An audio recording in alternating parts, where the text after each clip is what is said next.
Good morning, everyone. I hope you can hear me well. And it's my pleasure on behalf of all the organizers to open this AIST-2020. And I would like to acknowledge all my colleagues who were involved, but unfortunately, this slide cannot accommodate all the names. So here are only two co-authors of these slides. As you know, AIST 2012 should take place at Tech, and in fact, it has, but virtually via distant technologies. So I believe it's not the first conference during the year that you participate in such a virtual mode. Let me go quickly to our outline. We would like to mention some general facts about AIST trace in the past in numbers. And we would like to shed light on our paper selection procedure, since it had some novelties in the past and it also evolves during the pandemic situation. we would like to acknowledge those colleagues that we could not on the first slide as well. AIST numbers. As you can see, AIST took place in 2012. We had 49 submissions there. And then we experienced the growth of participants.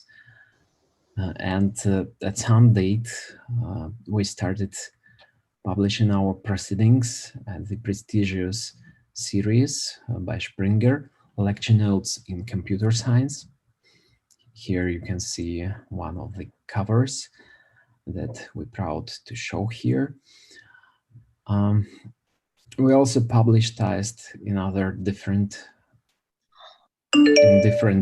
venues, like CCIS series or SURE workshop proceedings. This is an open access place, venue. We can also admit that in spite of the pandemic situation, we have enough submissions to carefully select best of them based on peer reviewing process. Free reviews at least is standard required by Springer. And we are happy to say that we had more than 100 submissions again, similar to the preceding year, for example. Already mentioned Allen's series. It's one of the prestigious. It has its sub-series like lecture notes in artificial intelligence and lecture notes in bioinformatics. It's well indexed series as well. For example, it's indexed in Scopus, or for me, it's even more important in DBLP. You can easily get BibTeX files to write papers to easily access to them. It's also indexed in Web of Science, but with some delays, since it requires at least 9 months after the publication to be included, and sometimes it takes manual interventions and negotiations with indexing services. Another series is CCIS, one of the first editions, the first AIST edition in English, as far as I remember. It was also published in CCIS, Communication in Computer and Information Sciences, by Springer. It's also well presented in different scientific citation platforms, as you can see. And now we are happy to say that the opinion volume is published in this series. Starting this year, we renovated our website. You can see how it looks like with one of the Skoltech campuses on the picture. You can see the dates. We extended the deadlines, as you can see, but we are on schedule, so the dates of the conference are clearly shown. Again, AIST numbers about reviewing and selection process. We have a well-presented international reviewing committee, and this year we decided to carefully follow Springer recommendations to have our acceptance rates below 30% for LNC's series and below 21, I believe, for CCIS. We also decided to stimulate our authors for the supplementary proceedings to rework their papers, even based on some negative remarks, but we gave them a chance together with program co-chairs and even the steering committee in case the program co-chairs had conflicts of interest.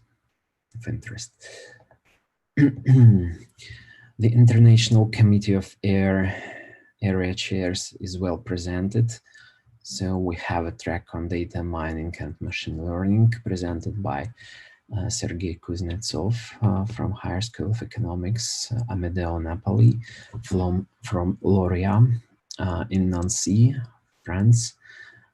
It may be considered as a part of French Academy of Sciences.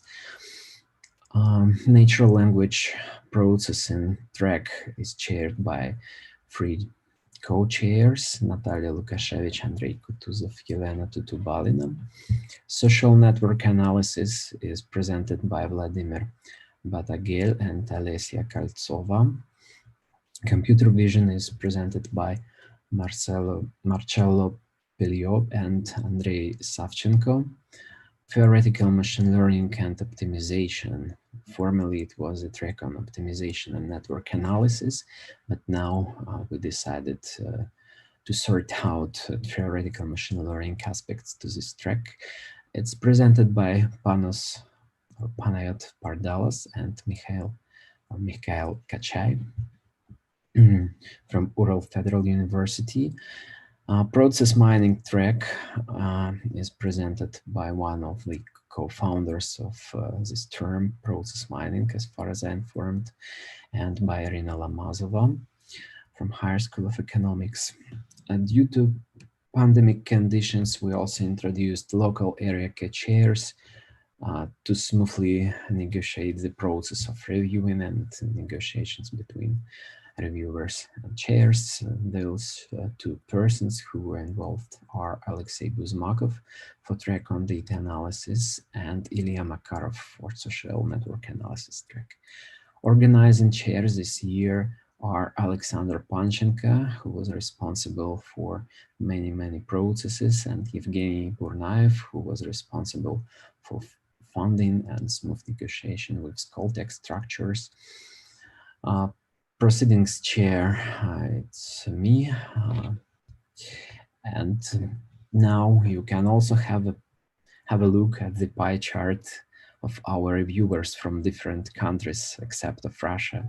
So the majority of them, 90 of them, are from Russia, but we're proud to say that we have a diverse set of reviewers who helped us a lot during this selection process. France and Germany, maybe Australia are the third main countries, along with maybe United States. Australia seems to look like the contribution of United States are well presented. Submissions by tracks. By natural language processing, it's the largest track, as you can see. The second largest is the data analysis and machine learning track. Social network analysis and computer vision are on par, in my opinion. Two minor tracks in terms of publications are mainly theoretical ones, and to promote theoretical research may be even harder. Good theoretical research may be even harder than applied ones, especially in this hype or boom period of deep learning and data science. But anyway, we would like to keep all these tracks alive and vividly flourishing. Sponsors and partners. We should acknowledge our main sponsor for this year, Skolkovo Institute of Science and Technology, Skoltech in short, and also High School of Economics, which sponsored some activities as well. Three main faces from the board of Skoltech organizers. Remember that there are also volunteers. Our dear secretary, Irina Nikishina, who is responsible for many administrative work and different activities, including website. They offers feedback. Alexander and Evgeny, we already mentioned, they are full-time Skoltech professors.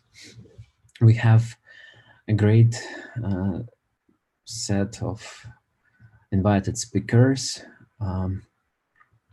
Marcello Pelliot from computer vision, Santa Fortunato from social network analysis, Leonard Covida, I would say theoretical machine learning and data analysis, Miguel Gauserio from Nancy. We'll talk about fair machine learning and decision making.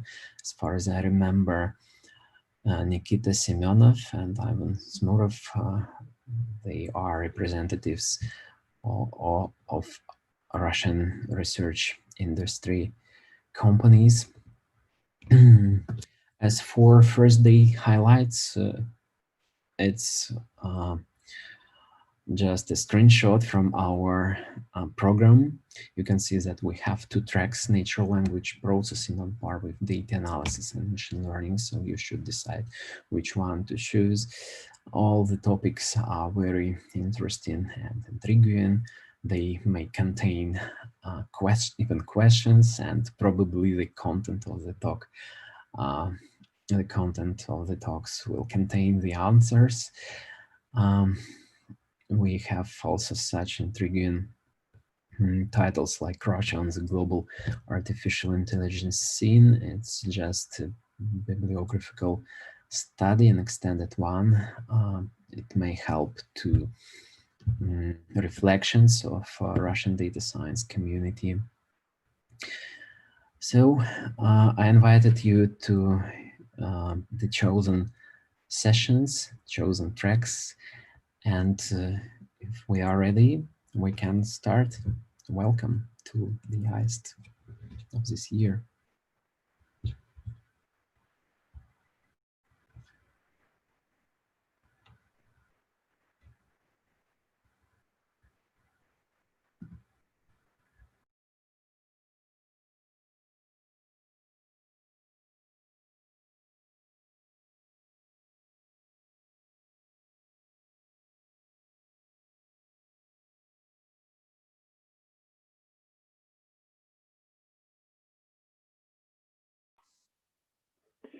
Right. Hello, everyone. I will be the chair of the natural language processing session today during the first and the second part of this track. Dmitry, can you stop sharing?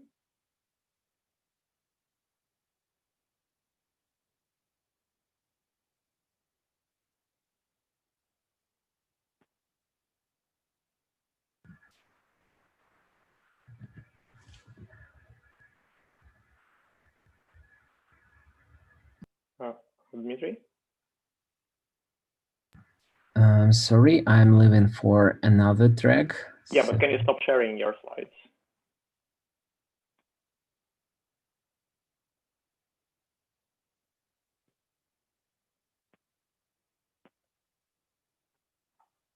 All right. Well, once again, hello, everyone. We will have 3 natural language processing sessions today, and I welcome you to this the largest track of AIST-2020. We're already like 5 minutes late, so I think that without further ado, we will start the presentation of the talks. And the first talk of today's session is Elmo and BERT in semantic change detection for Russian by Yulia Trofimova, Yulia Rodina, Andrei Kutuzov, and Ekaterina Artemova. So I guess Yulia Trofimova will be presenting. Please. The floor is yours.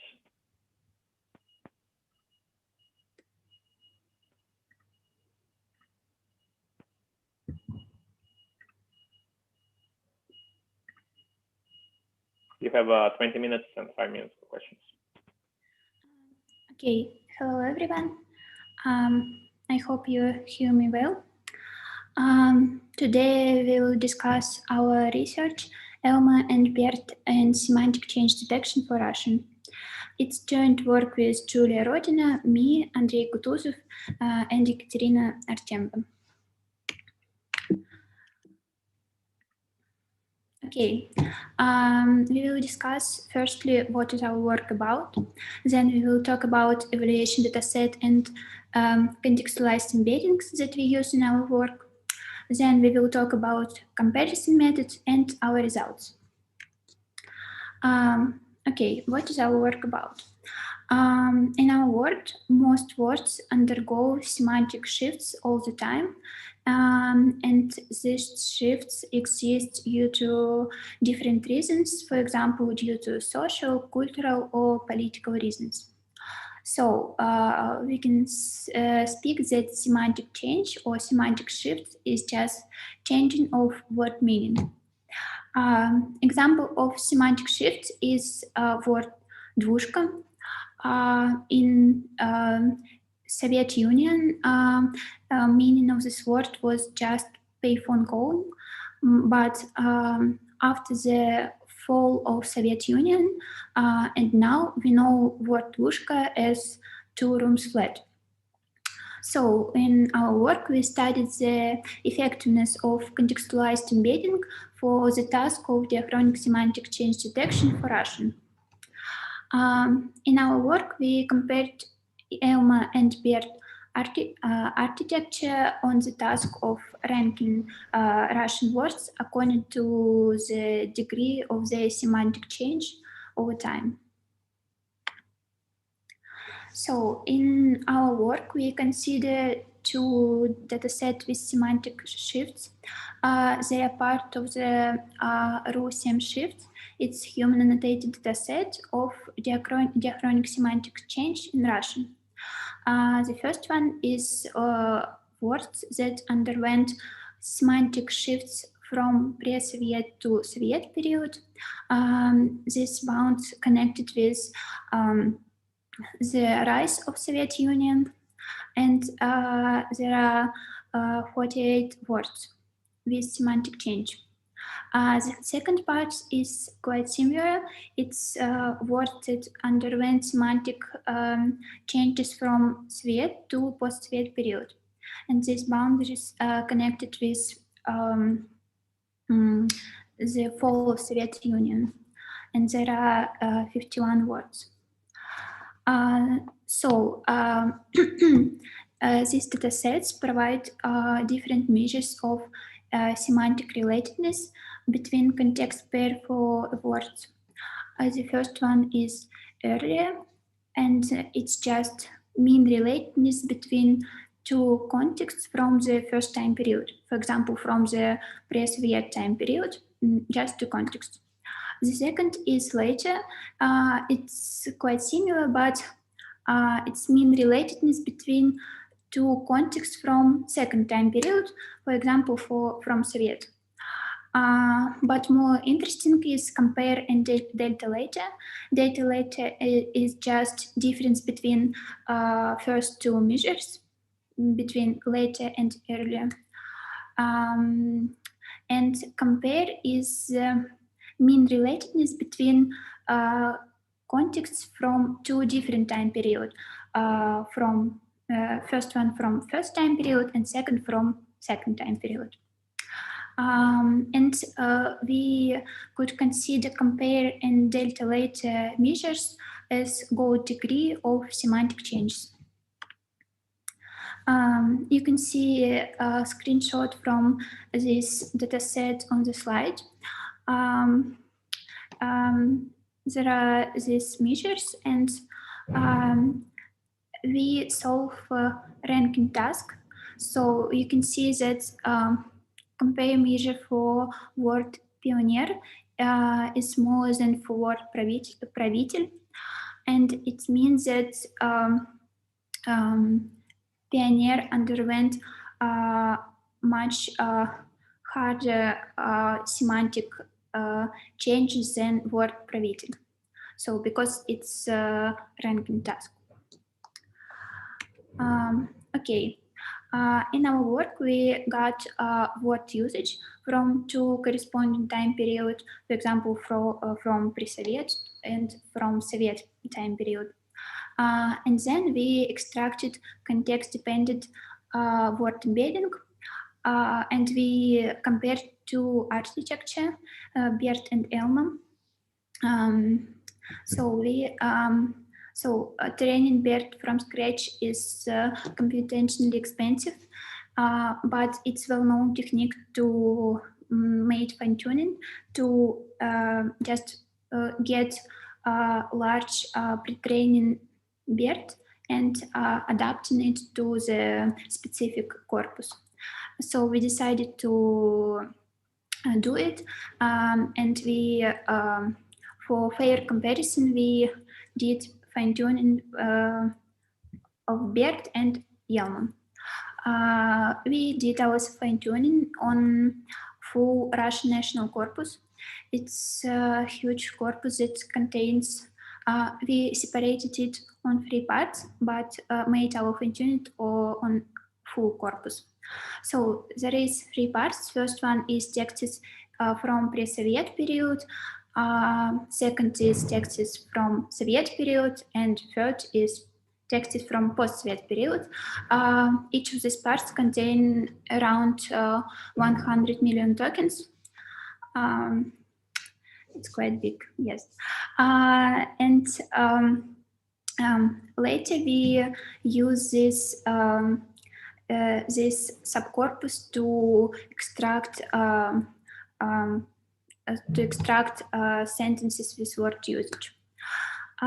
So we before fine-tuning, we also did some text preprocessing with UDPipe 1.2.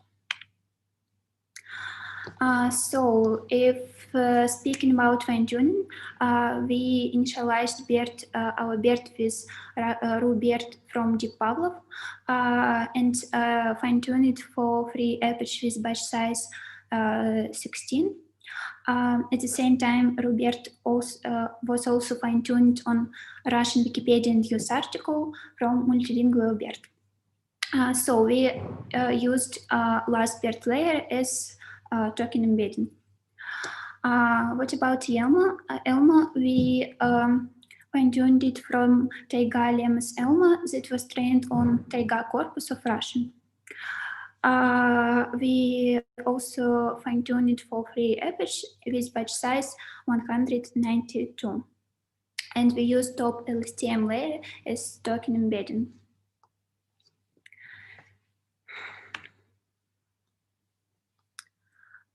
Okay, after got our words embedding, we apply different methods to aggregate them and find degree of semantic changes. First method is invert cosine similarity over word prototype. In this method, we firstly get all token embeddings from one time period and from other time period separately and average them. This procedure produces word prototypes. So after this, we calculate cosine similarity between these two word prototypes and use this measure as degree of semantic shift. This method is computationally inexpensive and quite good. We will see it later. So we can also move away from comparing individual vectors of word embedding or average of these vectors and consider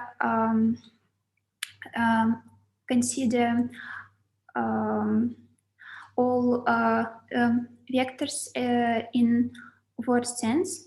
We can cluster all word embeddings and consider resulting clusters and as like, yes, a word sense.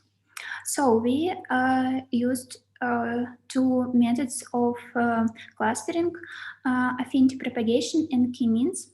Affinity propagation doesn't need to set a number of clusters.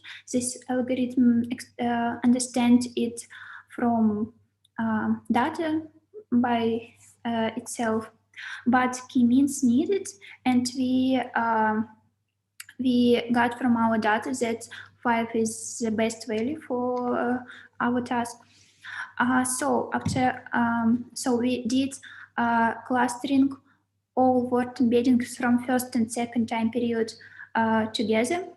And after this, we calculate some distribution between these clusters for each time period separately. You can see formula on the slide, but broadly speaking, it's just frequency of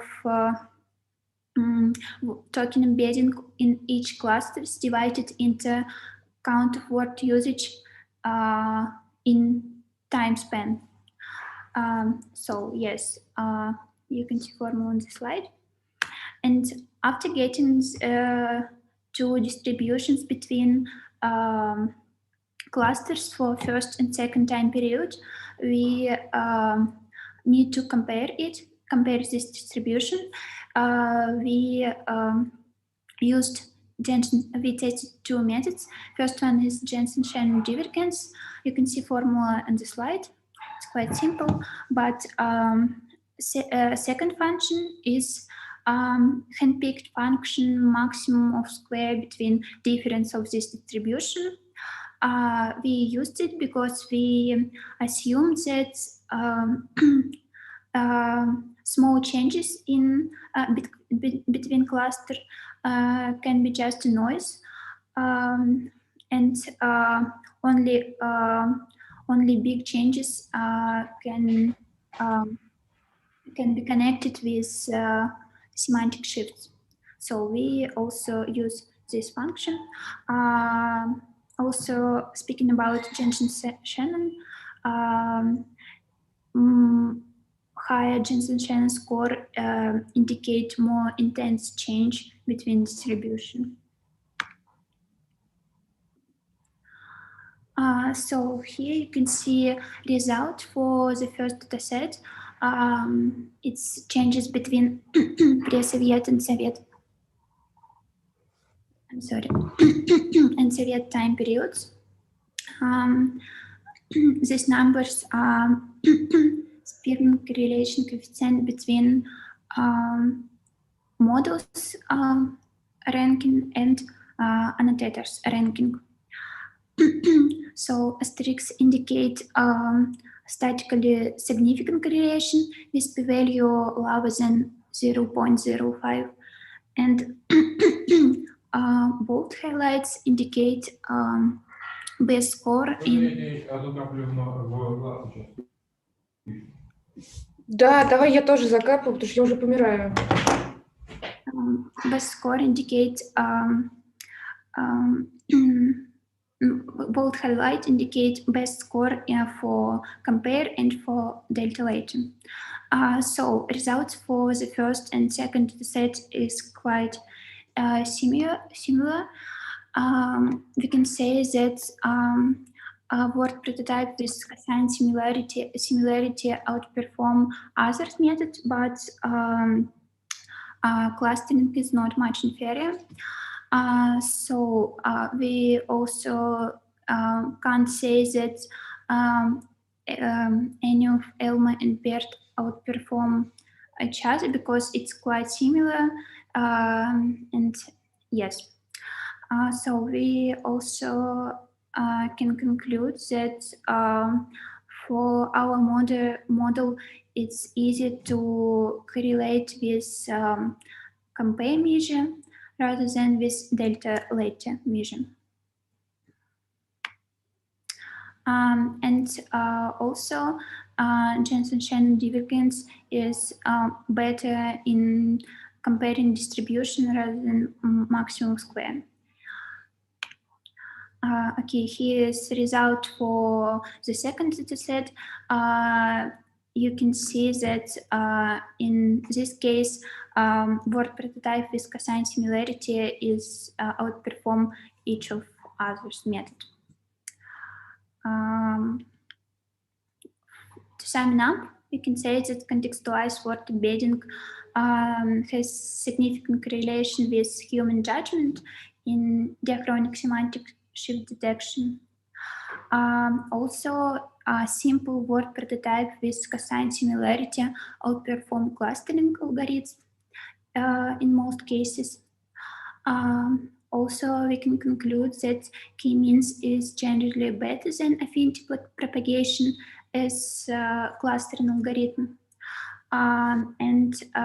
There is no much difference between BERT and Elmo, despite the fact that Elmo has much less parameters and it's easy to train Elmo from scratch.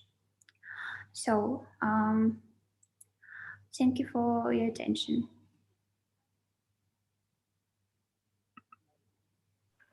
Thanks a lot. Now we have some time for questions, and since I co-authored this paper, I can answer questions as well. So just unmute your mic and feel free to ask your questions or do it in the chat.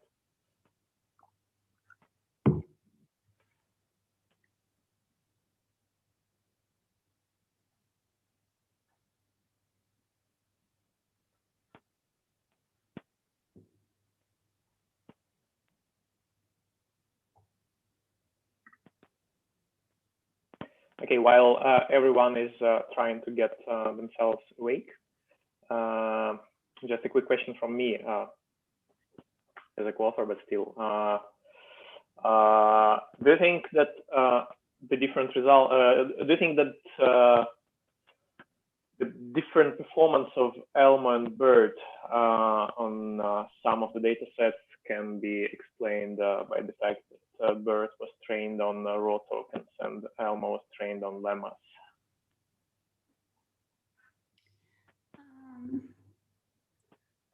Maybe, but you ask about different results, yes? Yeah, because at the second data set, Elmo was much better than BERT, for example. I guess yes, because also it's different architecture and it's quite okay that there is different results, but in our research we tried to make these models as similar as possible. So I guess for better comparison, we can train it from scratch, but it's quite hard for BERT to do it. So yes, it's possible. Okay. Any other questions from the audience? We still have a couple of minutes, I guess.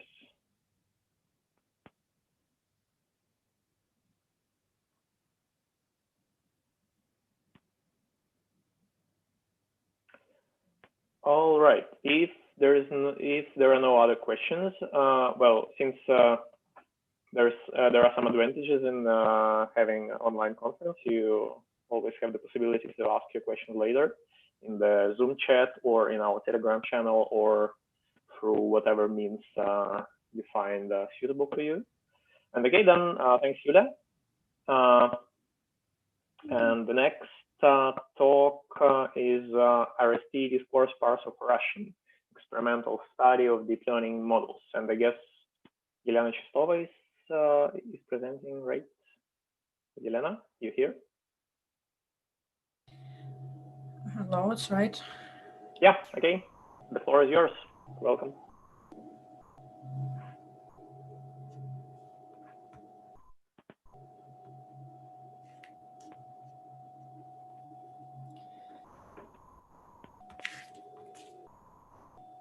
Today I present the work AIST Discourse Parser for Russian, an experimental study of deep learning models.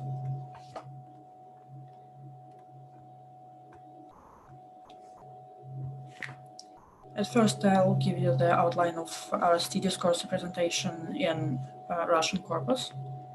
Then we'll discuss the deep learning models for discourse segmentation and the discourse tree construction strategy we used to build the first discourse parsing pipeline for Russian.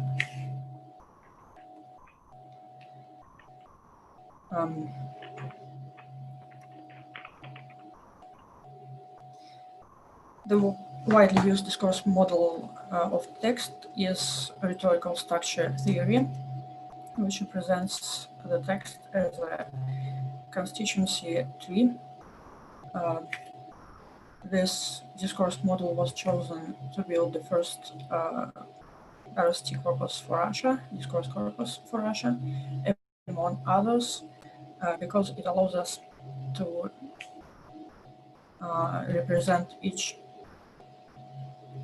text span from the document as a part of the larger constituency tree, and the other approaches do not allow us. The rhetorical structure theory was developed by Mann and Thompson.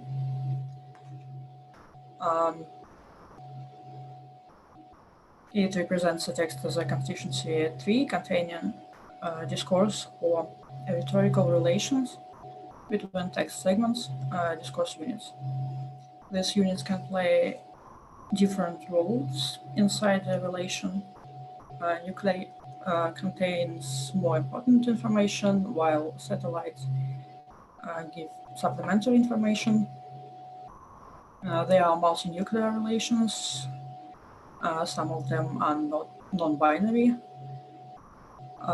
In multi-nuclear relations, all discourse units are equally meaningful, and mononuclear binary relations are those where one of the spans is a satellite. In this example, you will see two mononuclear relations. Discourse units, the leaves of the tree are the minimal or elementary discourse units, and discourse units of different levels are combined with the same set of relation. In Russian RST corpora, we have more than 3,300 texts of various genres, news, blogs, and science, popular science. And for annotation was used RST web tool. Here you can see the annotation sample from the news subcorpora. The multi-nuclear relations joint comparison and contrast, and mononuclear relation elaboration.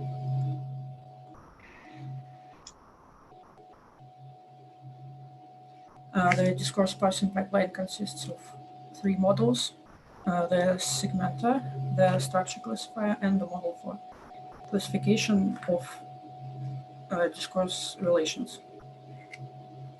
The first is used for text segmentation, and we solve the problem of discourse segmentation as a sequence labeling problem. And for each token in a sentence, we try to predict one of two labels, begin or inside. And the begin label means that the current token is placed at the beginning of a new elementary discourse unit.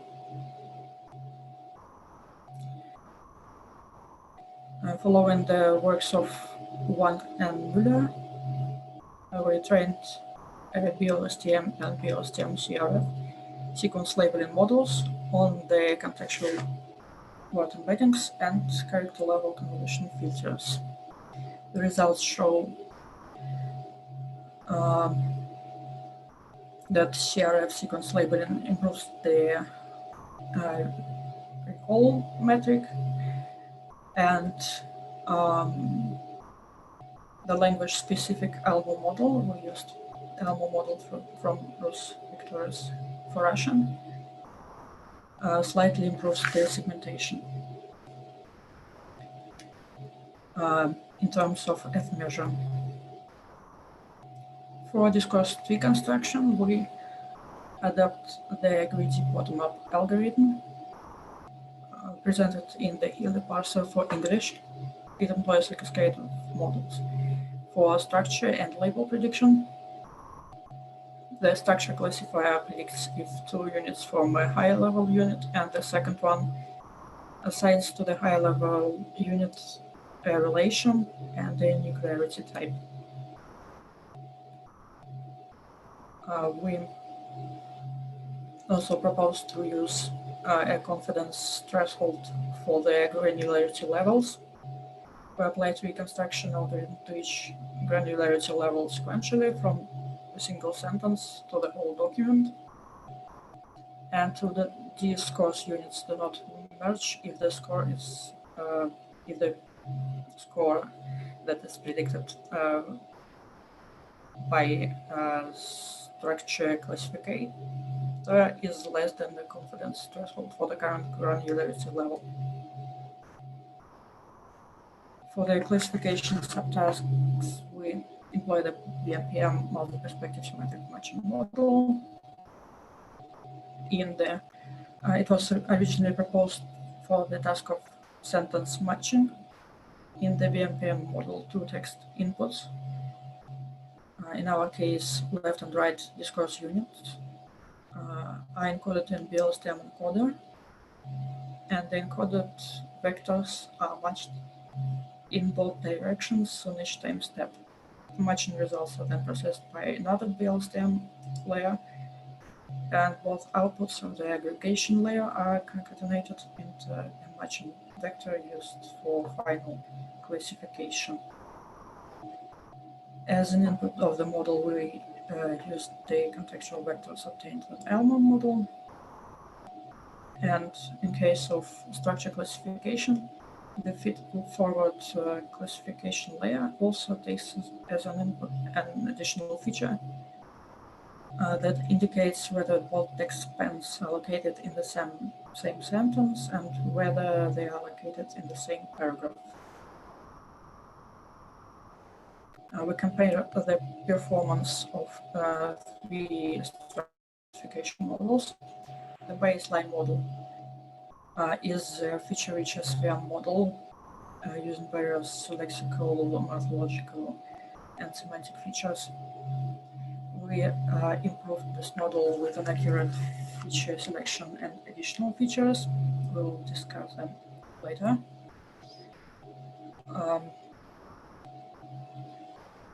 We also train a BMPM model, which use additional features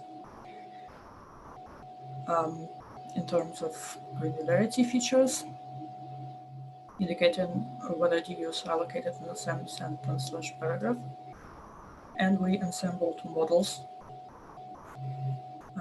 to achieve the best result, which is presented in the table. We can see that the baseline feature-rich model outperforms the neural BMPM model on the test set, and the ensembling technique allows us to achieve the best result for the structure classification. The aim of relation classification is to predict the discourse relation or rhetorical relation with nuclearity type attached.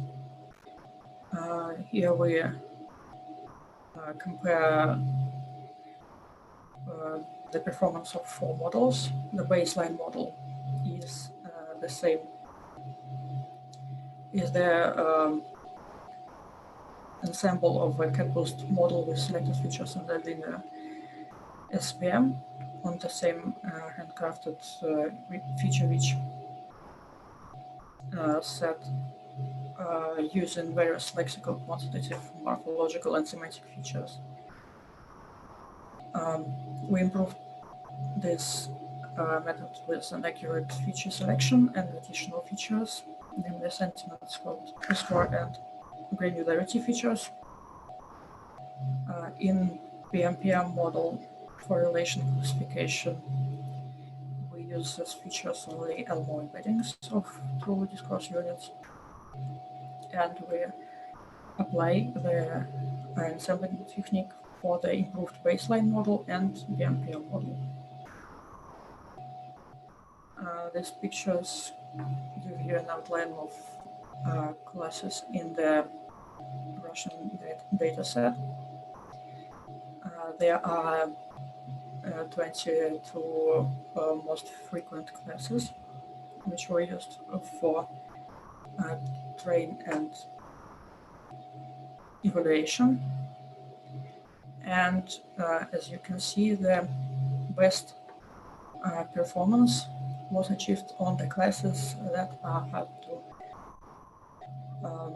confuse with the other classes, which are attribution and purpose, although they are not the most represented classes in the dataset.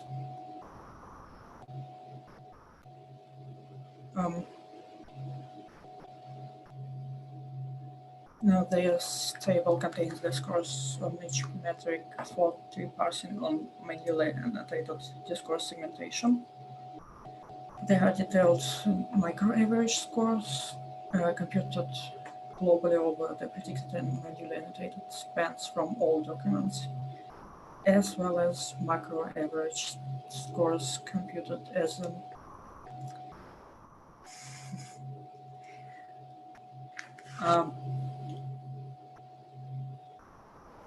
average across the documents in the corpus. Metrics are given in terms of the standard Percival trees relation between binarized, binary annotated, and predicted trees. The span states for unlabeled tree construction, nuclearity states for unlabeled tree construction with nuclearities. Relation is for unlabeled tree construction with relations and without nuclearities. And the full score is in the last row. In our work, we developed and evaluated the RST discourse parser of Russian texts, including 3 components, namely discourse segmentation model, unlabeled tree constructor, and relational nuclearity type classifier. We improved state-of-the-art results in discourse segmentation and RST relation classification for Russian with the help of contextualized word representations and PMPM neural architecture. We proposed the greedy algorithm and structure classification model for unlabeled discourse reconstruction, and we published the source code of the experiments along with the source code of the final discourse parsing pipeline. Thank you for your attention.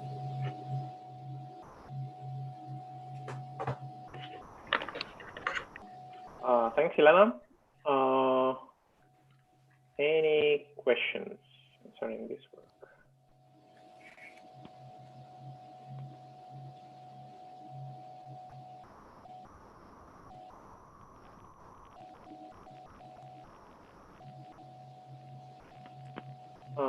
I actually have 2 questions for you. The first is very practical, and the second is more generic. So first of all, which Elmo model did you use? Have you trained it yourself, or was it pre-trained? Now we used the pre-trained models from Victoria's project. Which one?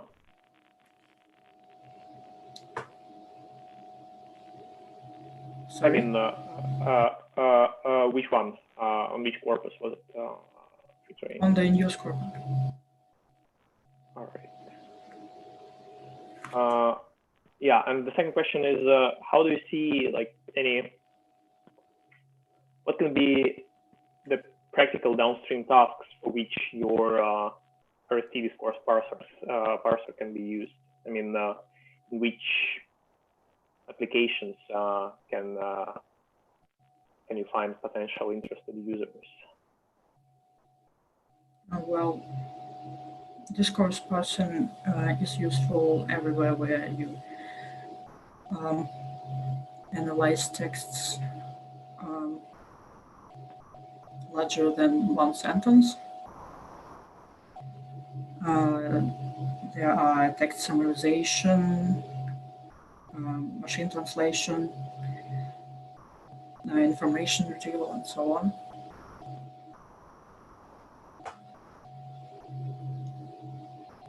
Okay, thanks. And yeah, we're still slightly ahead of time, so we still have time for questions. Please feel free to ask.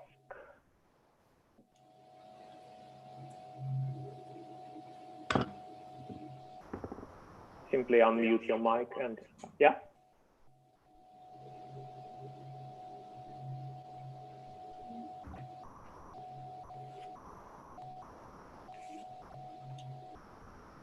You can also do it in the chat if you feel more inclined to ask your questions in writing, then please just send the message to the chat. Okay, thanks, Elena. Then if we have no further questions, we can move on to the next talk. Can you stop sharing? Yeah, thanks. And the next talk is Do Topics Make a Metaphor? Topic modeling for metaphor identification and analysis in Russian. And it is presented by Yulia Bodrizlova. Yulia, are you here? Good morning. Yeah, good morning. Yeah, and by the way, just a quick note for the next speakers. Please, if it is possible, turn on your camera when you are presenting. This will be much more pleasant experience for the audience and for the recordings, etc. So yeah, just if possible, please turn on your camera. Yeah, thanks. So the floor is yours. You're welcome.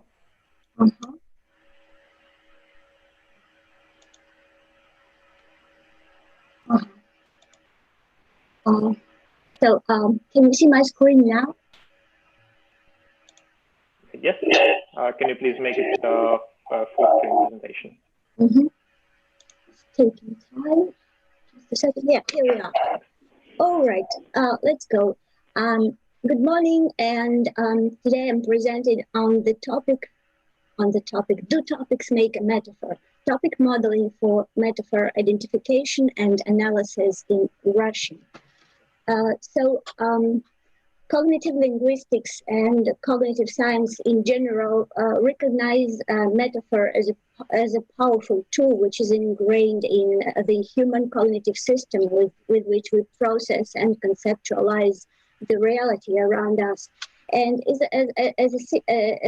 a consequence, metaphor forms a fundamental part of the language system and is present in virtually every stretch of discourse.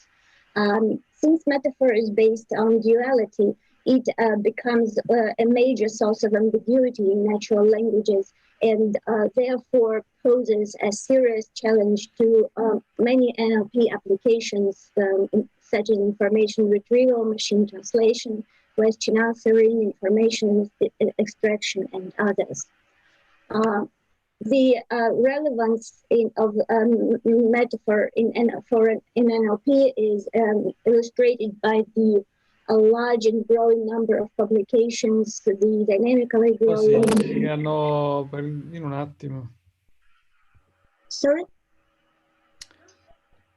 In un attimo. Yeah, please continue. By the dynamically growing research community, the regularly held workshops on metaphor and other figurative language, and by the competitions for computer systems for identification of metaphor detection, which have already been held twice. So the following features are exploited in machine learning experiments for metaphor identification: lexical, morphosyntactic, distributional semantic, psycholinguistic, such as automatically obtained indexes of concreteness and abstractness, some manually curated resources such as thesaurus and thesauri and ontologies, and topic modeling, which is the focus of today's talk. So the application of topic models for metaphor identification relies on the theory of conceptual metaphor, which states that metaphors are conceptual schemata or cognitive patterns which are manifested in language in the form of linguistic metaphors. For example, the conceptual metaphor poverty is a disease where poverty is the target, and disease is the source, can be exemplified by the linguistic metaphors. The epidemic of poverty is spreading in America, and we can't treat the symptoms of poverty in isolation. So when applying topic modeling to metaphor identification, we expect that topics will be acting as proxies for these conceptual domains, the source and the target. And therefore, metaphoric contexts should contain terms from both source and target domains, while non-metaphoric contexts will contain only the source. And thus, metaphorical discourse should be thematically more heterogeneous than non-metaphoric. Previous work on topic modeling for metaphor identification is summarized in this and the next slide. The two experiments presented here identify metaphor on sentence level in English, Spanish, and Farsi with LDA models and rule-based classifiers. They demonstrate the performance ranging from 60 to 73%. And Klibanov and colleagues identify metaphor on word level in English, along with other features, and they show that topics is the second most effective feature after lexical unigrams. Topic modeling vectors were also suggested to participants of the first and the second shared task on metaphor detection. Now to our experiment. We trained two types of topic models. The first is the classical conventional LDA model, and the second is the ARTM model. This is topic model with additive regularization. We apply different regularization coefficients to obtain a sparse and a dense model. Regularization allows reducing noise from stop words, general vocabulary, and other high-frequency words, and results in more interpretable topics, since each term is assigned to a relatively small number of topics. The topic models are trained on approximately 600,000 randomly sampled entries from Russian Wikipedia. The data was cleaned using the Corpuscular tool. Lemmatization and post-tagging was carried out with the PyMorpho2 library. Bigram collocations identified with GenSim. Wikidata was vectorized using count vectorization, and topic models were incorporated with BERT embeddings by concatenating topic vectors with average BERT vectors. Our metaphor identification experiment is run on the metaphor annotation corpus, which goes under the working title of SMET, which is comprised of about 7,000 sentences, each of which contains one of the 20 polysemous target verbs, such as to bombard, to attack, to weigh, and others. These sentences are divided into two classes, metaphorical and non-metaphorical. This slide presents sentences with the target verb to explode. Xenophobia is what may become a ticking bomb which will explode our society, is a metaphoric example, or also it was necessary for her to explode the situation by any means. And a non-metaphoric example, the commander-in-chief gave orders to explode the remaining fortifications and to flee the town. We identify metaphor and sentence level by classifying it into two classes, metaphorical and non-metaphorical. We played around with several conventional machine learning algorithms such as SVM and logistic regression, and a simple neural network, multi-layer perceptron. More sophisticated deep neural networks were not applied for two reasons. Firstly, the relatively small size of the corpus, and secondly, because the learning features are represented as non-sequential. They are represented as bags of features. The models were trained and tested using 5-fold cross-validation. The results of metaphor identification with topic models are presented in this in this table. We compared models, topic models, with the number of features ranging from 40 to 90. However, the models with 60 and 70 features did not perform that well, so they are not presented in this slide.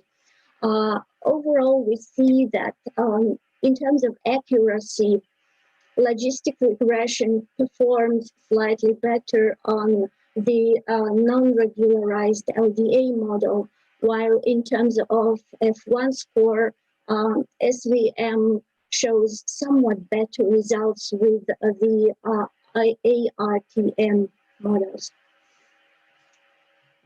We also carried out a feature ablation experiment by replicating the classification feature suggested in the 2019 paper of Badrizlova, and we compared their performance with and without the topic model. So the additional features are lexical, conc is concreteness and abstractness, SEM is distributional semantic, and POS is morphosyntactic or part of speech. When comparing the performance of unifeature models, we see that the simple lexical baseline performs better than anything else, but this result does not come up as a surprise because it is consistent with previous work, for example, by Klebanov and colleagues for English. As for the performance of topic models, we see that its performance is more or less comparable with the other features. Overall, the highest results are obtained by combining 3 or more types of models, for example, here. To evaluate the contribution of topic models, we ran a statistical significance test, which showed that a statistically significant increase occurs only when topic models are combined with concreteness and abstractness features. In all other cases, the increase is not statistically significant. Now, what do topic models tell us about metaphor? It would be natural to expect that a metaphoric and non-metaphoric, well, it would be somewhat natural to expect that metaphoric and non-metaphoric discourse differ in their topical composition. That is, they contain different sets of topics. Oh, sorry.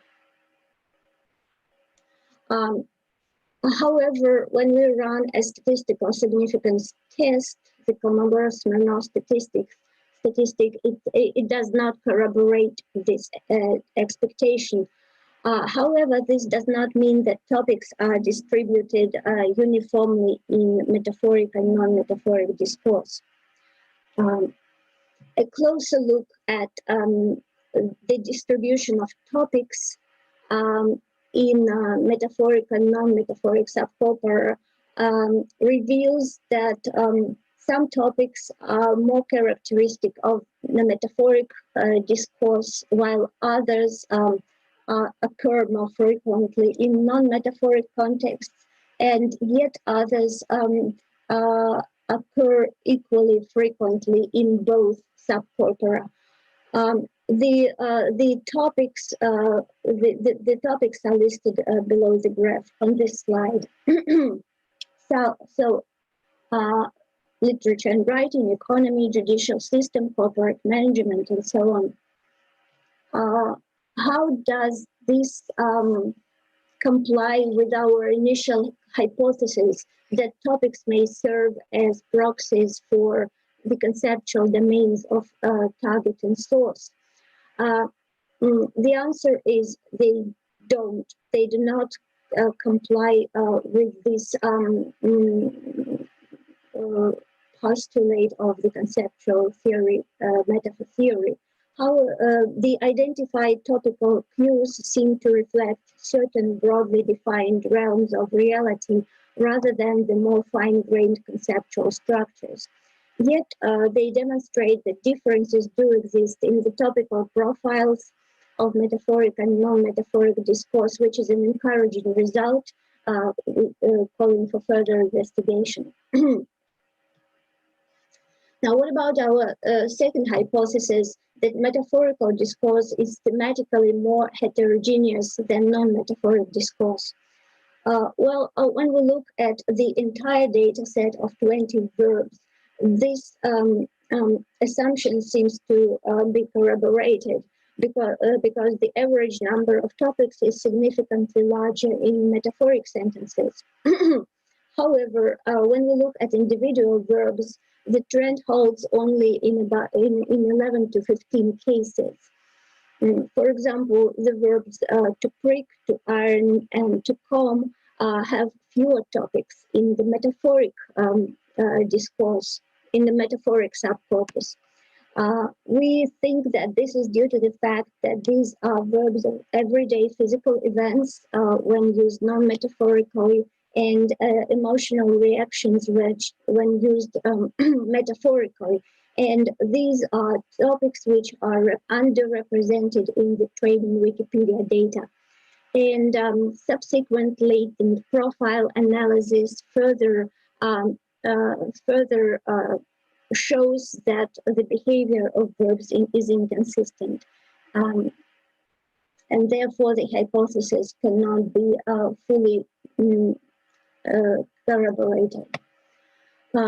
Summing up, the performance, the accuracy of the topic model of the classifier based on topic models is around 0.7, which is comparable with other features, with the exception of the lexical baseline. However, adding topic models to other features improves performance only in one case, when combined with concreteness and abstractness. Topical cues of metaphoricity do exist. However, they do not reflect source target mappings. The hypothesis of metaphoric contexts display greater thematic heterogeneity is not sufficiently corroborated, and we think that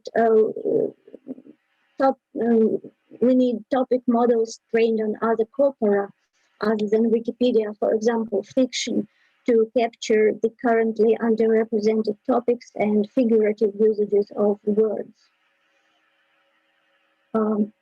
This is the end of the talk. Thank you for your attention. Questions are welcome. Thanks a lot. And yeah, we have plenty of time for questions. There is actually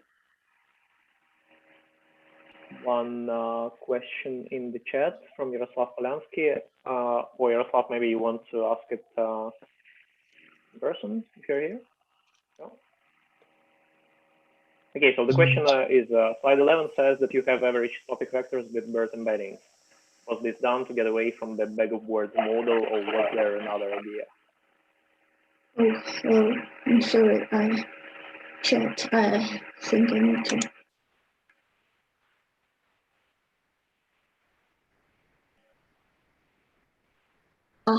Slide 11.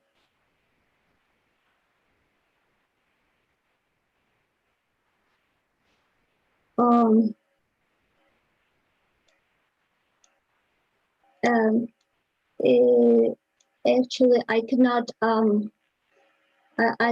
give a definitive answer. I don't think I can give a definitive answer to this one, because the models were trained by my colleague Anastasia Nikiforova. So I might ask her and then get back to Yaroslav with this question. Okay. Any other questions?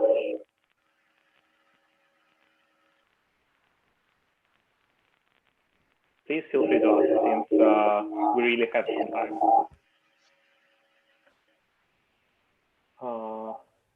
Hello, Yulia.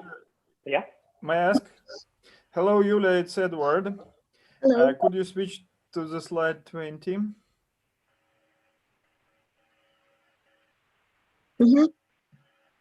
What is on X axis? This one. Topic number. Yeah, topic number.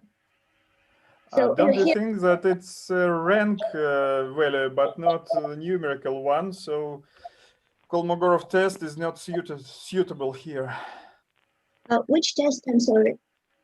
Kolmogorov, previous slide. Could you switch previous one? Mm-hmm. So you try Kolmogorov-Smirnov test, aren't you? Well, yeah, actually, it was again my colleague Anastasia who did that.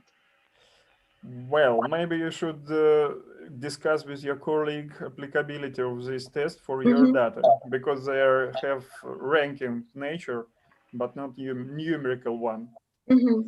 I bet $1 that I can re-rank your test and give you better result for p-value. Okay, great.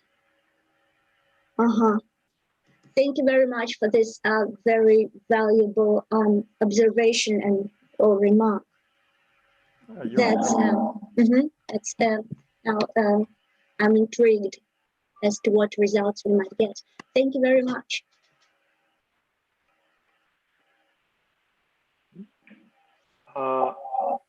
I have a more general question. So the paper says that it is about identifying a metaphor using topic models, but actually the way that you describe your workflow, it doesn't seem to differ very much from word sense disambiguation. I mean, actually what you did is just classify word usages into senses. So does it really tell us anything about metaphor, or is it just an exercise in word sense disambiguation? Well, there is a definite and a definite overlap between these two tasks, word sense and disambiguation and metaphor identification. However, all systems and all projects for metaphor identifications are conceptually structured like this. The major difference between word sense disambiguation and metaphor identification is that in this case we divide all senses of a word into two larger beings, and we expect that the context of the word senses which we put into the metaphoric beam, they have something in common, and the senses in the non-metaphoric basket also have something in common, because words have in most cases words have more than two meanings. Even our target verbs, when we look at them, they might have up to as many as 10 or even more meanings. So if 7 of them are non-metaphoric and 3 are metaphoric, then we think that there is something in common with the for each of these types. You know, if I answered your question.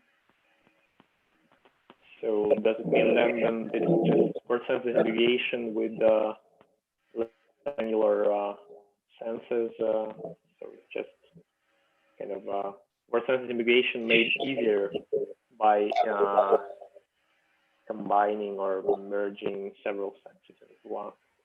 But yeah, I mean, it is not to diminish your work. It's just that it seems that technically the task is more or less the same. Sorry. Yeah, yes.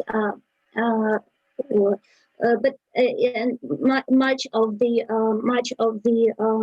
metaphor identification research also pursues the goal of putting to test the assumptions, the theoretical linguistic assumptions about metaphor, such as the presence of these conceptual schemata, for example, in case of topic modeling, or when we apply concreteness and abstractness, for example, we expect to see that metaphoric discourse is less concrete and more abstract than non-metaphoric. Or when we look at the lexical cues, we attempt to detect or harvest to harvest some psycholinguistic cues indicative of metaphor. So there is a research purpose as well, not only the purely applied one.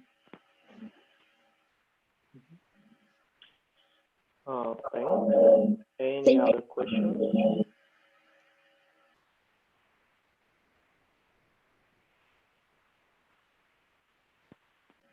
Okay, just a quick follow-up question.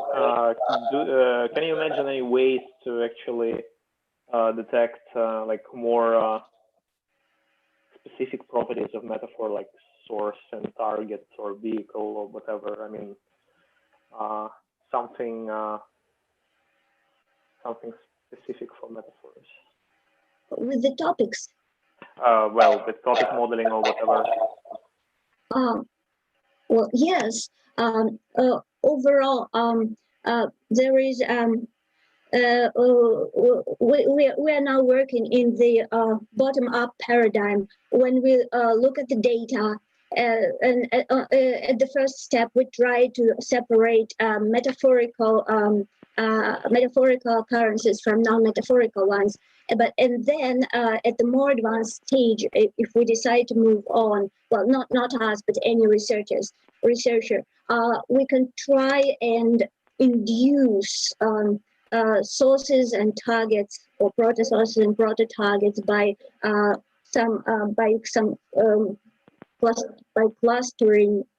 clustering the features, or by generalizing them. And then, so we can try and induce these conceptual mappings from data, rather than when we work top bottom, when we take Lakoff's master metaphor list and we take them for granted a priori, and then go to the data and try to find the matching patterns in the data. This approach, which is frequently criticized for a certain bias towards subjectivity and intuition. Okay. Thank you very much. If there are no other questions. Oh yes, all the scripts and resources related to this project are available in a GitHub repository. I think I forgot to add the link. Okay. Okay, thank you for this very interesting talk. And we will move on to the last talk in this section, which is generating sport summaries, a case study for Russian. And I guess Valentin Molech is presenting, right? Yeah, that's me. A few seconds, I'll. Sure.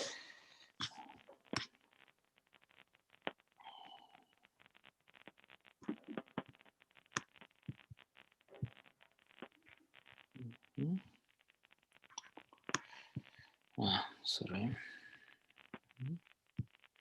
And if possible, can you please turn on your camera? Yeah, of course. Few seconds. I just need to. Do you see me now? Yes. That's nice. So, hello everybody. My name is Valentin Molech, and I'll be presenting you our work, which is called Generating Sport Summaries Case Study for Russian. Valentin, can you share your slides? I haven't yet. Sorry. I'm sorry. A few seconds. Few seconds.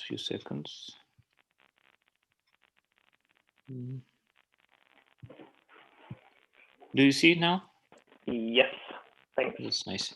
Yep. So Okay. you have 20 minutes. Yeah. So this is my 20 minutes. As I said, this is me. This is our work. And first of all, I'd like to introduce the team. That was me. I have a PhD degree and I work in Kazan Federal University. Also, big part of this work has been done by Denis Parplenko from Ukrainian Catholic University. And also some work on the manuscripts has been done by Elena Balina, PhD, also from Kazan Federal University. I should acknowledge the help of RFBR. You see project numbers there. And also, we as a team are really grateful to Sports Through administration, which provided us with the corpus. The corpus will be released, but unfortunately, we're not in charge of the releasing the corpus itself. This is on their side. Okay, so first of all, the dataset itself. I need to introduce the concept of text broadcast. If you ever have seen it, I don't know if you have tried to not watch but read the translation of some sport event, for example, soccer match or I don't know, hockey match, something like this, hockey game.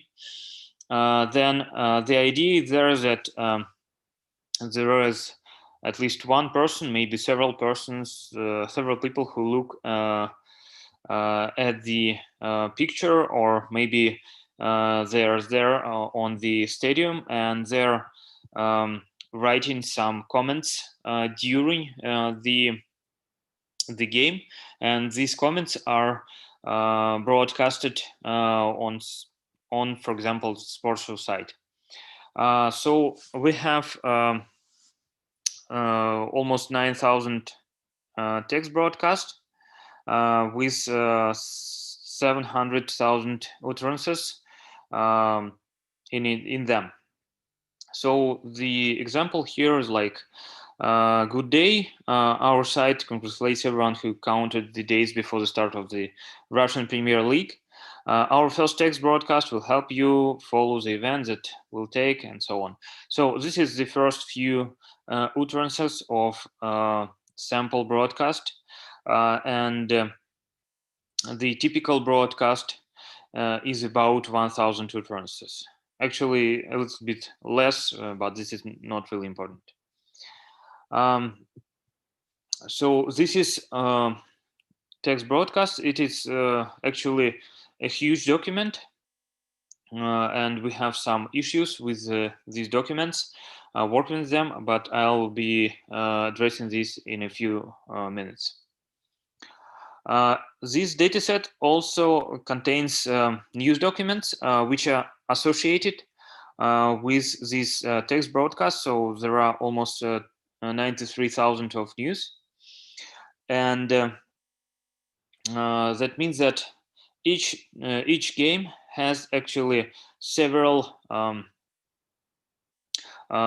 news which are accompanying the game or text translation in our case, and this news actually could be divided in several different groups, like for example the news which came before the game but they also related to the game, the news which are came after the game, so they are obviously related to the game, and news actually could address several events in the game, or maybe they could address the whole game, like analyzing its results or something like this.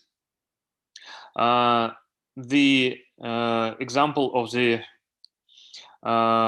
last type of the news is presented here.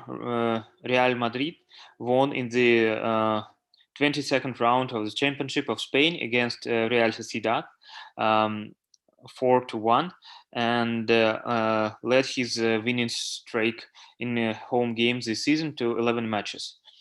Jose Mourinho's pupils in the current championship had been lost a single point in Santiago Bernabeu. The winning series of Real in the home walls of the Ensemble has already been 14 meetings. Goal ratio is 41-9 in favor to the Royal Club. So this is, as I said, the analysis of the whole game of Real Madrid with Real Sociedad.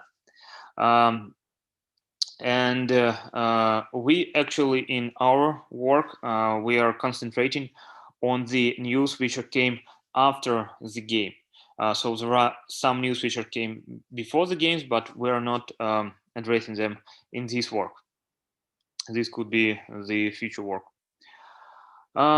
Okay, so I have presented you the dataset itself. Now I'll be presenting the summarization task. This summarization task is divided roughly into two different approaches. This is extractive summarization, and this is abstractive summarization. The extractive summarization one is actually, we get the document, we split this document to the sentences or maybe smaller phrases, and we're choosing from this set of sentences which sentences are actually the best ones which represent the main idea of the text, so we call them summary.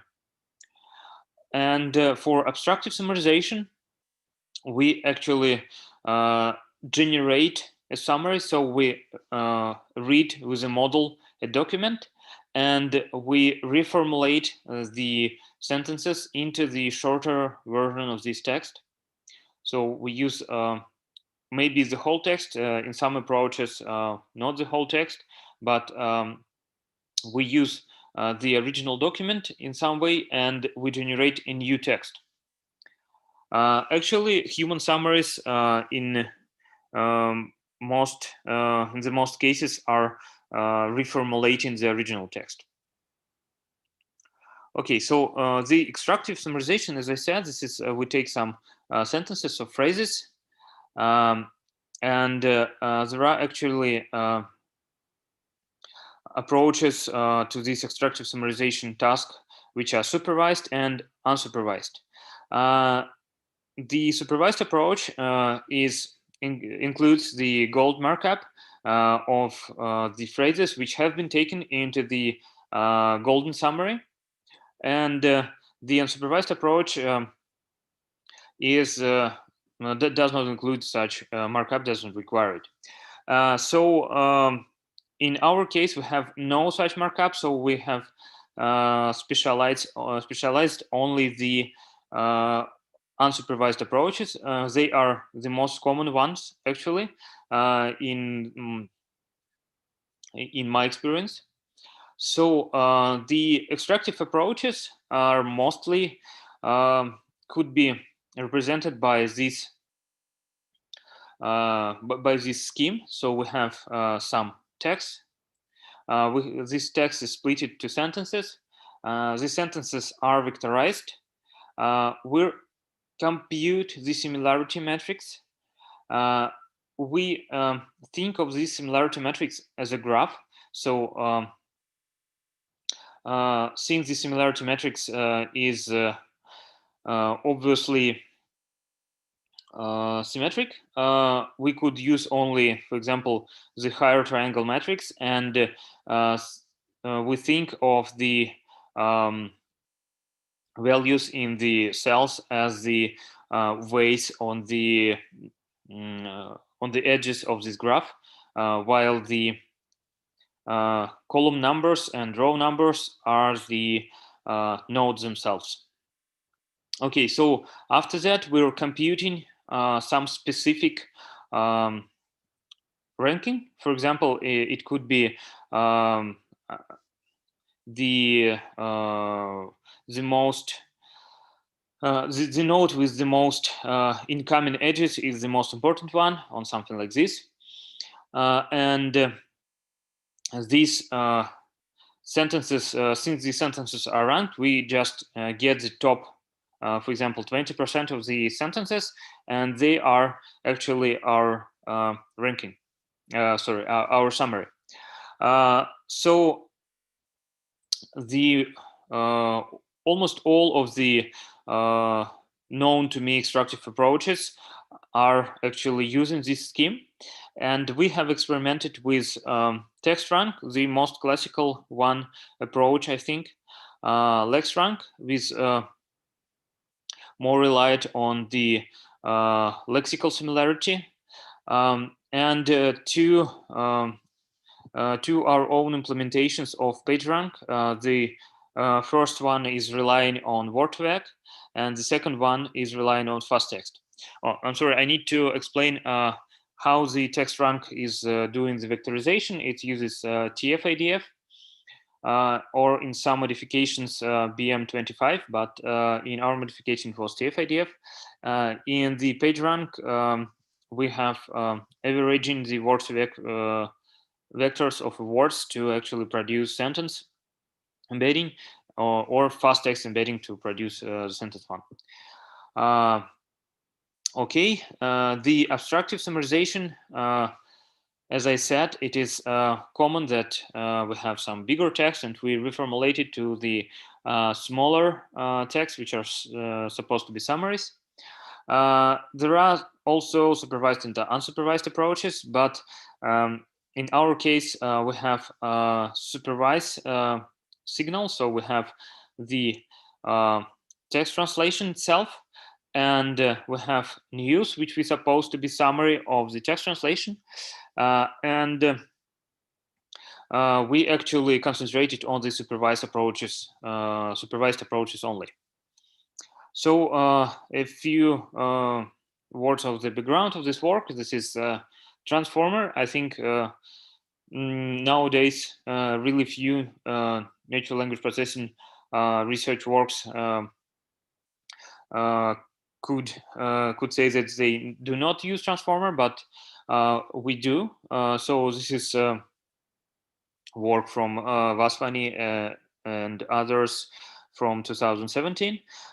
This is approach of using only attention, a specific type of attention mechanism with feedforward to actually produce the output for any sec-to-sec task. I'll be not actually spending more time on that, and I'll be going to the next slide. The abstractive approaches we have been using, they have been developed by the Mirella Lapata and her student, I think a year ago. And this is so-called BERT-SUM apps. BERT-SUM apps, this is, first of all, what is the BERT for summarization? BERT is using transformer. It is using the embedding of the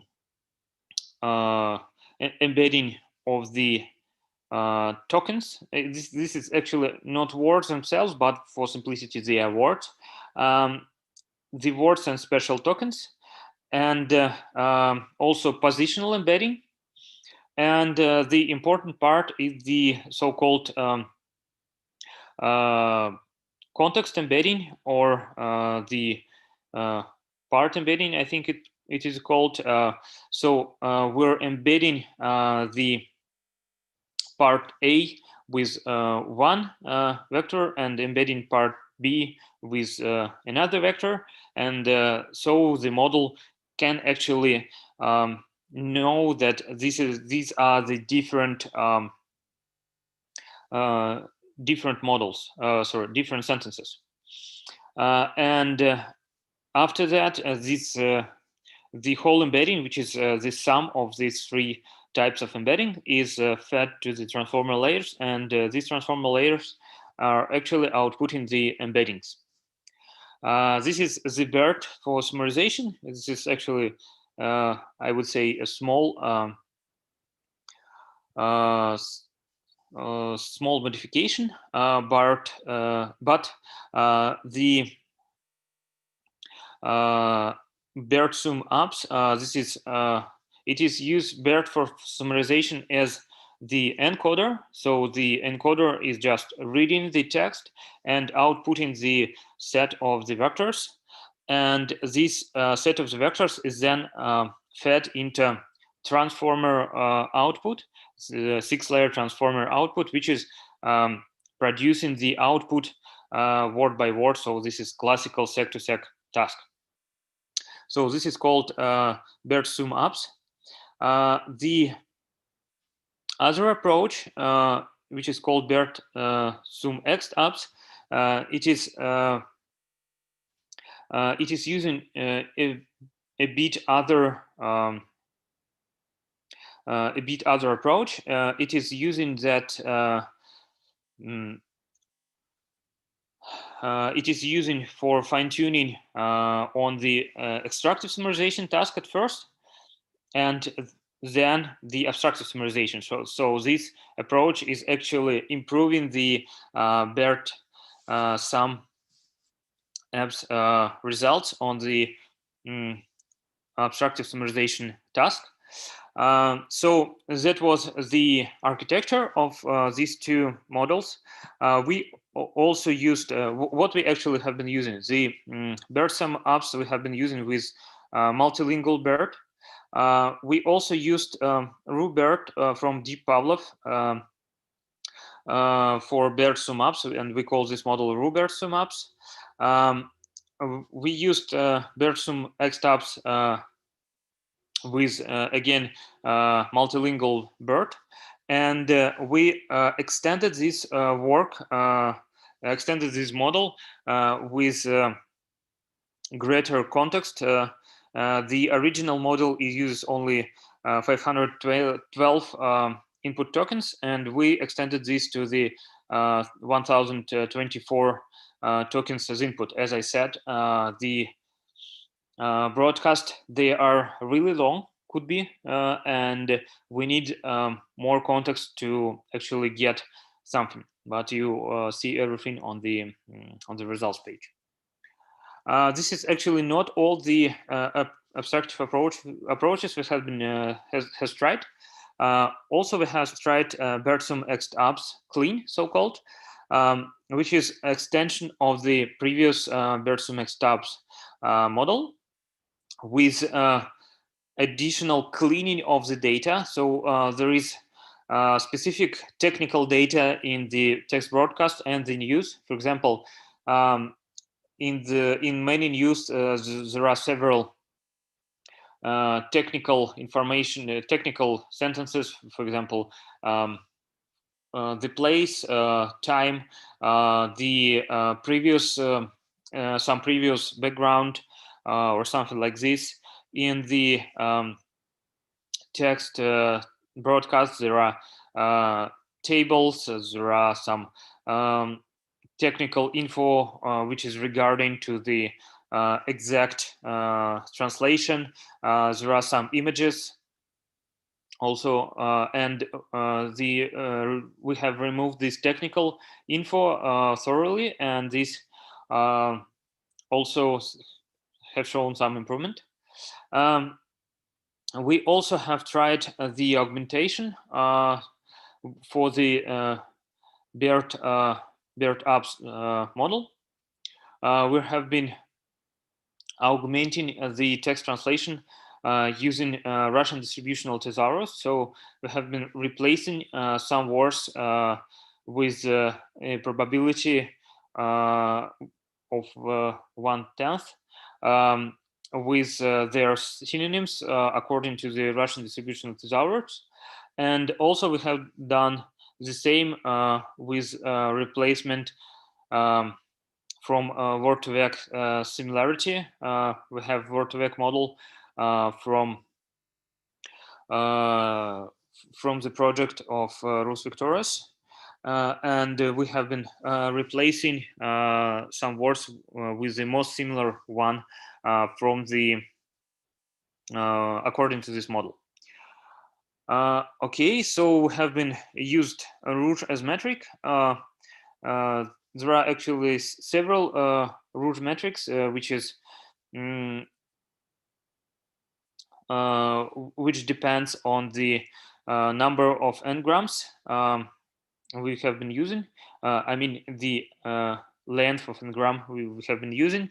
So we're just counting matching n-grams and dividing it by the all n-grams.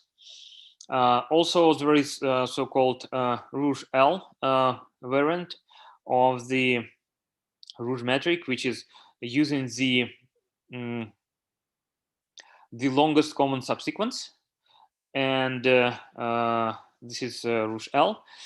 And actually, this classical definition defines only the precision. I'm sorry, only recall. Also, we could define precision and F measure like in other like in classic F measure metric, and we use all these metrics.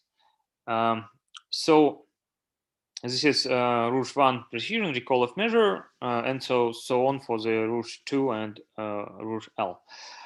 So I have skipped the Oracle models we have been using because Oracle may be not the best idea to discuss it with such details. This is a model which has access to the actual gold summaries, and it knows which are the best summaries are, and the results are presented here. So Oracle is the at the top. The page rank, text rank, and lex rank are lower, and they show, I would say, not really great, not really great results. I think this is due to the specificality of our task, which is really hard for these models. There are models for the which is based on BERT sum up, so they are abstractive. As you can see, for some reason, multilingual BERT is almost everywhere better than the RuBERT based model. I don't know the exact answer why it is so. The exact, I'm sorry, extractive abstractive model shows lower results. Despite that, on the English level, on the English dataset in the original work, they have been presenting the improvement. After we have extended the context, the model has shown some improvement over the abstractive model. The cleaning have not been shown the best, the improvement for some reason. The best model here is augmented model, which is trained on the augmented dataset with Thesaurus. But the Wörterwerk is also improving all the results, but the best results are achieved by the augmented model with Thesaurus. Also, we have done the human evaluation, where we asked if 5 annotators to actually say if this summary is relevant or not, consistent or not, fluent or not, and coherent or not. And as you can see, the best results shown by the Oracle, which is actually not really surprising, because Oracle is actually knows the the best results. But interestingly, the best results have been achieved by these metrics. I mean, have been achieved for the relevance and consistency for BERT sum ext abs long, and by the fluency and coherence by BERT sum abs clean. That could be explained that cleaned model is has no this technical data which is which could broke the fluency and coherence of the abstractive summarization. This is our hypothesis. Okay, so this is the conclusion. We have presented a new summarization dataset in Russian, and I would say this dataset is unique and has no analogs in other languages. We have presented actually many baselines, more than 10 baselines, which have been showing different approaches on this dataset. Now we know that augmentation helps. This is also not a surprise, but we tried and improved our results with it. And we could surpass the Oracle, even though the Oracle itself knows the truth. But when we have really good model, we could actually train it to be better than Oracle. This is actually also not results. Also not surprise. There are some works which are also showing that, but we have shown that at least for Russian. Okay, so thank you for your attention. I'm open for your questions. Yeah, thanks, Valentin. So we have time for maybe one very quick question. Anyone? Hello, can you hear me? Yeah. Yeah, my name is Daniel, and I have a question about results.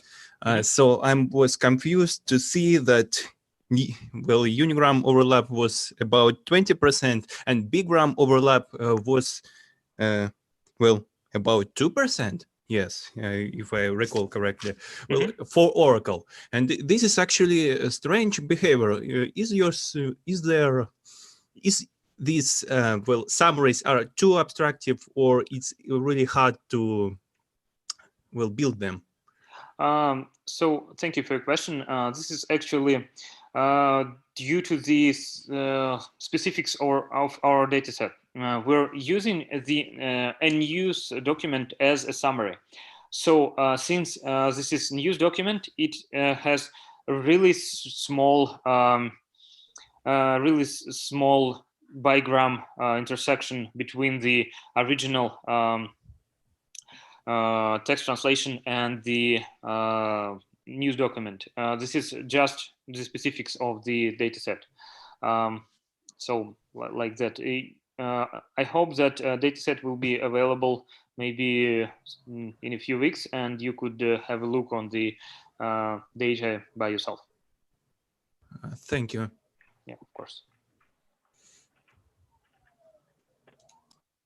Okay, thanks. So we now have to move on to the break. And this concludes the first natural language processing session of the day. And after a small break, you're all invited to the first keynote talk at 12. And after that, we will continue with the natural language processing session at 1 p.m. So see you all in an hour. And if you want to continue discussion, please feel free to join our Telegram chat, or you can also use the Kala video chat, and the instructions to join it are in the Telegram or in the Zoom chat now. So you can try to use that as a substitution for the usual coffee breaks. Okay, thanks everyone for your participation, and have some rest, and then get back to the keynote talk and to other talks, natural language processing section. Thank you. Okay, thank you.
Okay, hello everyone.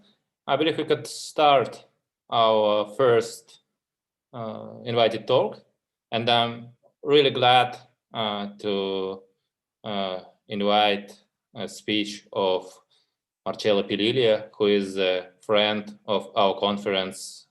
He has been chair of computer vision group or computer vision track or analysis of images and video tracks for 3 years. And right now he has an opportunity to present a really nice talk. Professor Pililia is well known in the community of pattern recognition and image analysis for his ideas in combining game theory, graph theory, pattern recognition, computer vision together, and he got really nice results. As for me, for example, I used his dominant set clustering, and it works really nice in video-based face identification and clustering on video faces. So I'm really glad that Marcello is here with us. For sure, it will be much better if the event was offline, but everyone understand the current situation. So welcome, Marcello. You can share your screen, and we're really nice to see you in Zoom. Thank you very much. Thanks, Andrei. First of all, let me know if you can hear me well, if you can see me. Can you hear me? Yeah, okay. Everything is nice. Excellent. So thanks for the nice presentation, and thanks for having me here. It's really a pleasure to be here. Of course, I would have loved to see you all in person, but it's not possible. So maybe hopefully in one of the coming years. Let me share the screen. Let's see whether I can make it. Okay. Can you see my screen now? Yeah. Okay, good. Let me take. Okay, and then let me use. Okay, so the topic of my talk today, as Andrei was saying, is graph theoretic methods in computer vision. I've been working on this topic for several years, and I'm happy to share with you some of our recent results in this field. In particular, Andrei already mentioned a clustering framework, which we introduced a few years ago, which we call dominant sets. And in the last few years, together with my students and collaborators, we were able to extend that notion and also to apply in this notion in several computer vision problems. So this talk is going to be a quick overview of what we've been doing on this area in the past few years. So first of all, let me talk a little bit about clustering, and we will focus on clustering on graphs, of course. In the classical clustering problem, you are given a set of objects, say n objects, and you are given a function which measures the similarity between these objects. So you can arrange these similarities into a matrix, if you like. This, of course, would be an n times n matrix. But of course, you can think of this in terms of an edge-weighted graph, where the nodes of the graph represent the objects to be clustered, and the weights on the edges represent the similarity between the nodes. So the goal is to group the input objects, or if you like, in terms of graphs, the vertices of the graph, into maximally homogeneous classes. And we call these maximally homogeneous classes clusters, of course. So here, this is one example. You have a matrix here with a number of objects. This is a visual representation of the similarity matrix, which gives rise to this particular graph. Remember, the nodes are the objects to be clustered, and these numbers, 0.1, 2, etc., these are the similarities between the nodes. So the higher, of course, the better. And given this graph, you would like to get, for example, a partition like this one. So you want to partition the objects into one cluster here, into another cluster here. One thing that the classical approaches to clustering emphasizes is that what we would like to get as output from a clustering algorithm is a partition of the input data. And this means that all the clusters are pairwise disjoint. And also, if you take, of course, the union of these clusters, you get the whole graph. Now, in many applications, this is not really what we want. In many applications, in computer vision, of course, but also in other areas, you might want, for example, to get overlapping clusters, or you might want to get only a few clusters, say 2 or 3 or less than the total number of objects. So the framework that I'm going to describe takes into account this idea, in the sense that we try to focus on the very notion of a cluster, and without focusing on the notion of partitioning the input data into disjoint clusters. So the basic question that we want to ask is not what is the best partition that I can get from my data, but more simply, what is a cluster? Is there a way to formally define a notion of a cluster, of a single cluster? This, of course, is more or less the same question that people working in social networks ask, because they typically work on the problem of finding communities in graphs. So from my perspective, there is not much difference between the notion of a cluster, of course, and the notion of a community. There is no universally accepted formal definition of a cluster. This is, of course, an ill-posed problem, but informally, everyone would agree that a cluster should satisfy the following 2 criteria. An internal criterion, which basically says that all the objects inside the cluster should be highly similar to each other. But this is not enough, because we also need an external criterion, which says that all the objects outside the cluster should be highly dissimilar to the ones inside. So in order for you to provide a formal definition of the notion of a cluster, you need to take into account both criteria, the internal one and the external one. And of course, the problem is, how can we formalize these notions into a mathematically and computationally sound methods? Now, I don't have time to give you all the technical details behind this notion of a cluster that we introduced a few years ago, which is called dominant sets, but I want to give you the intuition behind that. So in the first place, let's consider a subset of vertices S and the vertex I belonging to this set.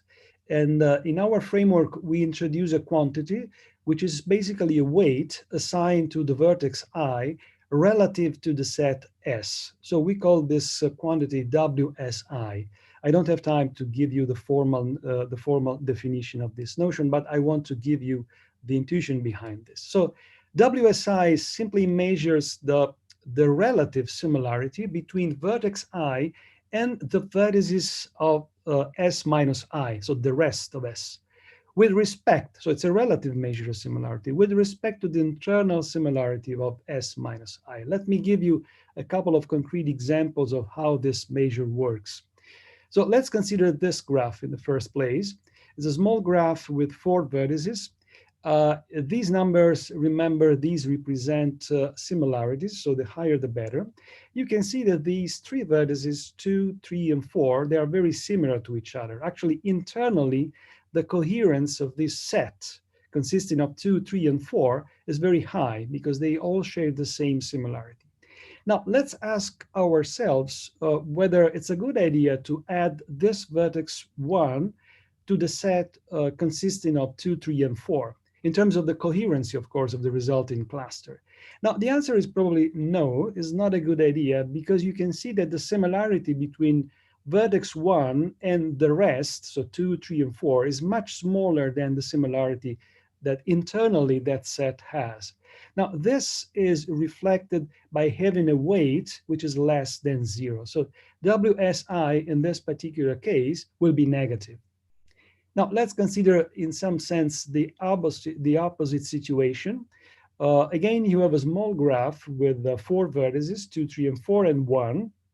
Now, if you forget about this vertex, of course, the internal coherency of 2, 3, and 4 is pretty good, in the sense that they all share the same weight, the same similarity. And again, let's ask ourselves whether it's a good idea to add vertex 1 to this set consisting of 2, 3, and 4. Now we see that apparently this is a good idea because the similarity between 1 and 2, 1 and 3, 1 and 4 is pretty large, 10, as compared to the internal similarity of 2, 3, and 4. So this is reflected by having a positive weight. Now, without giving the formal definition, this weight that we assign to vertices relative to a set can be interpreted as a notion of similarity relative to the rest of the set. And in particular, with its negative, the vertex is not really coherent with the rest, and when it's positive, it is. Now, this motivates our definition of a cluster, which we call the dominant set. So formally, if S is a subset of vertices in a graph G, and I is a vertex of S, we define this measure, which we call it WSI, as I mentioned before, and then we declare the set S to be a dominant set if these two conditions hold. The first one says that WSI is greater than 0 for all internal vertices, and this is basically the internal coherency criterion that I mentioned before. And the second condition is that this weight should be less than 0 for all external vertices. And this is basically the external incoherency criterion that I mentioned before. So this is one way to formalize the two criteria that I mentioned before that should hold for any cluster, the internal and the external criteria. Now, this is an example of a graph. You can see this graph here. These are the similarities between the vertices. And this is a dominant set. You can see that actually the similarity internally of 1, 2, and 3 is pretty large. You have 70, 90, and 60. And the similarities of the external nodes is pretty small as compared to the internal set. Now, we introduced this framework a few years ago now in a journal paper, in the PAMI paper 2007.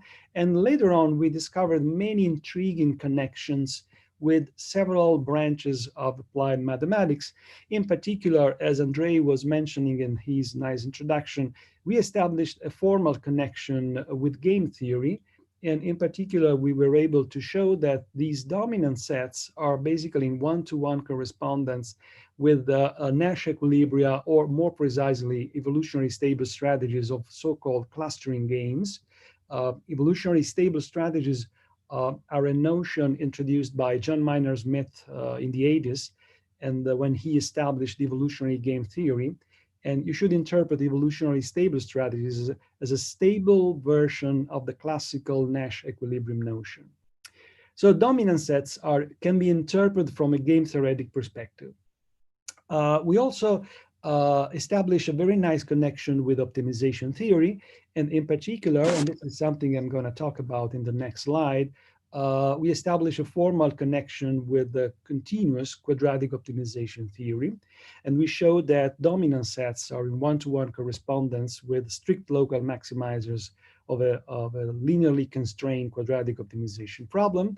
There is a very nice and simple connection with graph theory because we can show that dominant sets, when you have a 0-1 matrix, which means that the underlying graph is basically unweighted, the notion of a dominant set turns out to be exactly the same as the notion of a maximal clique, which is a classical notion of a community, of a cluster, if you like, in graph theoretic jargon. So we can interpret dominant sets as a generalization of the notion of a maximal clique to edge-weighted graphs. And finally, there's a very nice connection with dynamical systems theory because we can show that dominant sets are in one-to-one correspondence with stable attractors, meaning asymptotically stable points of game dynamics, of a class of game dynamics introduced in evolutionary game theory. So of course, I don't have time to explain all these connections now. If you are interested, of course, you might want to have a look to a recent review paper that we published a few years ago, 3 years ago, in the European Journal of Operational Research, which contains all the details. Now I want to focus on one of these connections, the connection with optimization theory. And let's focus for a moment on a situation where the affinity matrix A is symmetric. This is actually the most common situation that you might encounter. But let me also add that the dominant set framework is far more general. and it applies also to situations where the affinity matrix A is not symmetric, which means that the underlying graph is a directed graph.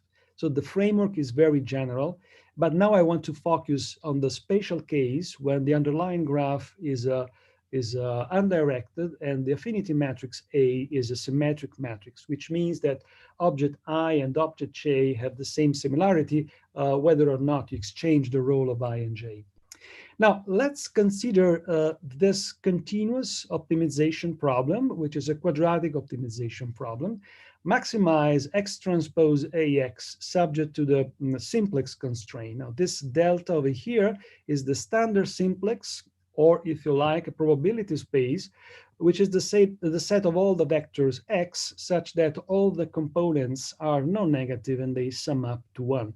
Of course, the dimensionality of this space, or if you like, the number of components of this vector, is exactly the number of vertices in the graph. So if n is the number of vertices in the graph, this is a vector of n components. Now, if you consider this function over here, and if you interpret the component of X as measures of centrality of the elements in the cluster, this function f provides us with a measure of cohesiveness of the cluster. So it makes perfect sense to try to find the vector x which maximizes this quadratic function. Now, we were able to show that the dominant sets, this was already in our original paper, dominant sets are indeed in one-to-one correspondence to strict local solutions of this quadratic optimization problem. So in other words, we can even forget the definition that I gave before, which is purely graph theoretic, and we can focus on this continuous optimization problem. The reason why we like this continuous version of the dominant set framework is that besides the theoretical understanding and the theoretical analysis that we can do, of course, by focusing on the continuous space, we also have access to a large number of continuous optimization algorithms for finding dominant sets. By the way, if we restrict ourselves, as I said before, to the 0-1 case, which means that your affinity matrix is basically Boolean matrix, is a 0-1 matrix, where 0 means dissimilar and 1 means similar, then it turns out that, as I said before, the dominant set corresponds to the notion of a maximal clique. Now, how do we find dominant sets in practice? So thanks to the connection that we established and that I mentioned in my previous slide, we use a very simple class of dynamical systems that are quite popular in evolutionary game theory. And they have very nice theoretical properties, but they also have very nice computational properties. These are called replicator dynamics. They come in two flavors, in continuous time versions, which means ordinary differential equations, or a difference equation, so discrete time dynamics as this one. Of course, in the practical implementations of our algorithm, we do prefer the discrete time version, which is depicted here. You see that we basically start from a point in the standard simplex, and we keep iterating this map until finally the algorithm converges to some fixed point. You might notice that there are no parameters to set here. There is no step size to set. There is an implicit step size. The only thing that you need to fix in advance is the starting point of this dynamics. And this is usually the barycenter of the standard simplex, which means the uniform distribution, and also the stopping criterion. So you have to have a stopping criterion, which in our case is just stop when the difference between two consecutive points is smaller than a certain threshold. But I want to draw your attention to the fact that this dynamical system doesn't have any step size. We don't have to fix any parameters step by step. And as I said before, this game dynamics have very nice theoretical properties. We can prove, actually, people in evolutionary game theory have proved that these dynamics will converge to dominant sets, or more precisely to evolutionary stable strategies. So the theoretical understanding of these dynamics allowed us to conclude that when this algorithm converges, it will give us a dominant set. And also from a practical point of view, it's very easy to implement in practice. This is a straightforward MATLAB implementation. In just 3 lines, you can implement this algorithm, and you have theoretical guarantees that the algorithm will find a dominant set. Let me stress to one point, though, because here, contrary to what happens in other clustering algorithms, I don't know whether you are familiar with the spectral clustering or, of course, k-means. Here, we concentrate on finding a single cluster. So we extract one cluster. Then if we want to get disjoint clusters, then you throw this cluster away, and then you find another cluster, and so on and so forth. So the algorithm iteratively finds several clusters. You don't get a partition in one shot. By the way, if computational speed is a concern for your application, we do have also faster dynamics with the same theoretical guarantee, but they are much faster than this one. Now, let me point to one thing with one property of this framework, which is very interesting, especially for our computer vision applications. Now, if you run the replicator dynamics, eventually you will get a vector which has as many components as there are nodes in the graph. How do you interpret the ith component of this vector? Well, as I said before, this component can be interpreted as a measure of the participation of that vertex in the cluster. In other words, if the component is 0, this means that that component, that vertex, does not belong to the cluster. If it's greater than 0, so technically speaking, it belongs to the support of the vector, then the higher that value, the more central the point is, or the node is, within the cluster. I'm going to give you a very simple example of this behavior, because as I said before, this is a property that we typically use in many of our computer vision problems. So here you see 2 nicely separated clusters. These have been generated using 2 Gaussians, of course. Now, depending on the starting point, you might get this cluster or this cluster. These green points represent a dominant set, and this blue points represent another dominant set. So there are basically 2 dominant sets here. Now let's have a look at the vector corresponding to this blue cluster, and also let's have a look at the vector corresponding to this green cluster. Here is a visual representation of these 2 vectors. You see that outside the blue cluster, which means this area over here, all the components are 0, as we expect, because these points do not belong to the blue cluster. While you can see that the value of the components of this vector become larger and larger when we get inside the cluster. So basically, you have this peak distribution, kind of Gaussian-like distribution, where the more central the point is within the cluster, the higher the corresponding value. And actually, you get a maximum here, probably at some point near the center of this cluster. And you see the same phenomenon over here. Outside the cluster, of course, you get 0, but inside the cluster, the value of the component gets larger and larger when you get inside this cluster. So this is an interesting property, because you might want to use this property in several applications. In particular, you might want to sort the elements of the vector in order to rank the elements in the cluster. In some applications, for example, you might be interested to extract a representative of the cluster. In other applications, you might simply want to get a ranking. And so this you can get almost for free by just looking into the vector X.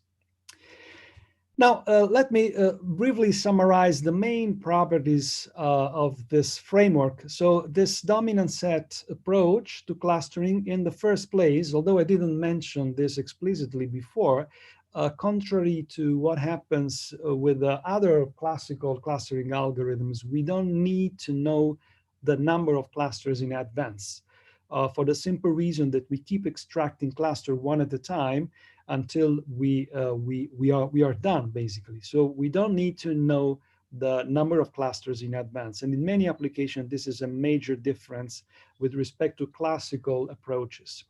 Another very important feature of our framework, which distinguishes dominant sets from other classical framework, is that it's very robust against outliers. Since we are not using a purely partition-based approach to clustering, but we do extract one cluster at a time, if you are in a situation where there are lots of outliers, lots of background noise, usually dominant sets are extremely robust. And this cannot be done, of course, in a purely partition-based approach, such as spectral clustering, for example, for the simple reason that, of course, if you have outlier points, these will get assigned to some clusters. While in this case, you simply stop the algorithm when you find that you are done, and then all the other elements can be thrown away. I already mentioned the property that we can rank the clusters element according to centrality. Although I didn't explain how to do that, and I'm not going to use this property, we have ways to extract overlapping clusters as well.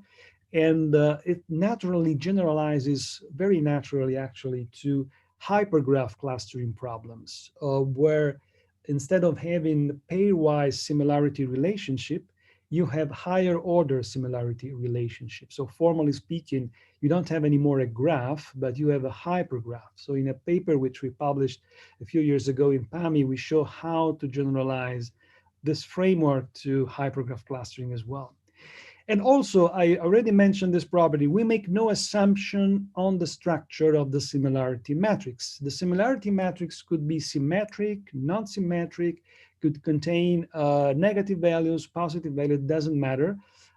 This is a major difference with respect, for example, again, to spectral clustering.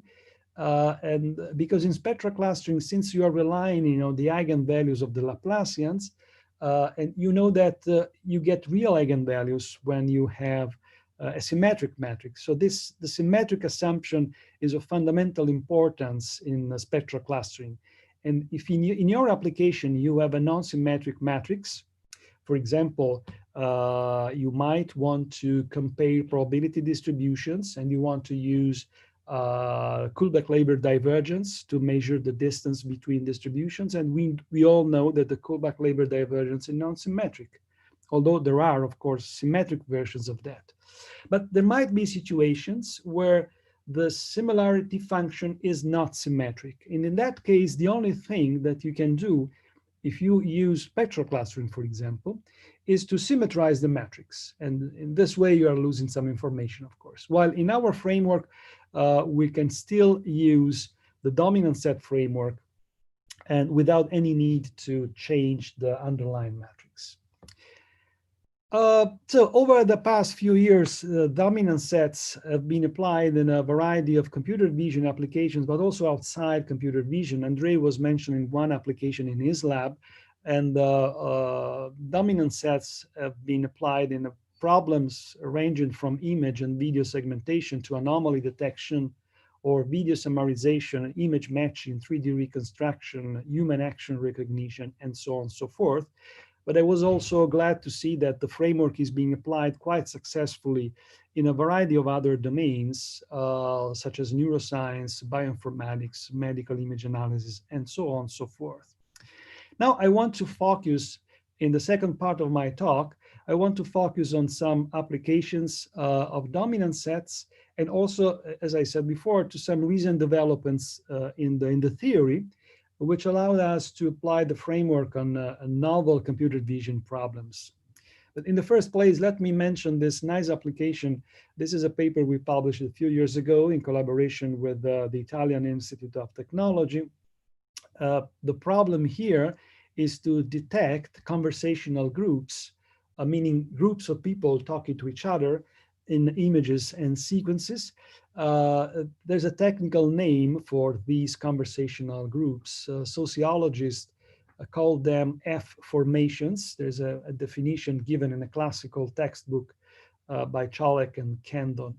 An F formation is defined in this way: whenever two or more individuals in close proximity orient their bodies in such a way that each of them has an easy, direct, and equal access to every other participant's transactional segment. So of course, in order to talk to another person, you have to be close to that person, and also you have to orient your body in a certain way. Otherwise, it's quite difficult to talk if I'm just oriented in a totally different direction. So this, as I said before, sociologists call this notion F formation, and here you can see some examples of conversational groups, or if you like, F formations, and these are taken from a data set which is publicly available that we used for testing our algorithm. And these are some typical situations when you can entertain a conversation with other people. Now, this is a problem which finds application, especially in the video surveillance, but also in other areas such as social signal processing or social behavior analysis. Now, we set up a very simple architecture, which contains as the core of the system, there is the notion of a dominant set. So this is the pipeline. So the first thing that the system does, of course, is to detect people in an image or in a frame, if you are talking about a video. And and there are, of course, off-the-shelf algorithms that we are using to do that. And once we extract a person from the image, we are interested in particular in the position, so the X, Y coordinates of the person, and also we are interested in the orientation of the head, because this is of fundamental importance to understand whether two or more people are talking to each other. And so these are information that we extract using, as I said before, off-the-shelf algorithms. Now, we use a notion which is very important in this context, which is called the frustrum of visual attention. Formally speaking, the frustrum represents the area in which a person can sustain a conversation, and is defined formally by an aperture and by a length. There are little cones, in other words, attached to you. You can see some of these cones here. This is the frustrum of this person. This is a frustrum of this person, etc. And we use this notion to set up an affinity matrix. So in our framework, once we detect the persons in a frame or in an image, we build a graph where the nodes represent the persons detected in image, and the weights on the edges is a measure which tells us the amount of overlap of these frustra. The more overlapped are the frustra, like in this case, for example, you see three people, probably they are talking to each other, and the three frustra, they have a lot of overlap. We provide a probabilistic characterization of the frustra. I don't have time to explain all the technical details, but at the end of the day, we were able to measure the amount of overlap between pairs of frustra. So you can see these three frustra intersect a lot, while this one does not, and presumably this person is not part of this conversational group. So we build, at the end of the day, we build a matrix, an n by n matrix, or a graph, and then with n vertices. And then the problem was to find or to extract the dominant sets from this graph. Now, you can well imagine that in this framework, we don't know in advance the number of conversational groups that you have in a frame or in an image. And so we cannot really use classical approaches such as spectral clustering or similar approaches, because there we need to know the number of clusters in advance. And in this kind of application, of course, we don't have access to this information. So we keep extracting conversational group using the algorithm that I mentioned before. Now, these are some results, a very quick overview of the results. The rows of these two tables represent competing algorithms. Ours is represented by these two rows, and this third one, these are three variations of the basic idea using basically different similarity functions. And these are competing approaches. Here you can see different benchmark data sets that are publicly available. One refers to a coffee break at a conference. Another one refers to images in a poster session, again in the conference. These are images taken at a cocktail party. These are synthetic images. And this one, I don't remember exactly what it is, but this is another benchmark data set. So here you can see the precision, the recall, and the harmonic mean, the F1 measure. Of course, the higher, the better. And you can see that almost always, I would say always, the algorithm is able to beat the state of the art and to get much better results than other existing approaches. By the way, we wanted also to compare our framework with spectral clustering, this green row that you can see here, by feeding the algorithm with the right number of clusters, which is of course not one would do in practice, but the results were pretty poor, as you can see from the experiment. So we are pretty happy about this idea of applying dominant sets to this problem. And nowadays, although a few years have passed since we published this paper, nowadays dominant set clustering is still one of the method of choice for this kind of problems. Here you can see some concrete examples on a few images. Here yellow means the ground truth as taken from the training set. Green means our method, and red means another approach, which was one of the competing methods. And you can see how the algorithm is able to perform pretty well in these examples.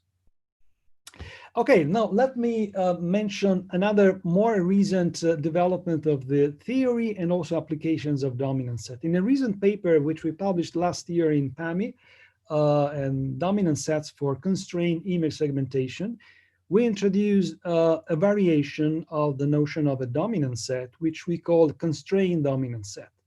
And we applied this idea to several problems. In this paper, we applied this idea to interactive image segmentation and also to co-segmentation. But we also use this framework in other problems, such as person identification or tracking, multi-camera tracking, or geolocalization. Let me first introduce this notion of a constrained dominant set, and then we're going to see how we use this idea for the interactive image segmentation. So suppose you have a graph and you want to find a cluster of this graph, but besides the graph, you also have a vertex, and you want to find a dominant set which contains that vertex. So this is the reason why we call this problem constrained dominant set, because here you don't just want to find an arbitrary dominant set, you want to find a dominant set which contains a given vertex, or, and that's more general, instead of giving you a single vertex, I can give you a subset of vertices, this S here, and you want to find a dominant set which contains at least one of these vertices. So formally speaking, you are given a graph, and you are given a set of vertices S. You have a parameter alpha, and now we define this parameterized family of quadratic programs. Maximize X transpose times this matrix over here times X, subject to the usual simplex constraint. Now, what is this matrix that you can see here? So very simply, besides the technicality, this is basically the matrix A, where on the main diagonal of the matrix, you put minus alpha in correspondence to the elements outside S. So it's basically the same matrix as before, but before the matrix A contained just 0 elements, and here you have minus alpha only in those positions corresponding to the element outside S. So formally speaking, you build a matrix like this one, where I hat S is this matrix over here. Of course, when alpha is equal to 0, then you get back to the original problem that I mentioned before. You simply maximize X transpose AX over the standard simplex. Now, what happens if you have an alpha which is positive now? Now, there is a property which we proved in our paper, which says that if we set alpha large enough, and in particular larger than the largest eigenvalue of the corresponding submatrix, remember here, we are assuming that the matrix A is symmetric. So in this particular application, we make the assumption that the matrix A is symmetric. And so we know that all the eigenvalues of A and all the eigenvalues of all submatrices are real. So by setting alpha greater than the largest eigenvalue of the submatrix corresponding to V minus S, we were able to prove that all the local solutions of this problem will have a support containing elements of S, which means that there will be at least one element, probably more, which belongs to the cluster that you extract. Now, we use this idea in the first place to attack the famous interactive image segmentation problem, which is a classical problem in computer vision. Here we are given an image like this one, and there's a user who provides you some information concerning the objects he or she is interested in. For example, the user might draw a bounding box around the object of interest, maybe a tight bounding box like this one, or a loose bounding box like this one.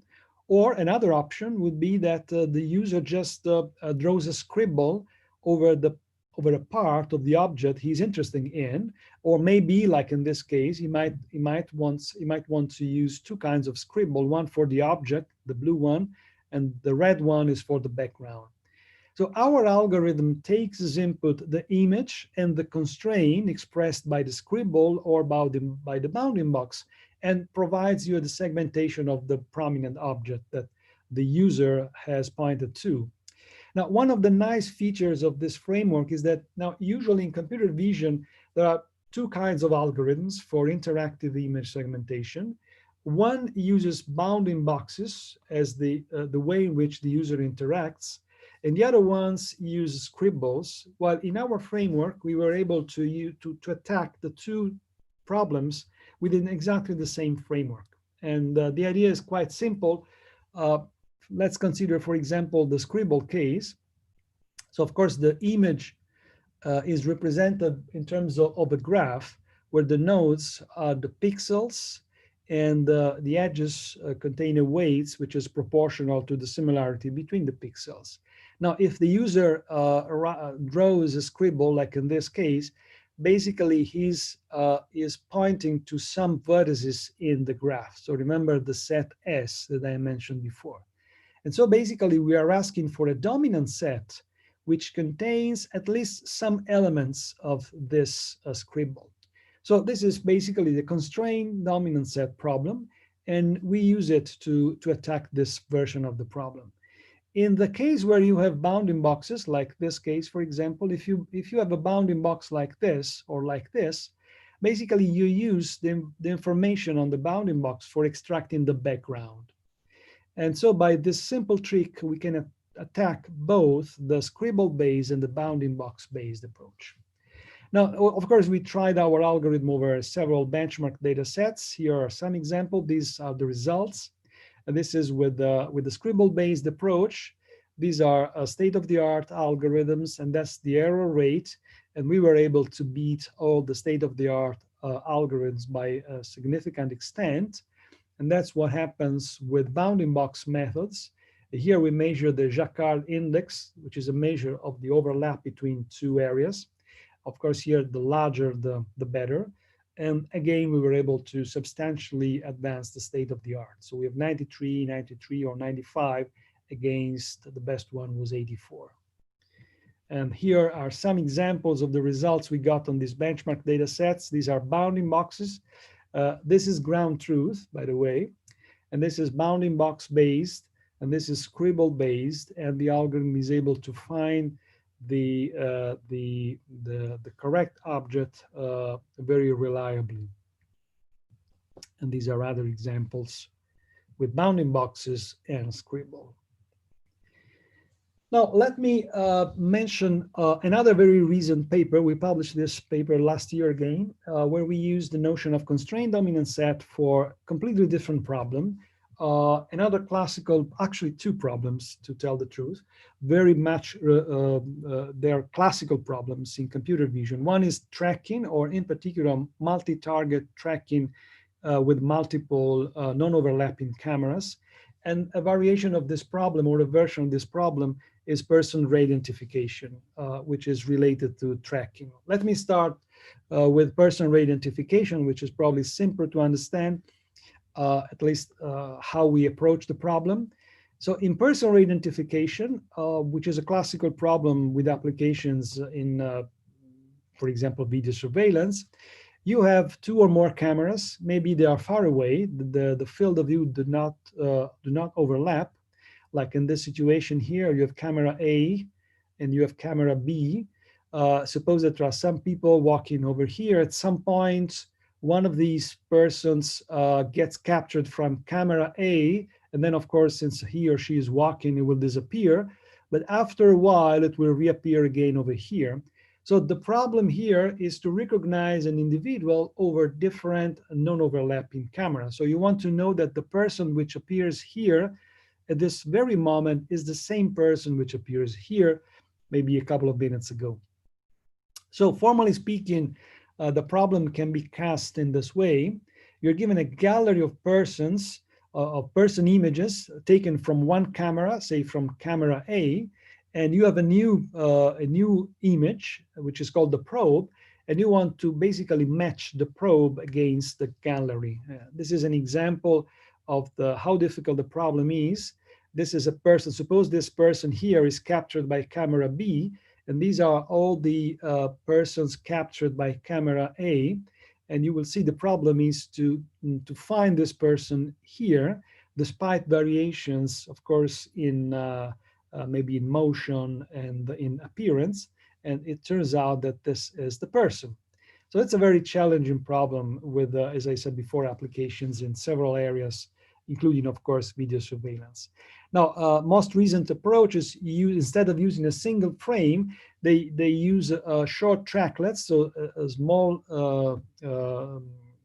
very short tracks of maybe 5 or 10 consecutive frames. And this allows you to consider not only appearance information, but also motion information. So here is the situation. You get a probe here, and you get a gallery here. This is taken from another camera. And the problem is to check whether this person here is present here. So we build a graph. Let me just jump this. Okay, we build a graph. This is the graph, where the nodes of the graph represent all the elements in the gallery, and we also add the probe, and then we find the constraint dominant set which contains the probe, and the similarities on the edges are the standard similarities that are used in this framework. They contain feature extracted by a convolutional neural network, and also we use motion information. Now, going back to the previous slides, what's the difference between the traditional approaches and ours? Now, usually in the standard methods, typically people try to build a better feature representation for objects, or better distance metrics between the probe and the gallery.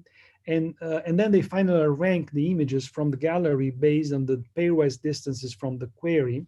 Our approach is different in principle because we use very standard features and very standard distance metrics. We extract, as I said before, a constraint dominant set for each query where the constraint is the probe. And so the question is, extract the dominant set which contains the probe. And then we perform a ranking over the short-listed clips. And this allows us to take into account not only the relationship between the probe and the gallery elements, but also the relationship among the gallery elements. And this is a feature that other algorithms do not have. And that's the final rank. So basically, we build a graph. This is the seed. So I want to find a dominant set which contains the seed. Here we go. We get the dominant set. We rank the elements, and this is the final rank. So we tried this idea over the largest video-based radio identification dataset available, which was built a few years ago. These are images taken from 6 near-synchronized cameras with more than 1,000 identities and more than 3,000 distractors. The tracklets were 25 to 30 frames long. And these are our results. Of course, each row corresponds to other state-of-the-art algorithms. And this measure is a measure of the quality of the results. and the higher the better in particular. And of course, ours was able to get the best results. So at the time of publication, that was the state-of-the-art method. Nowadays, probably there are other methods which have been introduced, but ours is still one of the method of choice for this problem. And these are some examples. You see, these are some probes, and these are some gallery elements. The green elements correspond to exact matchings. The red ones correspond to bad matchings, but the first one is always the right one, at least in these examples. Now, let me quickly talk about a related problem. Conceptually is different, but there are, of course, similarities between person identification and multi-target, multi-camera tracking. So here, as before, we are in a multi-camera setting, possibly non-overlapping cameras, like in this situation, and you want to track people or objects from one camera to the other. So we developed a pipeline which contains the notion of a dominant set in 3 different levels. So let me briefly mention how the system works. Suppose you have n cameras, like in this case, camera 1, camera 2, camera n. So in the first place, since we are interested in detecting humans, we used off-the-shelf algorithms for human detection. So you end up with a bounding box around each person detected in a single camera. And then we built short tracklets by simply measuring the amount of overlap of the bounding box in consecutive frames. Now, these short tracklets become the nodes of a graph where we look for dominant sets. And that becomes the first layer of our framework. We do this independently for all the n cameras. So the result of the first layer is to provide tracklets. So the nodes are short tracklets, and the final result is a set of tracklets. Then we build another graph, again, independently from each camera. And the goal now is to put together all these tracklets in order to build tracks, which are much longer, of course. And this is done again, camera by camera, independently. Finally, the third layer tries to combine the results taken from the independent cameras. And we built a third layer where now the nodes of the graph are the tracks found in the previous steps. And then we extract again a dominant set, which will give us the final result. So let me show with a simple example how this works. So remember, we first extract short tracklets by measuring the amount of overlap between consecutive bounding boxes in consecutive frames. Then we build a graph where here the nodes are the short tracklets. The edge weights try to combine both appearance and motion. And in particular, as far as appearance is concerned, we use standard CNN features, while motion, we just measure the constant velocity. So now we have a graph, and we extract dominant sets. So this is one dominant set, and which gives rise to one tracklet. This is another dominant set. Remember that we extract them in sequence, and this is another tracklet. And we keep going this way until eventually we find a number of tracklets. Okay, so this is the result of the first layer. And then we have the second layer where now the nodes are the tracklets found in the previous layer. So we do exactly the same thing as we did before. And the result now is a number of tracks. So you can see here what happens with the algorithm. This is basically one track, and this is another track, and this is another track. I don't know. Oh, here we go. Now, these operations are performed in parallel on the several cameras, on the different cameras. Let me see whether I can start a video. Maybe it's not working. Let's see. There you go. This is a video which shows how the system works. Here we are in the very preliminary phase of human detection. We are using off-the-shelf algorithms for doing this. And then this is the tracks that have been extracted in the single camera with our framework. And you see how the algorithm is pretty robust in extracting all the tracks with all these people. This is done, as I said before, camera by camera. Okay, let me go ahead. Now, remember, the final step tries to combine all the tracks found in the different cameras. That's the place where all the information of the different cameras go together. So we build another graph where the nodes now represent the tracks found in the cameras, in the individual cameras, and the edge weights are, of course, the similarity between the nodes. And then we extract tracks across cameras, like in this case, or in this case. You see that here, for example, which is what sometimes happens, these two tracks in the original camera were kept separated for some reason, while we were able to put them together in the cross-camera association task.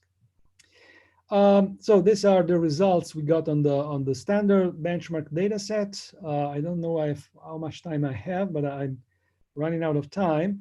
By the way, our results were better than competitors. And here are some concrete examples on some images. Like here, this is taken from camera 1. And you can see, for example, this person, 212, is the same person here. This is within camera. And you see across another camera, the same person is assigned the same number, and so on and so forth. So these results are pretty good on this standard benchmark data set. Okay, I don't think I have time to talk about this other application, but give me 1 minute to just mention the problem. This is another paper that we published last year in PAMI.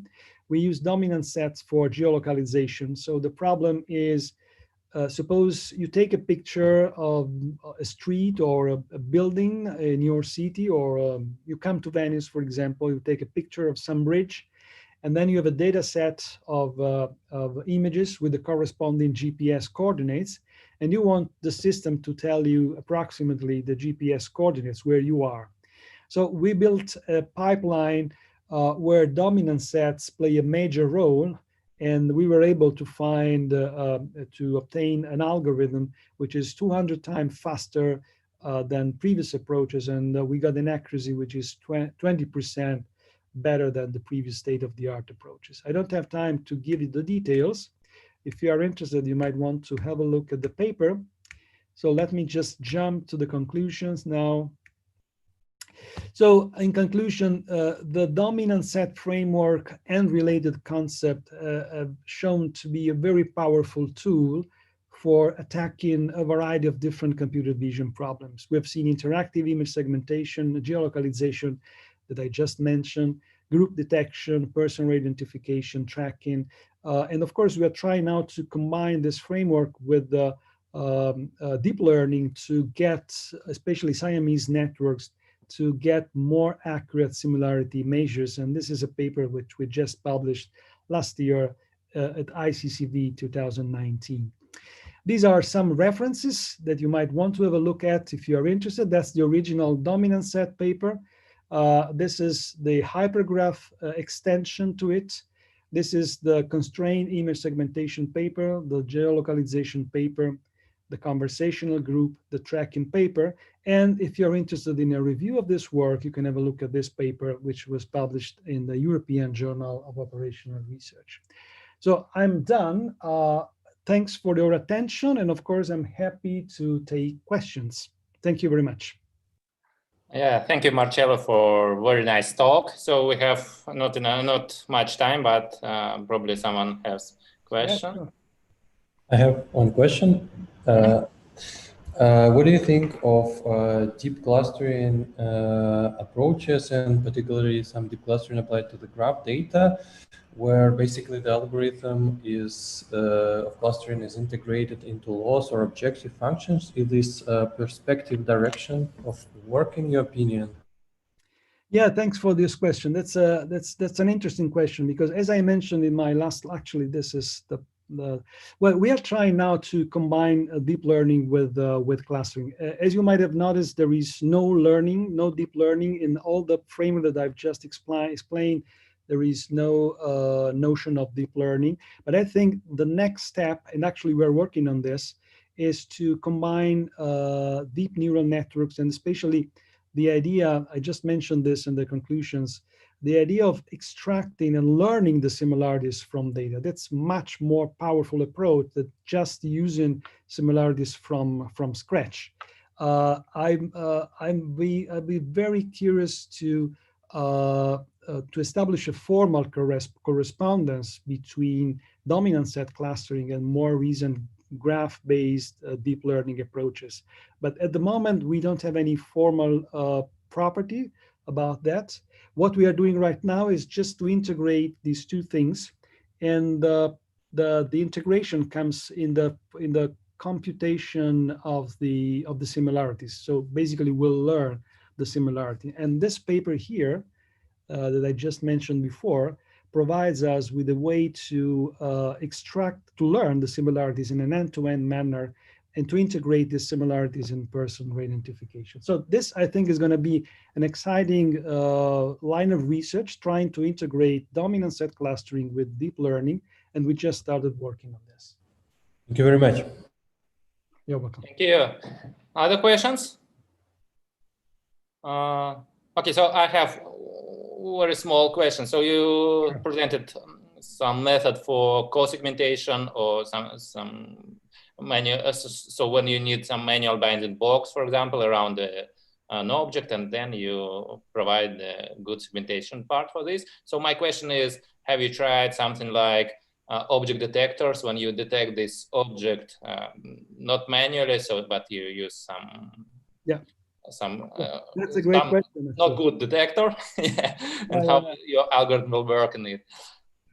Yeah, thanks for the question. Actually, what we did was to, interactive segmentation, when was originally introduced in computer vision, assumed that you have a user, and the user just, draws a bounding box or maybe draws a scribble, and that's the reason why it's called interactive image segmentation. Nowadays, we have standard benchmark data sets for doing this, and we tried that on those benchmark data sets. But of course, that bounding box can come from an object detector. And although we didn't directly work on this, in principle, it can be done. So you can imagine a situation where you have an object detector which throws a bounding box like the one we were been using for tracking, for example, a bounding box around the objects of interest, and then you run the constrained dominant set. We haven't done that because we just use a standard benchmark data set, and we were working on interactive image segmentation. But of course, it can be done. And I'm eager to know if you are willing to apply this idea. I will be very happy to know what happens. Okay, so thank you. Other questions? Okay, it seems that we are done. So let me thank Professor Pililio for this very much. talk. It was a pleasure. Thanks. Providing a talk for AIST conference, and thank you very much. Yeah. So thank you, and I hope to see you in person at some point, maybe in the coming year. Me too. Thank you. Bye-bye. Yeah, bye. Thank you.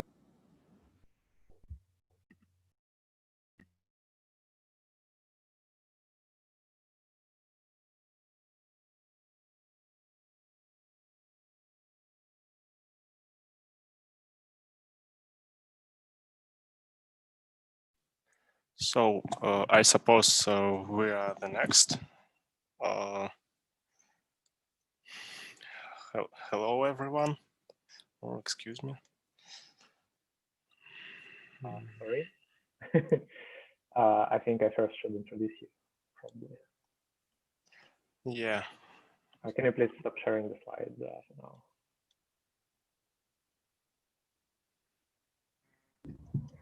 Hi, everyone. Is my screen working? My screen. Can you please stop sharing the slides for now? Okay.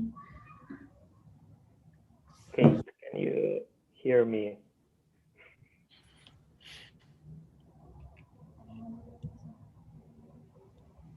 I do. Okay, so yep. Welcome everyone to the second session of the Natural Language Processing track for the AIST 2020 conference. And we are continuing with the works, with the papers that were accepted to the main proceedings of the conference. And the first talk has already actually started. And yeah, so it is DNet QA, yes, no question answering dataset to the Russian language. And it will be presented by Katerina Artemova and Alexey Machnev. And you have 20 minutes. The floor is yours. You're welcome. Yeah, hi, just to make sure, can everybody see the screen? Yes. Okay, so hi everyone, my name is Katya Artemova. I'm with the Higher School of Economics, and today my colleagues and I are going to present a new dataset we created for the Russian language. And before we jump into details, I'd like to make two short notes. First of all, for those of you who don't speak Russian, I would like to explain the title of the dataset.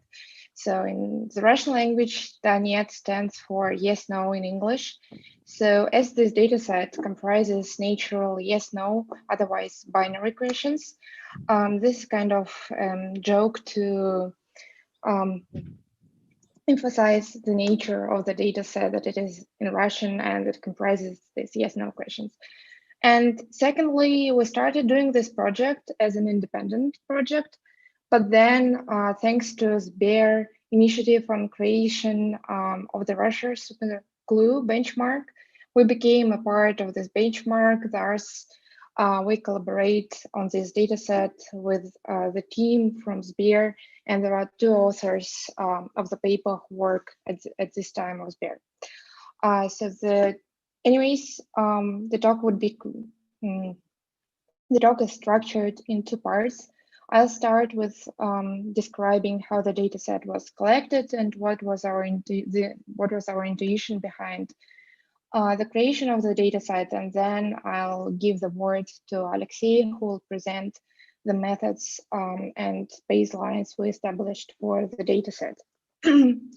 So basically, the dataset, DNet QA, comprises, as I said already, yes/no questions. So such questions that can be answered with either yes or no. You can see a sample from the dataset in this slide currently. And we have, so each entry to the dataset is threefold. First of all, we have a question that can be answered with either yes or no. We have this either yes or no answer. And sorry, I was supposed to give slides. I mean, your slides are not visible right now. We're seeing only your desktop. Really?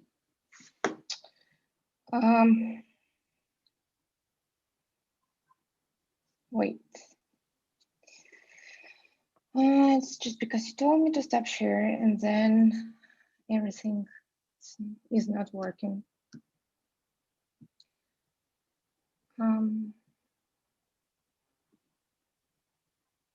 Is this way better? Yeah, now we can see the slides. If I change the slides. Yes, okay. Everything's okay now. Thanks, just continue. Cool. Yeah.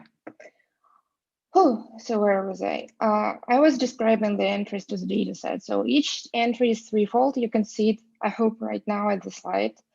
We have a question, we have an answer, and also we have a passage extracted from Wikipedia.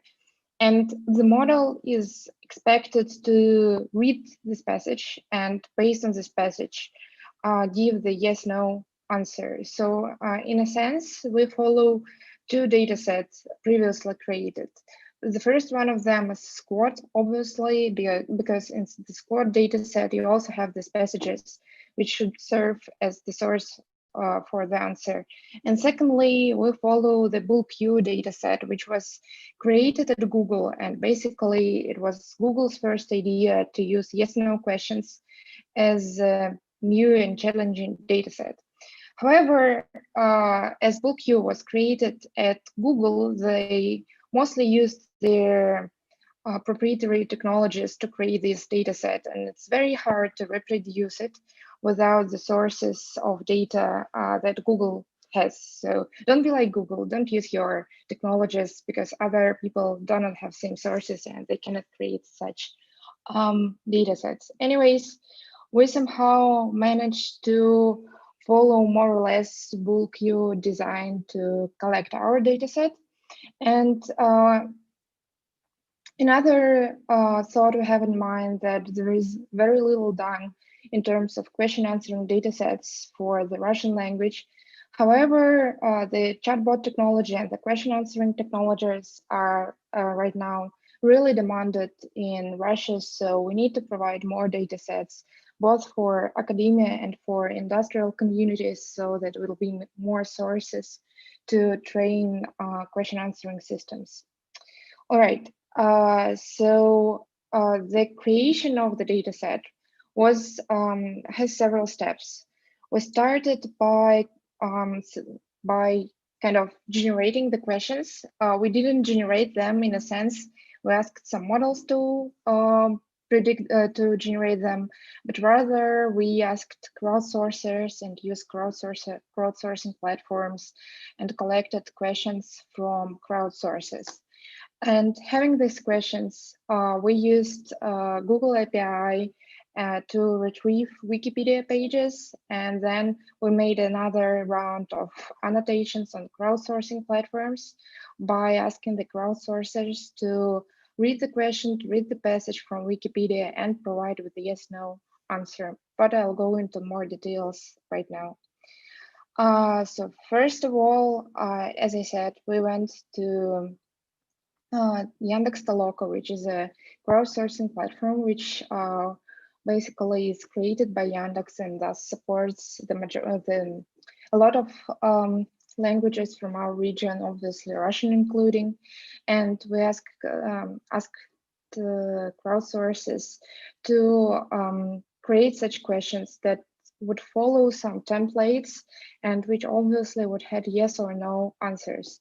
So we kind of showed the crowdsources several templates, but said that you're not really limited to them, but you can use them as a source to inspiration to ask these yes or no questions. For example, one of the templates included words in Russian, is it true that, or does exist something like, and blah, blah, blah, and the crowdsourcers would have to create questions using these templates. We also limited the topics that the crowdsources would use for creation of the questions because we didn't want to have something obscene or something inappropriate in the dataset. And then we had to manually filter out some of the questions that indeed were inappropriate. And with this step of dataset creation resulted in a list of questions. Some of them were indeed following our expectations and could be answered with yes or no, but some of them were not really bad in terms they were grammatically correct and they were perfectly fine from topical point of view, but they didn't follow the templates and they couldn't be answered with yes or no. So basically, these were all questions that started with VH words, but obviously in Russian. So we manually, and not really manually, using some regular expressions and manual filtering, we filtered these questions out. Then we went to Google API and retrieved from Google 3 Wikipedia page per each question. If it was not possible to retrieve 3 Wikipedia pages, we thought that this question was corrupted and didn't use it further. Given these 3 questions, 3 Wikipedia pages we retrieved from Google, we had to select from these Wikipedia pages relevant passages that would be further annotated with crowdsourcers. To do this, we followed a pre-trained model from Deep Pavlov. This model was pre-trained for Squad, and it helped us to retrieve the passage that probably contains the answer to the question. We're not completely sure that this answer is correct or this answer does fit into our design, but it helped us to collect the passages for the second step of annotation. And this slide, we explain the way we pre-processed Wikipedia articles, but I don't think we need to stop here and pay a lot of attention to this, because every one of you have worked with Wikipedia and you know how to pre-process Wikipedia. So the second step of crowdsourcing annotation was the following. Now we have these questions, and now we have some passages from Wikipedia. We're not completely sure that these passages contain answers, so ask the crowdsourcers to read the passages carefully and to say whether there is a whether the answer to the question based on this passage is yes or no. And surprisingly, it turns out to be not a very easy task for the crowdsourcers. And when I was preparing this talk, I found multiple educational videos on YouTube explaining how to complete this task. It was very kind for the crowdsourcers to share samples from our dataset and some instructions on how to create it on YouTube. Yeah. And the purposes of this step was twofold. First of all, we wanted to filter out question passages pairs that don't fit into the design of the dataset. And secondly, we want the desired answers. I mean, yes or no answers.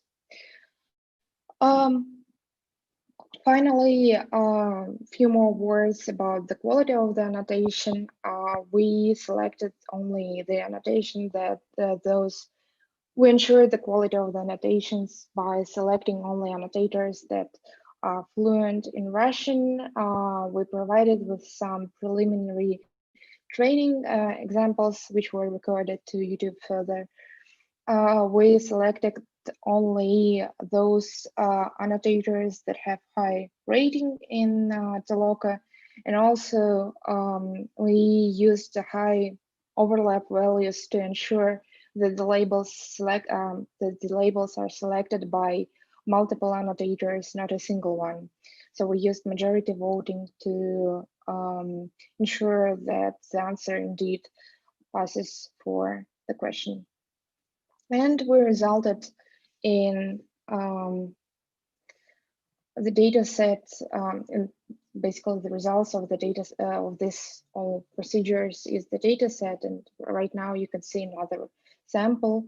So the question is whether Neil Armstrong was indeed on the moon, and you can read the passage and decide that yes, it was indeed on the moon. The hints shown here are the samples from the squad model from the squad model, which we used to collect the passages. Another example of the data set entry is again right now at the slide, so I don't think I need to translate it, but anyways. So we ended up in a middle range, middle scale data set, so it's not really small, but again, it's not as large as the one created by Google. We split the data set in a standard split, so everyone can access train and def parts of the data set, but the test part is private and it belongs to the Russian Supergroup project, which we are part of. And finally, this slide shows the topics present in the data set. It's very different from the one created by Google, because in the English data set, the most popular topics aren't history or war, but there are more sports and series related. But we have some cultural differences, and thus the topical differences in the data set too. And finally, these slides show the first words of the questions.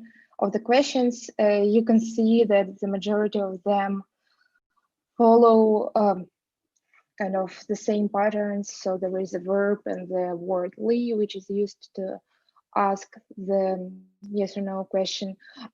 In fact, from this list, from these 15 prefixes of the questions, not all of them were provided by us. So not all of these templates are forced by us, and there is a lot of creativity from the crowdsourcers included in these questions. Okay, so I'm done with creating the data set, with describing how the data set was created. And now I'd like to ask Alexei to explain a little bit more about the baselines we established. Hello, I will discuss our experiments on training models to achieve the best accuracy on our data set. So first of all, we have three baselines. There are pre-trained and not pre-trained fast text classifier, and also RuBERT fine-tuned or Deep Pavlov's RuBERT fine-tuned for our task. As expected, the best baseline is achieved with the RuBERT model. So the next slide, please. I will discuss our experiments on training models to achieve the best accuracy on our data set. Excuse me. Then we did experiments on pre-training and fine-tuning transformers. Pre-trained model, like RuBERT or XLMR, are pre-trained on related task and then fine-tuned on trained part on Danetka dataset. We divide related tasks into two groups, task transferring and the language transferring. All task transferring datasets are Russian, and tasks are related but different from yes/no question answering. There are those tasks, those datasets. There is a paraphraser. The task is to find if two phrases have the same sense. Then this is XNLI. The task is to decide whether one sentence is entailment, contradiction, or not related to another. And question answering dataset from Sberbank is a classic QA dataset for Russian language. So language transferring assumes using the same dataset, like identical, the dataset is identical to ours, but on the different language. So like BulkQ is an English dataset, and also the task is to answer questions yes or no. For this purpose, we of course use BulkQ dataset, which has the same idea and task, but dataset is English. We perform two approaches to pre-train on this dataset. For the first, the dataset is translated to Russian with machine translation, and as for all task transferring attempts, we used Deep Pavlov's RuBERT for this. For the second approach, we pre-trained multilingual model, XLMR model, on original BulkQ dataset, not translated BulkQ, and then fine-tuned it on our dataset. And the next slide. So as our dataset is highly imbalanced as expected, about 80% of yes answers, the resulting model may be biased and most likely to predict yes answer. So to handle this problem, we found that accuracy could be raised by almost 1.1% by selecting good threshold for yes answer. So in our experiments, we first built a precision recall curve. It's displayed on the bottom of the slide. An example of this curve for some model we've trained, and select a threshold which maximized F1 score. Moreover, the last model checkpoint may be not the best one in case of metrics on validation and test dataset. It may be simply overfitted. So we select the best threshold and evaluate, or not the best threshold and the best checkpoint with that threshold, and evaluate on test data using that best threshold, best threshold and best checkpoint. Both best threshold and best checkpoint are found with the validation part of data. So find threshold and checkpoint with testing on validation part of data, and we've tested it on test part. All metrics are calculated on test part of our data. And the next slide, please. In summary, as you can see, the best results are reached by XLM error model. And the second result in our top is reached with pre-training on translated bulk-U. Thus, as expected, language transferring shows the best results because its data set is most similar to ours. So bulk-U is yes, no question answering, and our data set is also yes, no question answering. Nevertheless, the best result for task transferring is achieved by pre-training on Sberbank QA dataset. And the result is close to language transferring approach.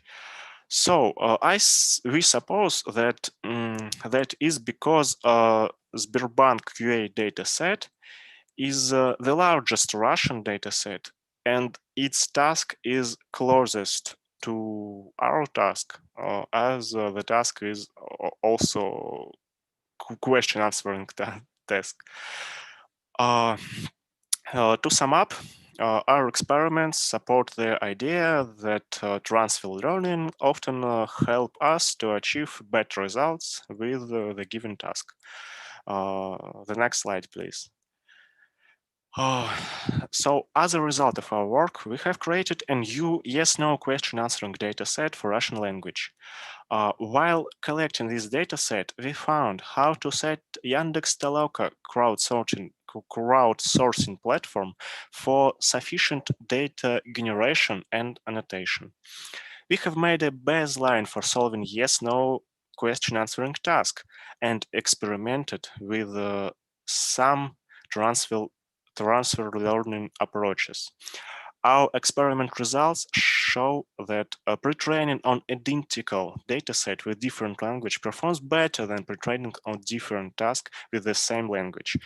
Now, nonetheless, we can't reuse bulk-U dataset with keeping the .NET QA dataset for evaluation only. So I've done. I have finished. You're welcome to ask your questions. Yeah, thanks. Any questions? We have, I guess, about like 3 or 4 minutes. Questions. You're welcome. Actually, there is a question in the chat. If you can read it and answer, that would be great. I think I can start with answering the question in the chat. And this is Olga Leshevskaya who asked whether we did experiment with splitting the wiki text into different batches or with sliding text fragment boundaries while asking different respondents. She assumes that the information needed for the answer can be placed in more than one sentence and even one paragraph. We indeed experiment with sliding fragments. So the resulting data set is created from choosing the best fragment of the multiple overlapping ones. So yeah, the answer is yes. We did this, and we included. We kept this in mind, and also in the data set, you can find that there are different answers to the same question based on different paragraphs.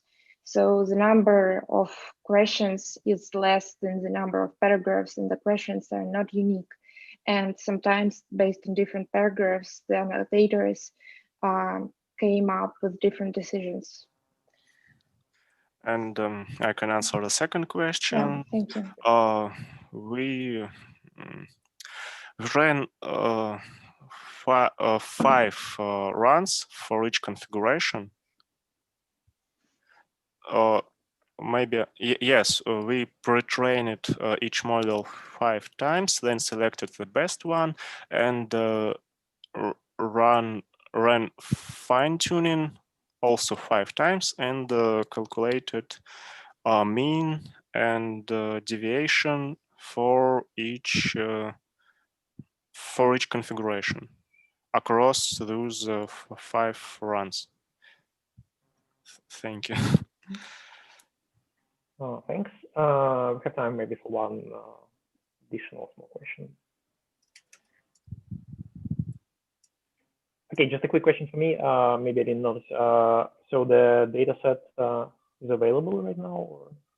Yeah, the data set is available. Only the test part is private.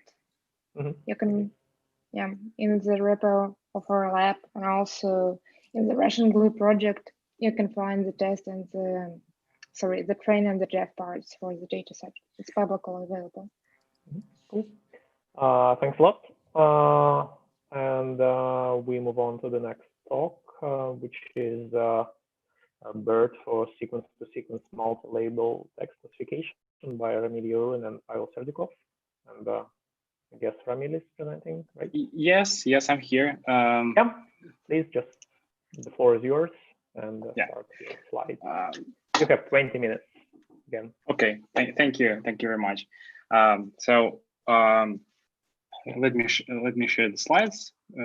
View.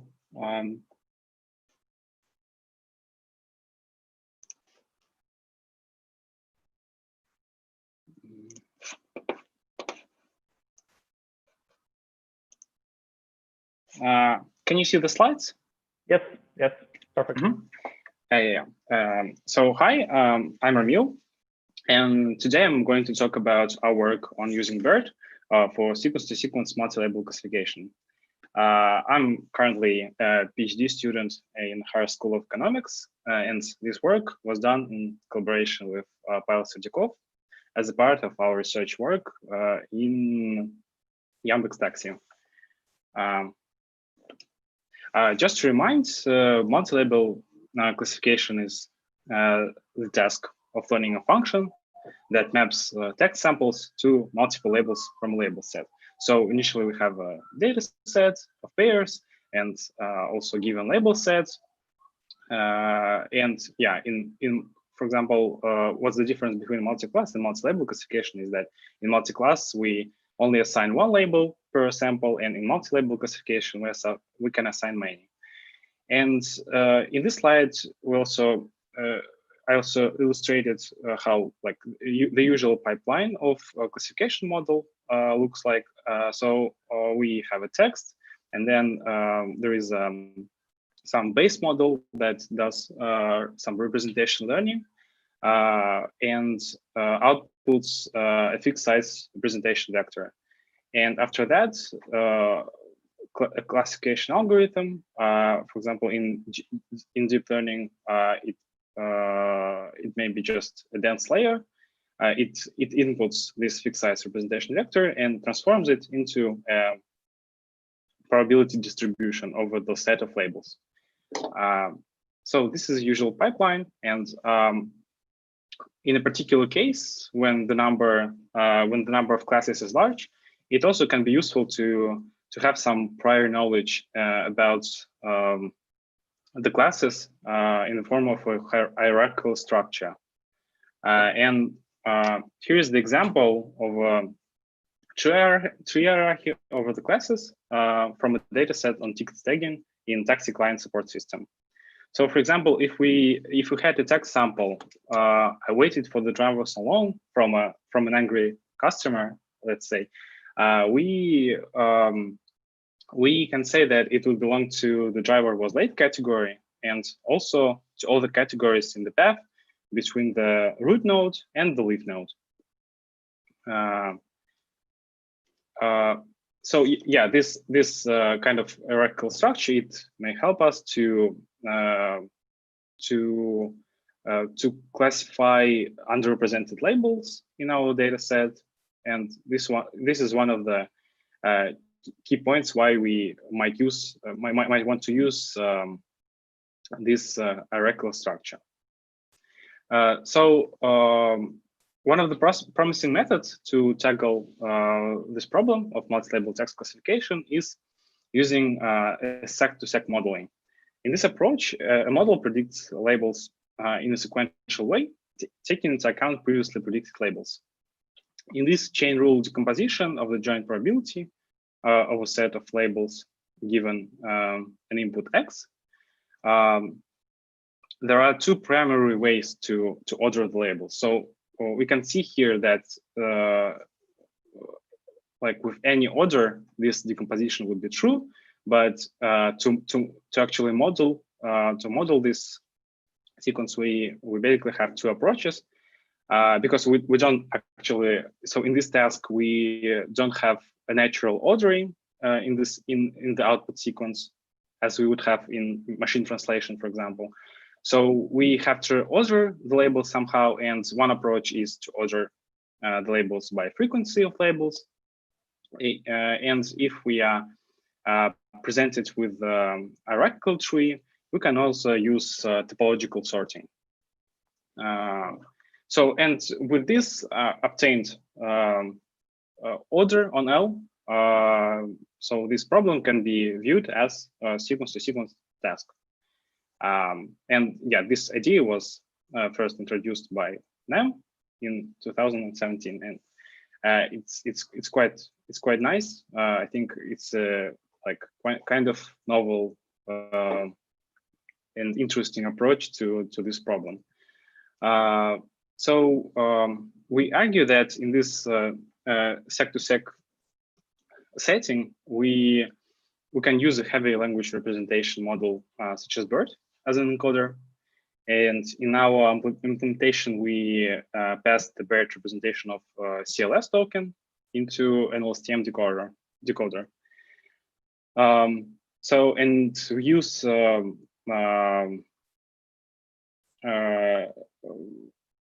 we use representations of other tokens in the BERT for attention mechanism. And also in each step we perform here a mask softmax instead of just softmax to avoid repetition of the labels. And for example, in the case when we are presented with hierarchical structure, we also want to avoid the labels that are not in our path. So if we already predicted some labels previously and want to predict a new one, we should probably mask out those labels that were already predicted and those that we don't want to predict because they are not in the possible path between the root and any leaf node.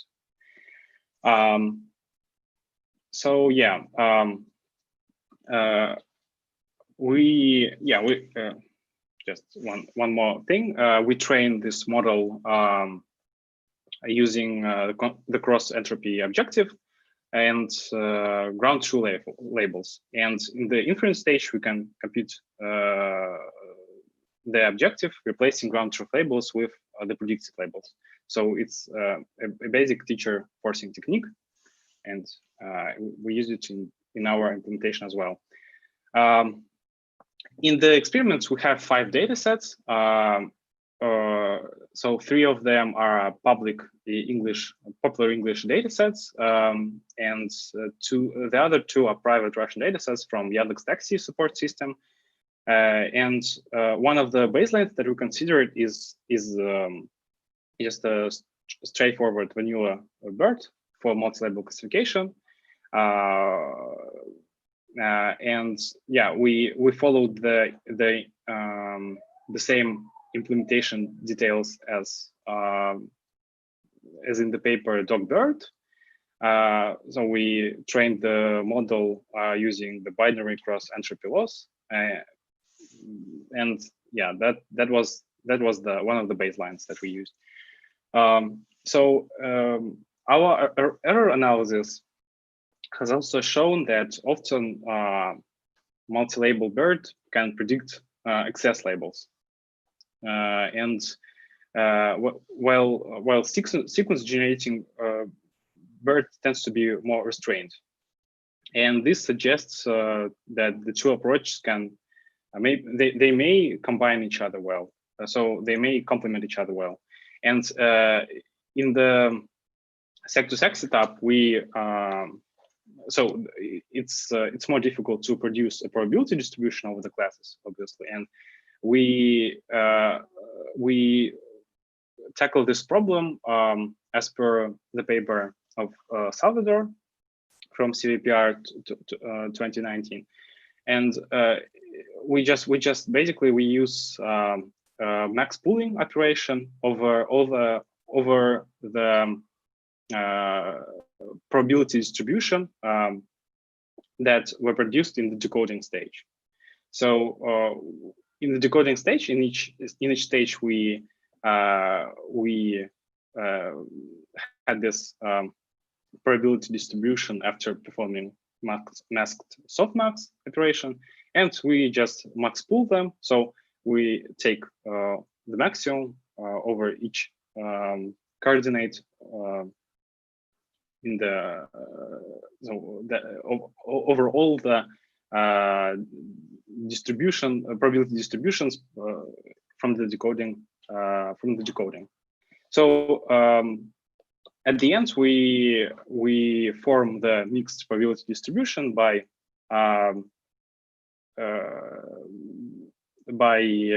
combining those two distributions. So it's just a weighted average with alpha being a trade-off parameter optimized on development set. Yeah, here is the example how how it behaves in a development set of RCV1 dataset. So we can see that it prefers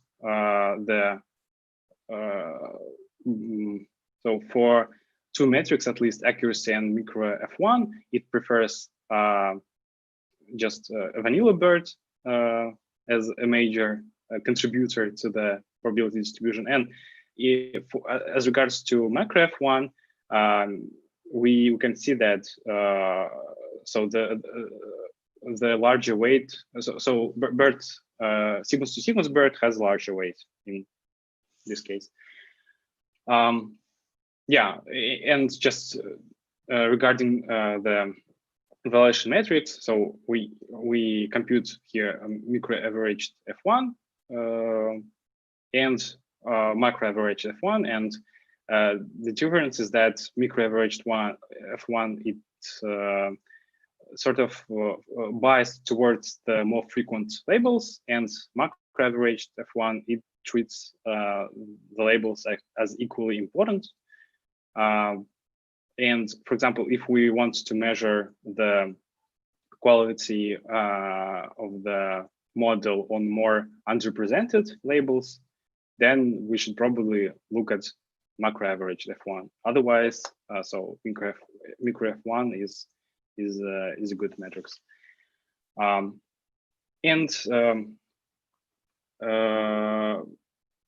Yeah, the experiment results are presented in the table.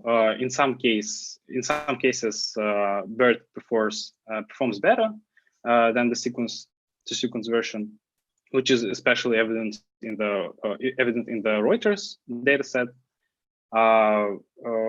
And the possible reason for that might be that this dataset is the smallest one out of the 5 dataset we had. And however, for example, in RCV1 dataset, which is quite large, we can see that BERT sec-to-sec is has much better macro F1 metrics, and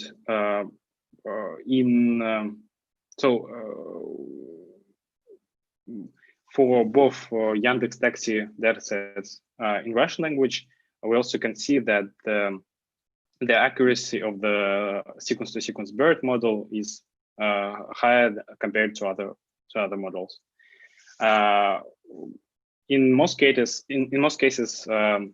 better performance can be achieved after mixing BERT and sequence-to-sequence BERT, and so we haven't seen like large improvement in micro F1 metrics, but for macro F1 metrics, it's about 1.6 average improvement, and as regards to accuracy, it's about 0.8% improvement. And so in this table, we also so the matrix is marked as bold if it's significantly so statistically significant. So if there is a statistically significant difference with other metrics in the same category. So also we also observed that BERT-based models, we also observed that BERT-based models show more favorable results in comparison to other models. We also for example, took two baselines, HMCN and HILAP, from 2019 conferences. So HMCN was presented in ICML conference, and HILAP was presented in EMNLP conference. And those two models so underperform compared to BERT-based models. And this is also interesting. So we also can see that multi-syllable BERT takes 30 to 50 epochs to converge, and this is actually unexpected, because in multi-class BERT, for example, it really takes smaller few number of epochs to converge for the BERT model. However, in multi-level case, and this was confirmed in the previous paper about that, it's true that BERT multi-level takes like several dozens epochs to converge. So in comparison, our model BERT with sequence-to-sequence, with sequence generation model, it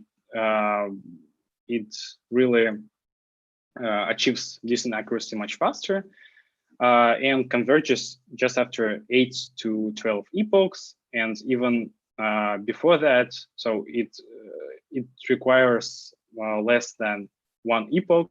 So basically, less than a whole data set to show really good accuracy. And also in this slides, we show how differently the BERT sequence and the usual vanilla BERT perceive the same text. It's so in some tokens, it's quite obvious that for example, for the words encoder and deep, in both models, it pays large attention to it. But for some other words and tokens, we can see that the distribution of this attention is different.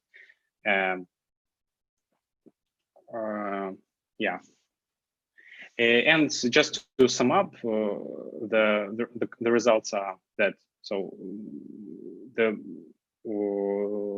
this BERT plus SGM model with sequence-to-sequence setting combined with a standard BERT, it outperforms the baselines on 3 popular datasets. And so BERT for multi-label tasks, it takes far more epochs to converge, and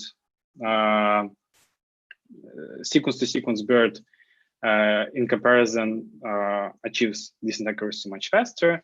And also one of the findings was that the beam size, so we performed beam search in the inference stage, and it appears that beam size does not affect much on the performance. It's an interesting finding because it actually matches sort of to the intuition, because for example, in machine translation, we do have this problem with ordering. So in beam search, the model can produce different sentences, for example, and they might be in machine translation, they might be equally good translation of the source sentence, but in our case, the order is quite unimportant, and yeah, this might be one of the reasons, and another reason might be that the vocabulary size of the in our task is much smaller, because we only have the classes. So our vocabulary is basically the labels in the data set, and in machine translation they are so the vocabulary is the words. Yeah, and just a small slide here with ideas for future work. I think one of the interesting lines of work would be learning this hidden hierarchical structure over the label space, where no such hierarchy is presented. Another interesting problem is to attempting to generalize this idea to large scale multi-label classification, because in this case we would have even larger sequences, output sequences, and maybe the pros of sequence-to-sequence BERT model would be more apparent and evident in this case. Also, if we can go further with adopting this sequence-to-sequence ideas from other natural language sequence generation tasks, such as machine translation, summarization, for example, and in these fields, there were many interesting ideas proposed already, such as deliberation networks, and using, for example, pure transformers as a decoder model. And yeah, these techniques, it would be interesting to see how they work in this multi-level classification, text classification problem setting. So thank you very much for the attention. I'm ready to answer the questions. Thanks, Emil. We already have actually 3 questions in the chat. So it would be nice if you can. Yeah, they're both from they're all from one and the same person. Mikhail Tikhamirov asks about trying your approach for Russian data sets, about multiple different state values, and why do you think it's so many for conversion? Yeah. So so the first question is, did you try RuBERT for the Russian data sets? And the answer, so my answer for that is yes. Yeah, we tried this for just a vanilla BERT model.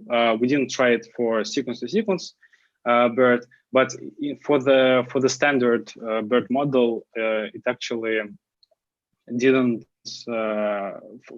In our task, so in Yandex Taxi dataset, Russian dataset, it didn't affect much on the performance.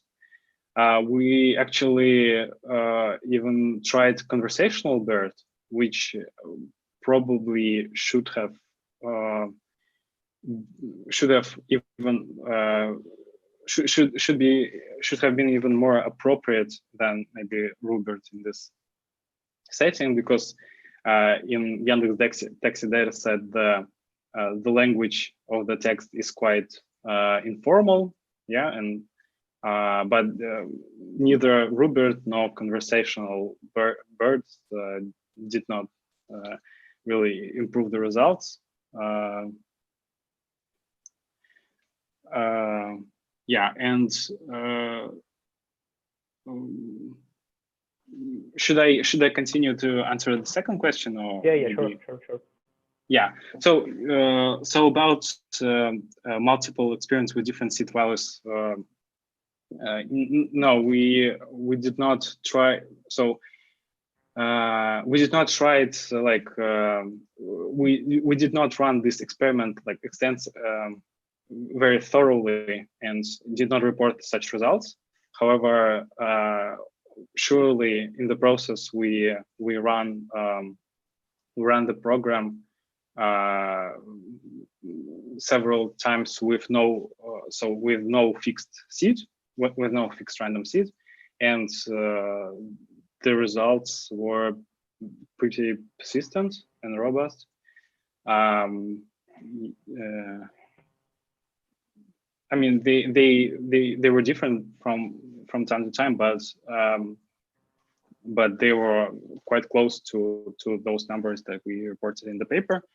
And regarding the third question, why do you think it took so many epochs for convergence? So in multi-label classification, I don't have a good answer for that. So I only know this from the experimental side. So we performed these experiments, and indeed, after, for example, like 3-4 epochs that should be enough, for example, in multi-class classification, it's absolutely not enough in multi-label classification task. And yeah, these results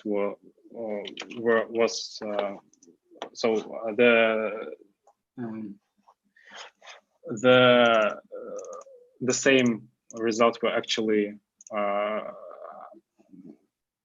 obtained in this paper, JOC-BERT by Hikari. In this paper, they also report that the number of epochs it took to converge was much larger. So yeah. Okay. Thank you. Thanks, Ramil. We have to move on to the next talk. But if thank you very much. If anyone still has questions for Ramil, please ask in the Zoom chat or in our Telegram chat. Yes, I would be more than happy to answer the questions. Yeah, thank you. Right. So the next talk is Ensemble-based commercial buildings facade photographs classifier by Alexey Samarin and Valentin Malik. And I guess Alexey is presenting. No, it will be me again. Sorry. Cool. You have to listen to me for another half an hour. You have 20 minutes for the talk and 5 minutes for the questions. No, you will be listening for half an hour. That's a joke. I'll try to be short this time. You're welcome. Okay, so hello again. My name is Valentin Malik, and I'd like to present you our joint work of Ensemble-based commercial buildings facade photograph classifier. First of all, about the team. It was the first author is Alexey Samarin, who is a PhD student at St. Petersburg State University. And the second author is me. I'm PhD. I'm working in Kazan Federal University. Okay, so we need a few slides of background here because as far as I understand, this work is more about computer vision than about the NLP. So we need more about computer vision background here. So there is a network which has shown great results in the feature extraction tasks. This is EfficientNet, and the most important part of this, most important block of this net is so-called mobile inverted bottleneck convolution. It is called MBConv here. So it is when you have shallow layer, then wide layers, and again shallow layer, which is allows this network to have to extract more information. I'm not that good at the computer vision side, so I could answer some questions on that, but don't expect me to give you all the details. Next background thing is Inception ResNet. This is actually I would say two-part network, which actually consists of ResNet of some kind. This is first two images, the most left, I mean. And also it is it consists of the input embedding layer, not layer, embedding block, which is the most right here. So this is the combination of Inception and ResNet networks. And the third network we will be using, it is called SSD. SSD network uses a famous VGG network, and after that several convolution layers to extract the features. And we will be using this SSD network with some modification. Okay, so that was a background, and now we'll actually going to describe the datasets we have been working with. The first dataset has no exact name. We call it a dataset of signboards. It was described in our previous work in the last year. This dataset actually has 360 images of 4 classes. These are hotel. This is a store, restaurant, and some other class which we actually use for any other business signboard. Actually, we have seen in the wild, I would say. So the initial data set of signboards, it has been actually collected from Google Maps by our colleagues in 2017, I would say. You could get more details on the data set in the original paper. Of course, the citation in our paper is presented. So we added this markup. And also we collected the 10 times bigger dataset of 3,886 images. We call it commercial facades dataset.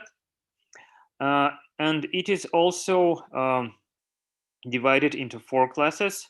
I would say roughly evenly. The hotels, the stores, a restaurant, and some other. Okay, so at the lower part of the slide, you see the examples of the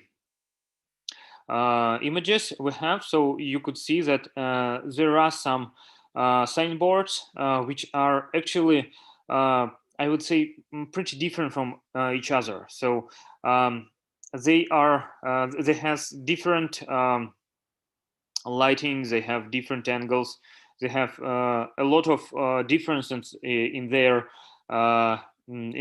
essential things.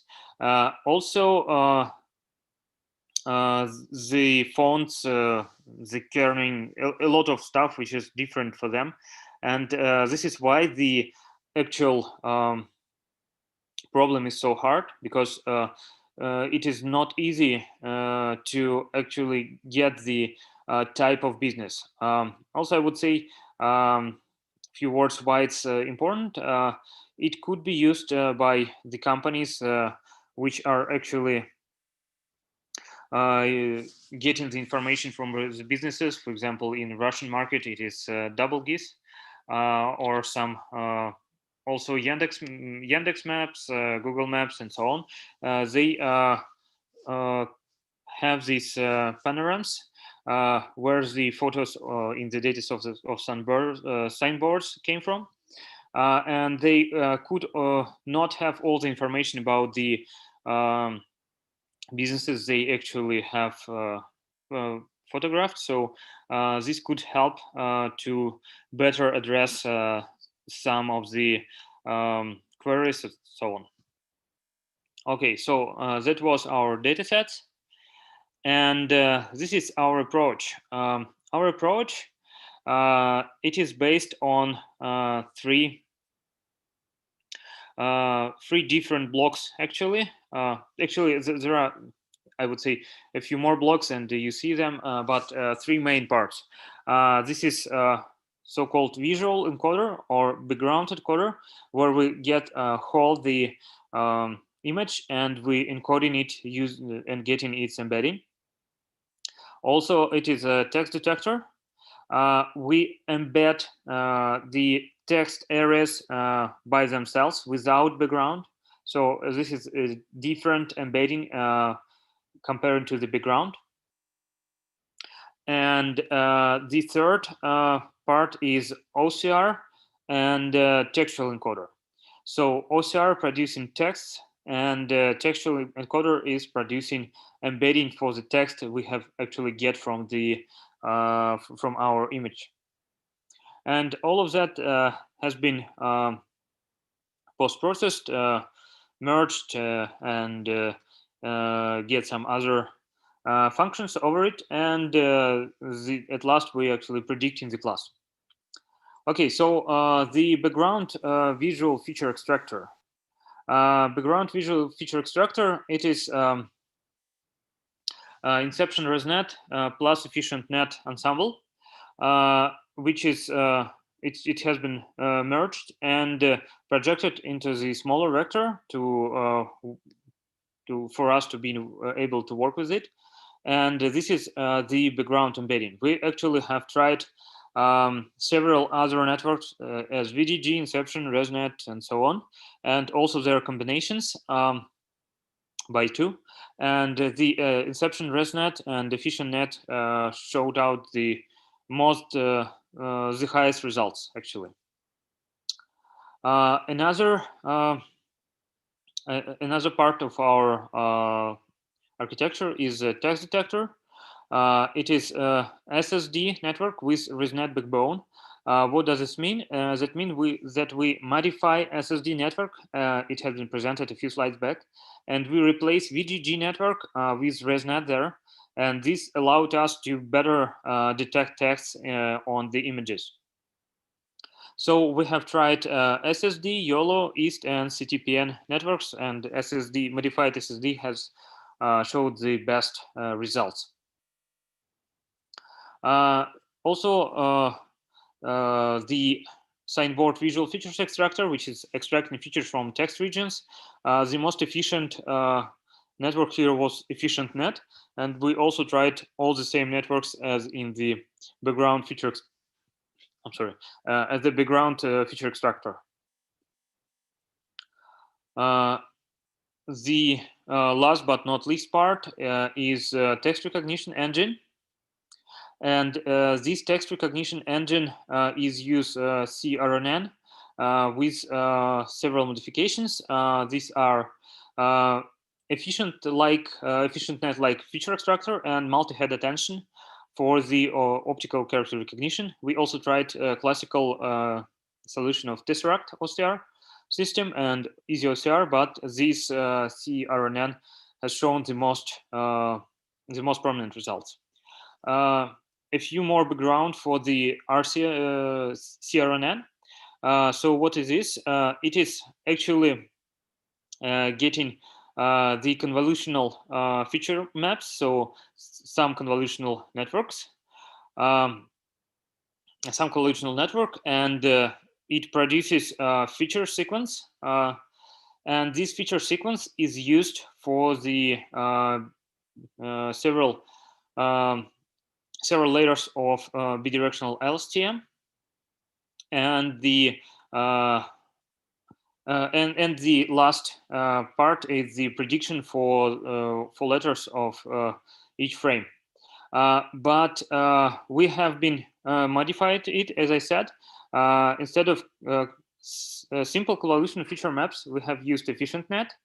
And instead of deep bidirectional LSTM, we used multi-head attention, which has allowed us to improve the results for the text recognition in our task.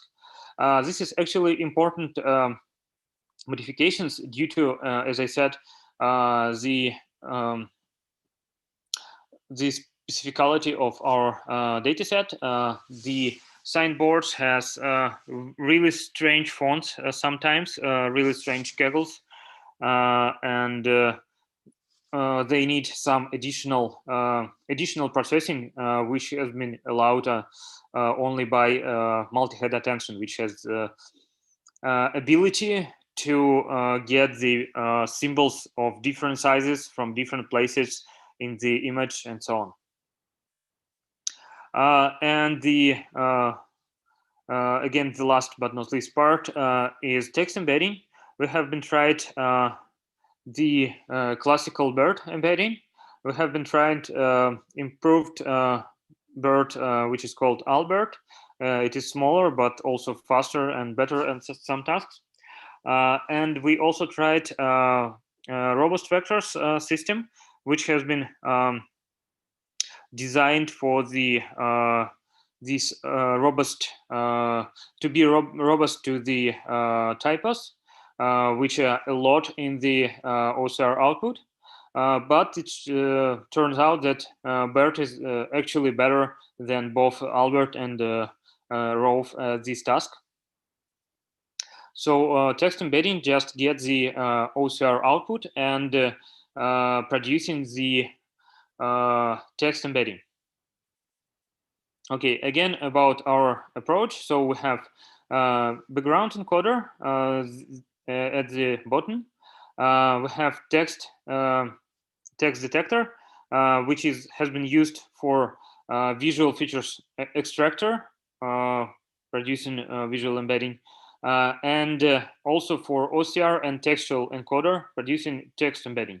And all of this has been used for the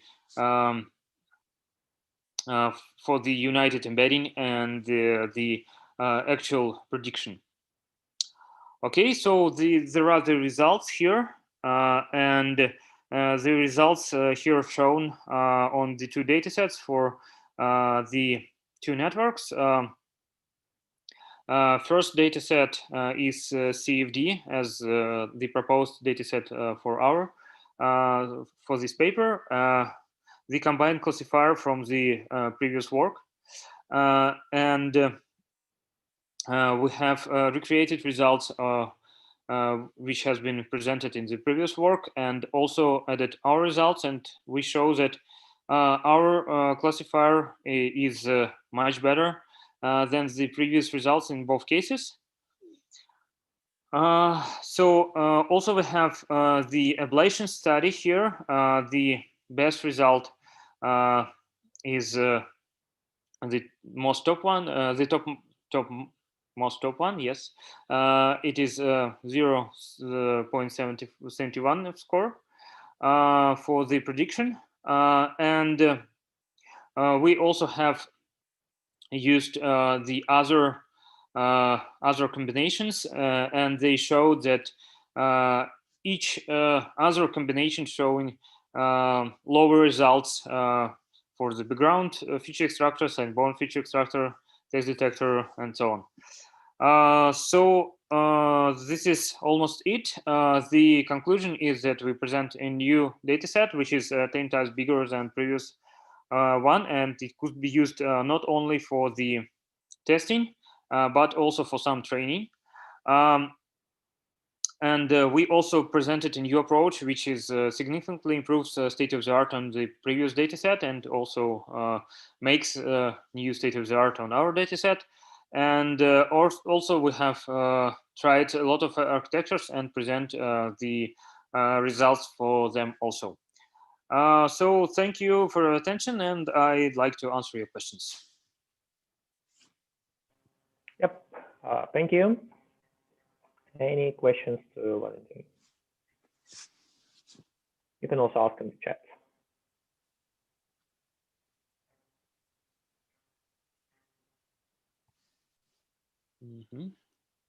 I don't see the questions right now.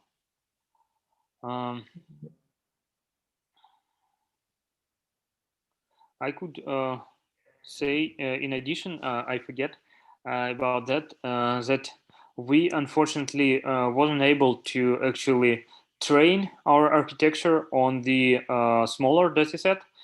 We only test on it. So this is these are the test results on the test results for the for our architecture. It has been trained on the CFD. This is due to the size of the dataset, which is really small and couldn't be used for even for fine tuning.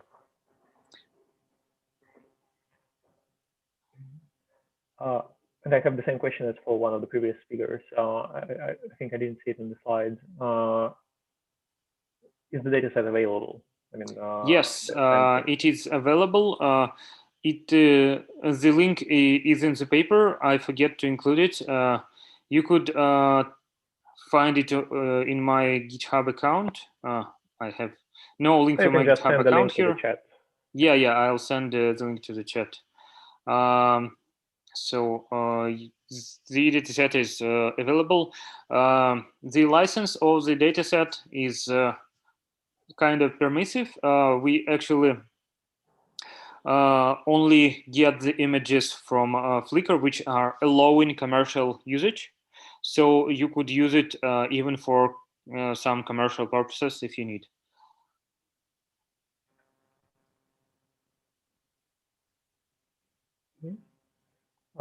Thanks a lot. Thank Any other questions?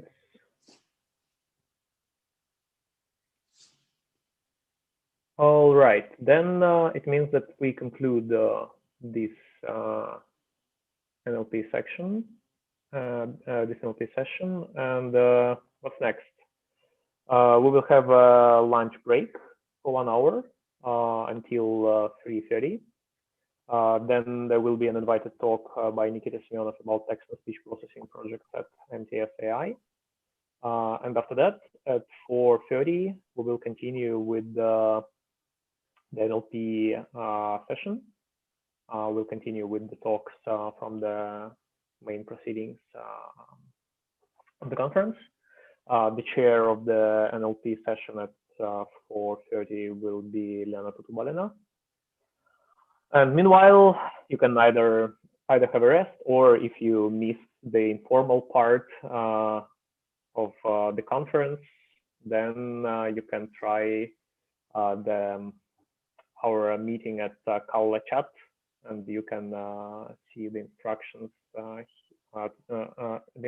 how to join, either in the group chat here in Zoom or in the Telegram chat. Yeah. So if you just want to have a quick informal talk with someone, then join our Kaula room. Yeah, or just have rest. Okay, that's it. Thank you, and see you all either in Kaula or in Zoom. Bye.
Dear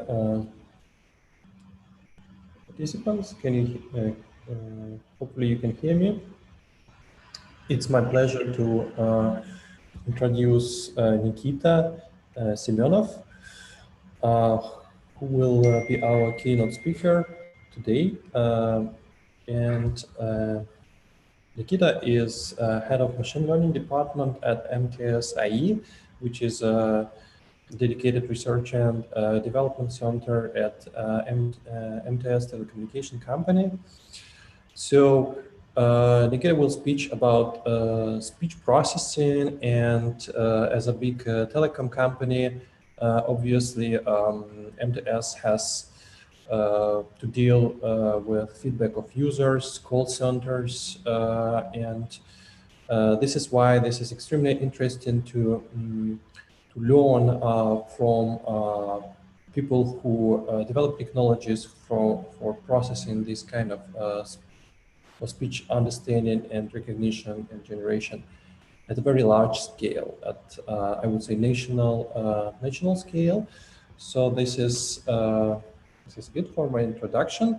So Nikita, you can start sharing your screen now, and your camera if you have some.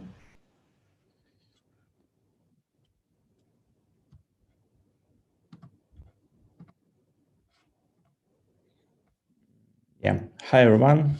My name is Nikita. Thank you, Alexander, for introducing. I think I have some troubles with sharing. 1 minute. I need to reboot the Zoom. All right, that's fine.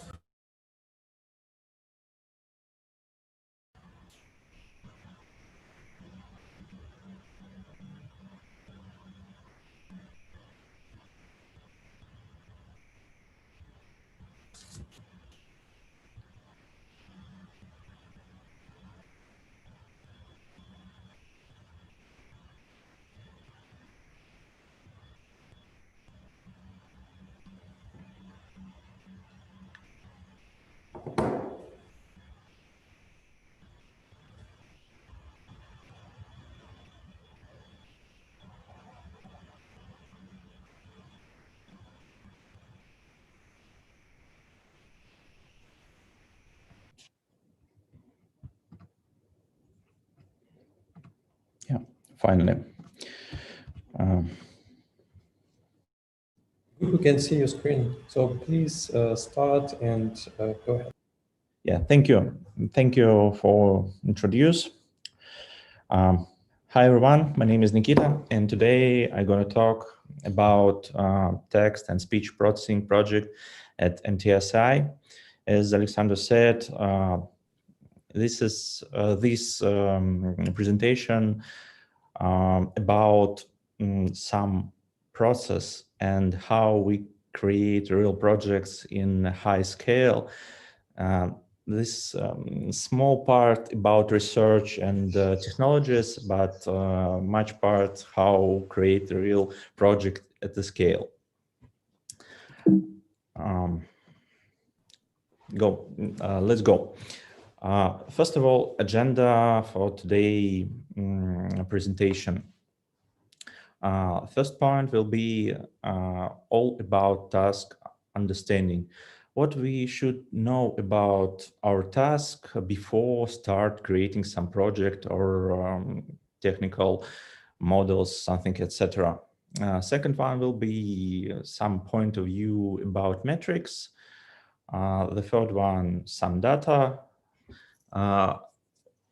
In 4 point, we're gonna talk about architecture point, something about publisher, subscriber, or event-driven architecture and models as a service. At 5, we got some useful checklists, what we should to do before starting deployment our models. And the final, we gonna talk about preparing for production and some points and tricks how we can make our life after release something easily, and don't forget about update our models. First of all, task understanding. The main point of this to know all about our task. How we can describe our task. This is online or offline system. Online systems are those where model predictions need to be made in real or near real time. Some tasks such as fighting spam, content moderation, etc., by their very nature require an online systems. Offline systems, on the other hand, don't need to run in real time. They can be built to run efficiently on a batch of inputs at once and can take the advantage of approach like transductive learning or single instruction multi-data architecture. Some online systems can be reactive and can even do learning in an online fashion. Someone called this like online learning. But many online systems are built and deployed with a periodic offline model and published it in production. Systems that are built using online learning should especially be sensitive to adversarial environments. One example, a recent example of this was the famous or infamous Twitter chatbot Tai, which went astray and started learning from online trolls. As hindsight wisdom expected, Tai soon started responding with offensive tweets, and its parent company, Microsoft, had to shut down the service in less a day after launch. A typical trajectory in system building is to first build an offline system and trying to move the offline system in online. The next point will be interactive our system or non-interactive. Most natural language processing systems and ISR systems are not interactive in the sense that predictions slowly came from a model. In fact, many production models are deeply embedded in the pipeline, something like ETL or the same pipeline of data processing. In some situation, it might be helpful for adding a human in this loop, and human can be involved in the loop of making predictions. Interactive systems are hard to engineer, but achieve very high accuracy by bringing the human. Something, I don't know, maybe active learning, for example. Next one will be unimodal versus multimodal systems. And for example, at this slide, you can see the typical solution or neural network for cocktail party problem. In many situations, it may be helpful to incorporate more than one modality in the learning and prediction process. For instance, it is helpful for in-use transcription system to not just use the audio stream, but also use the video frames. And for example, we have some different frames and they input audio. Next, we can imagine some same examples in NLP or ISR, something like spoken language understanding when we combine the audio and the text and trying to use both, I don't know, maybe this is not a good example, but go next. The next point will be end-to-end system VS versus piecewise systems. Science deep learning comes in mainstream. Another choice point available to researchers and engineers is to build a complex NLP and SR systems, either as a pipeline of different units or as monolith end-to-end system. For example, linear model, this is a real example of piecewise systems. We can combine many linear models in a chain or some parallel architecture and use, train, predict, and use them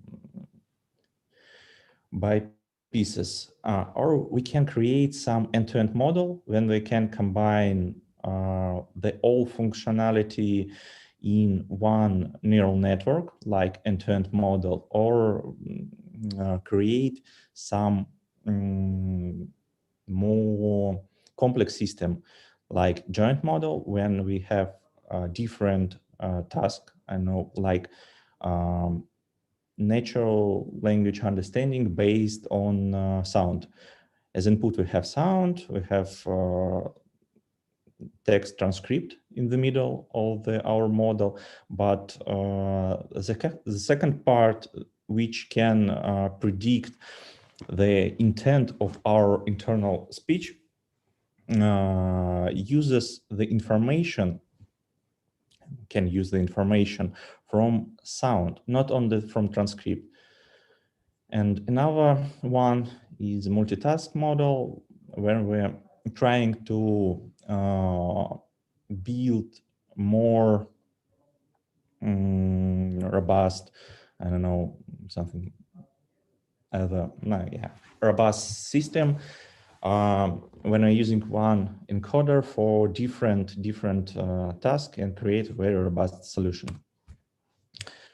And the last one will be monolingual versus multilingual systems. No, in this case, I think everything is clarified.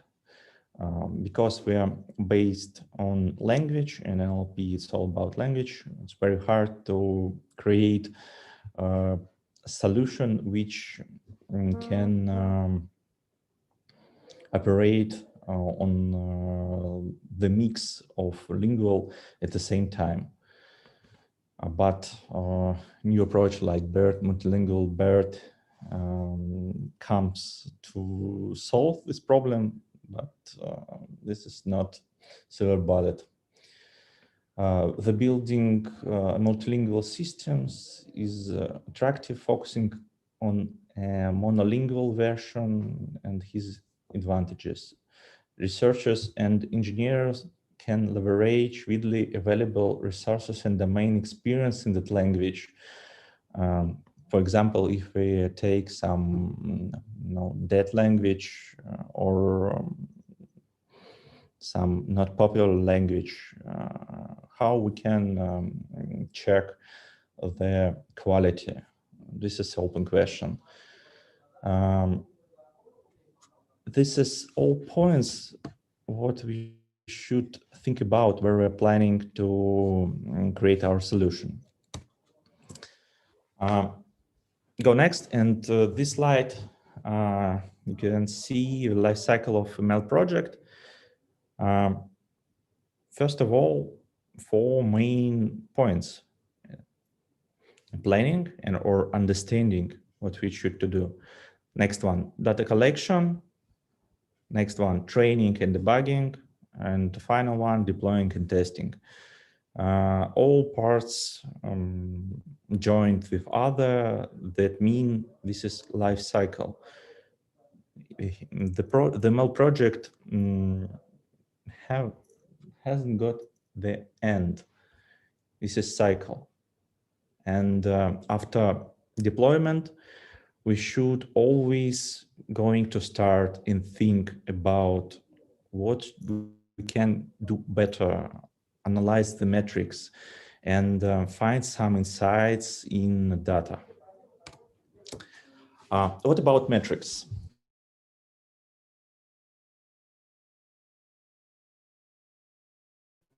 Use it in our center. The technical metrics and the product metrics are business metrics.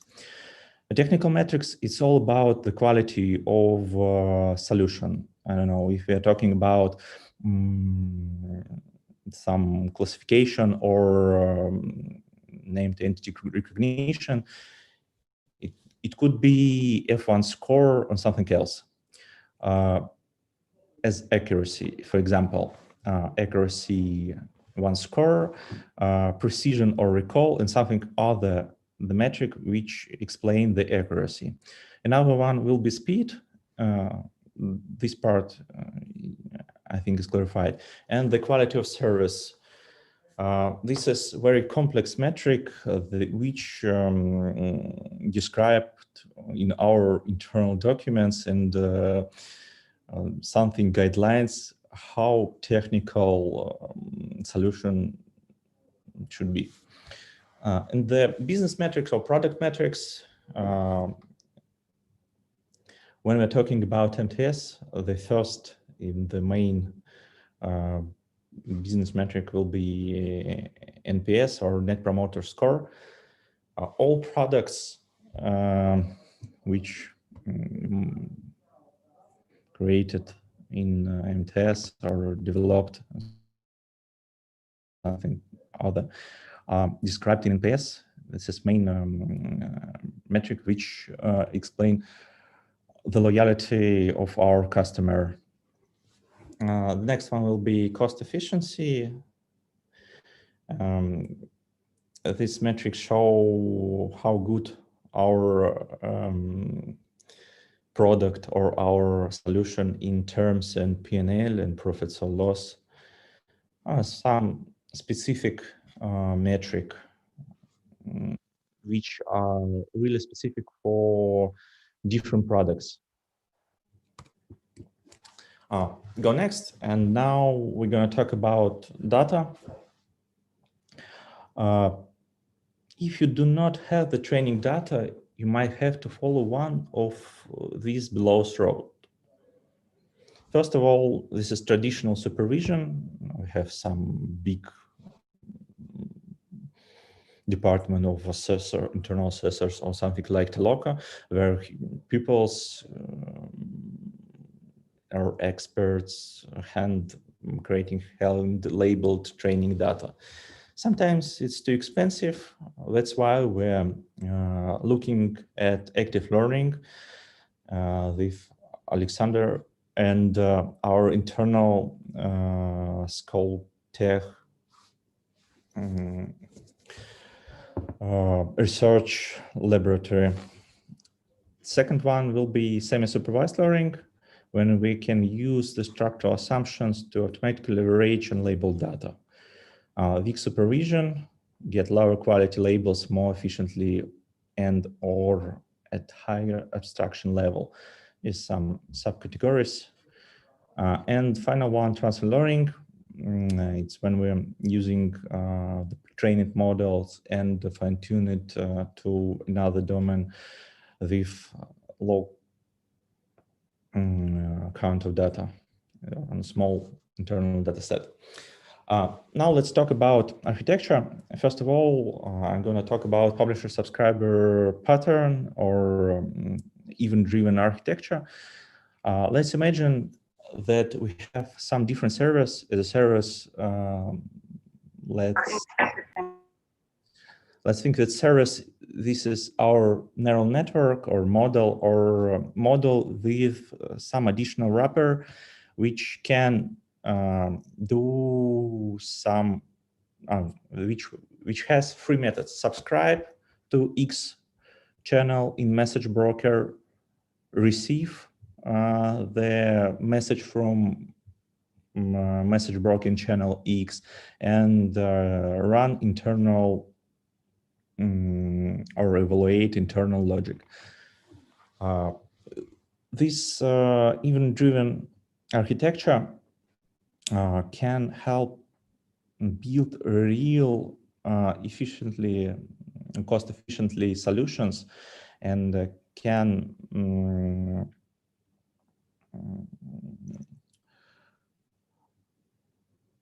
help in very hard problem like scaling, efficiently scaling our internal models. At last, we are using only free neural networks. We don't need publisher, subscriber, and very some tricky logic in that. But if I want scale from 3 to 21 models, we should think about how to make this robust yet cost effective. If we are talking about natural language processing, all of these solutions have the language model as the main or heavy component, and there's some feed-forward head or something else which very light to compute. Let's imagine that we can describe our language model in terms of our event-driven architecture or publisher-subscriber pattern, and think that we can separate our service on part the language model and our business logic. And it will be looking something like that. We have the different components. We have neural network inside, and they have the same language model. I don't know, something like BERT, etc. And this is very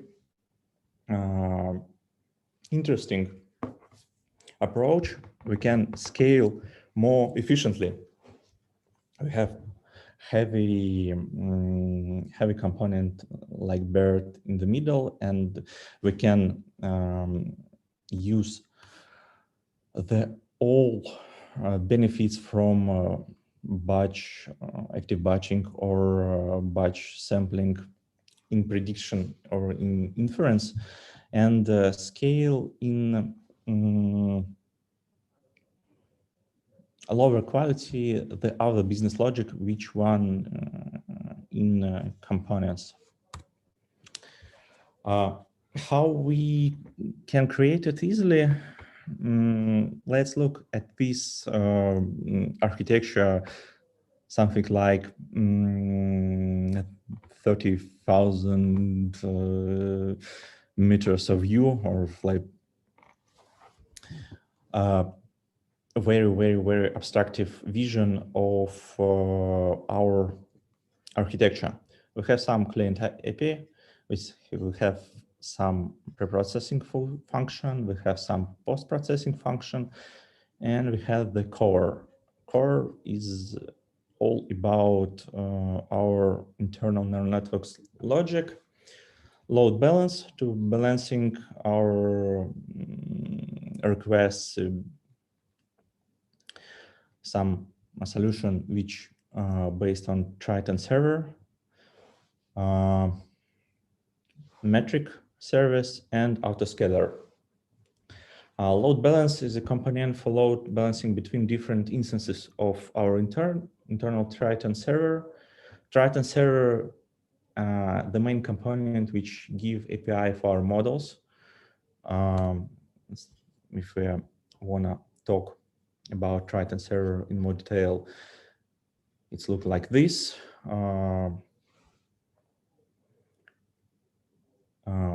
NVIDIA Triton Inference Server simplifies the development of AI models at scale in production.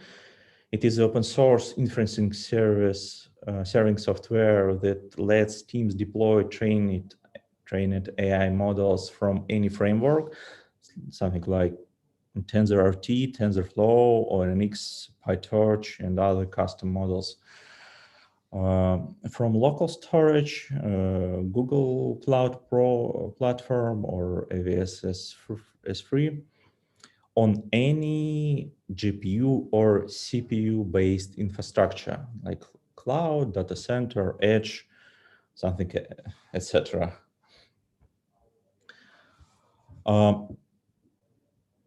Why we use the Triton Inference Server and TensorRT? Because this is very optimized solution for NVIDIA's GPU, which have inside a model scheduler, framework backend, and could run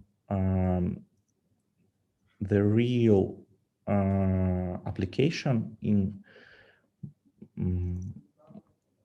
multi-threaded mode to operate with low-level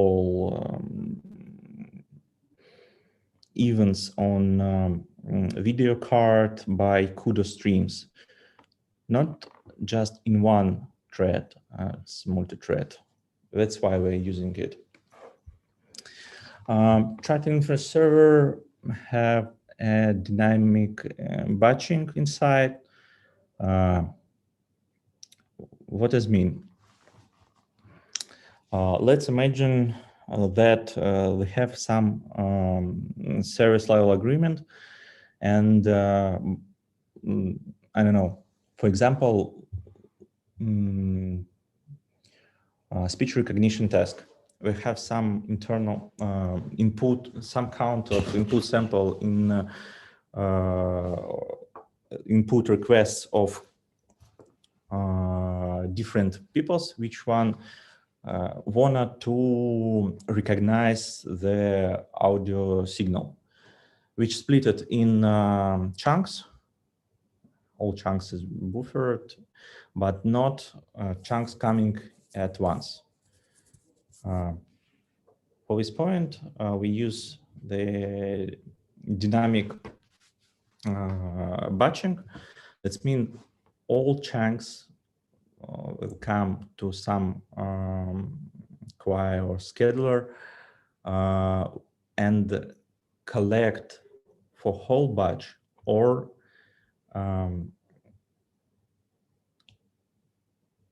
not to all if time of collecting of this batch will be more than our service level agreement. For example, we can set some time like I don't know, 100 milliseconds, and our internal logic will be collect batch before or until we get the whole batch, or we get the timeout in 100 seconds. This is very efficiently. You can see right side the throughput and concurrency, and how the real solutions which written or developed in PyTorch or TensorFlow change in the throughput when we are using dynamic batching or not.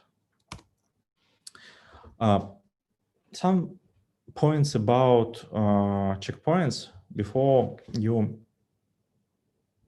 start deployment your model.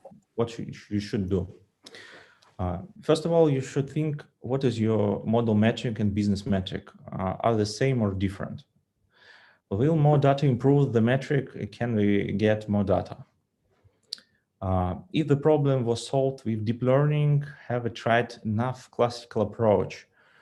Something, you know, linear or logistic regression or something else. And what is the difference in metric and inference time between classical and deep learning approach?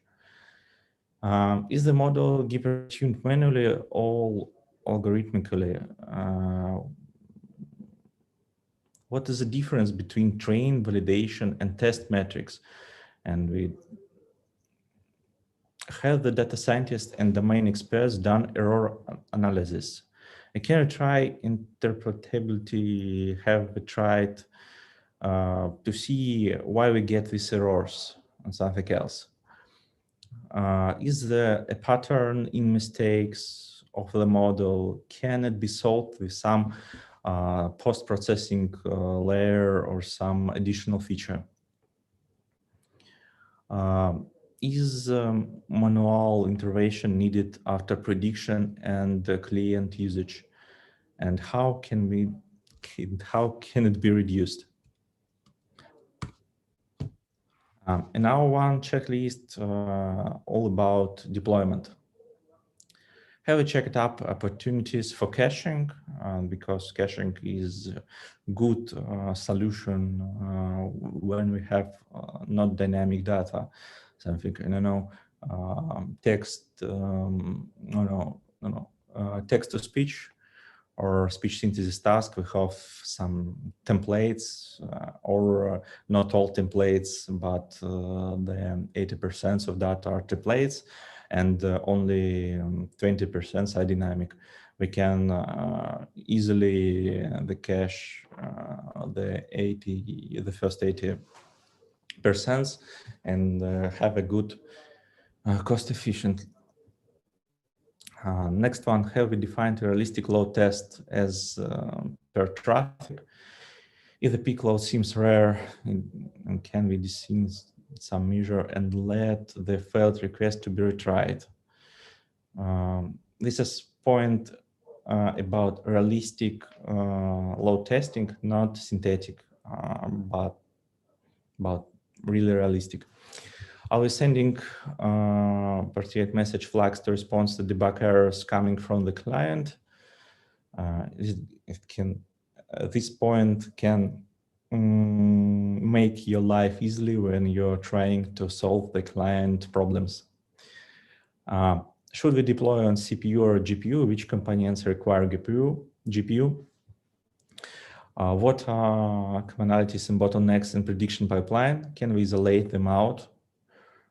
Something like our described early publisher subscriber pattern, and find bottleneck and move it to another service. Can we keep all models in single Docker image, or we should separate our models in different? Can we go serverless for deployment? This is a really perspective idea in real world. Do we have a model rollback plan? This is all about what if something going wrong? Is data going to change to increase with time? Is retraining of models needed? And how we planned it on our project plan? Because all models have their life cycle, and sometimes we need to retrain it. Is the code deployment pipeline flexible enough to be used for retraining with minimal change? This is some about the quality of code and our internal processes, but this is good ideas in practice or in our culture about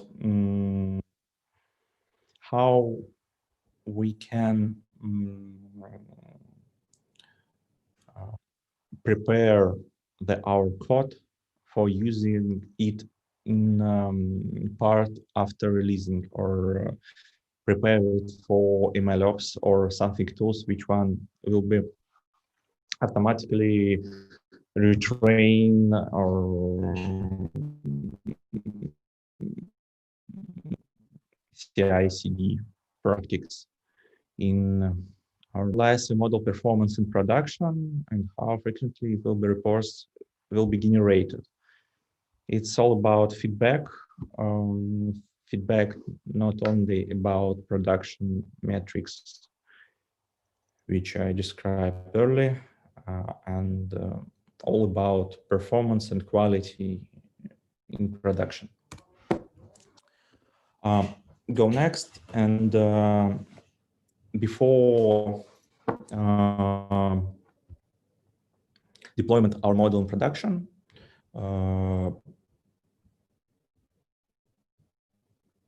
we should check that our model or our solution is safe. If we're talking about some generative models, we have some different real solution which based on generative models or projects. We should filter all unsafe topic in our generated output. As I said earlier, as example, Thai tweets, which some of these tweets you can see at this slide, very expensive and extremely complex.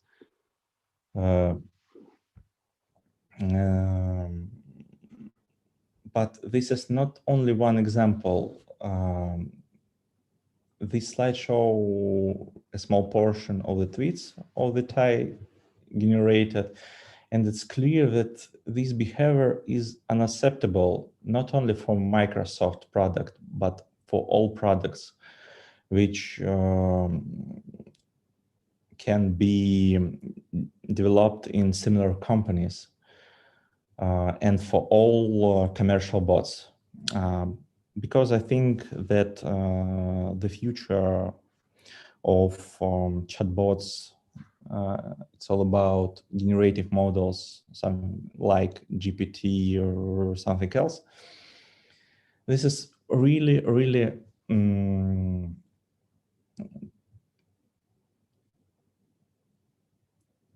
hard and main topic, how to make a good classifier to prevent such cues from leaking out.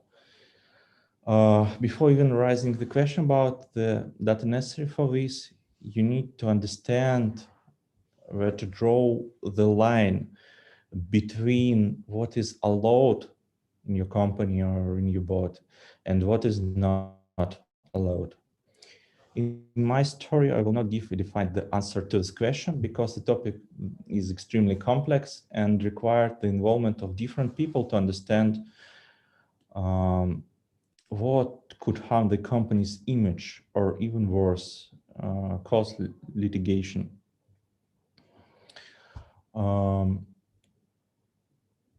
In the end of talking about a said topic, we came to some formalizing conclusion and even create the data set of several thousand of binary tagged and handwritten replica.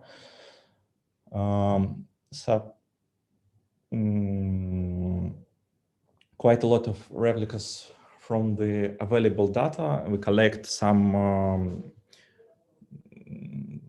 tweet from Twitter, some social media messages from Mail.ru, from different public resources, and create the really good internal data set to create a good solution.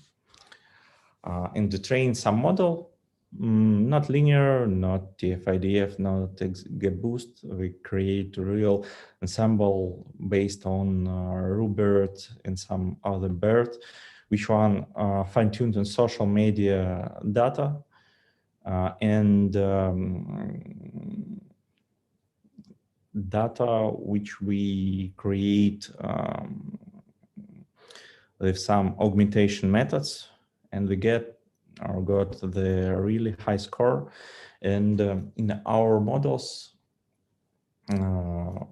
these classification models were very useful and good. And the final part of my speech will be about the life after release, or some ideas how to make your life easily.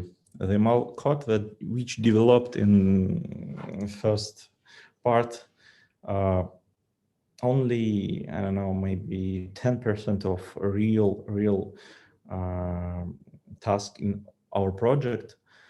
And for helping us to support our model in production, creating some internal positions like MLOps, who can automate our internal pipeline from side of data extraction to really continuous deployment our models to production service.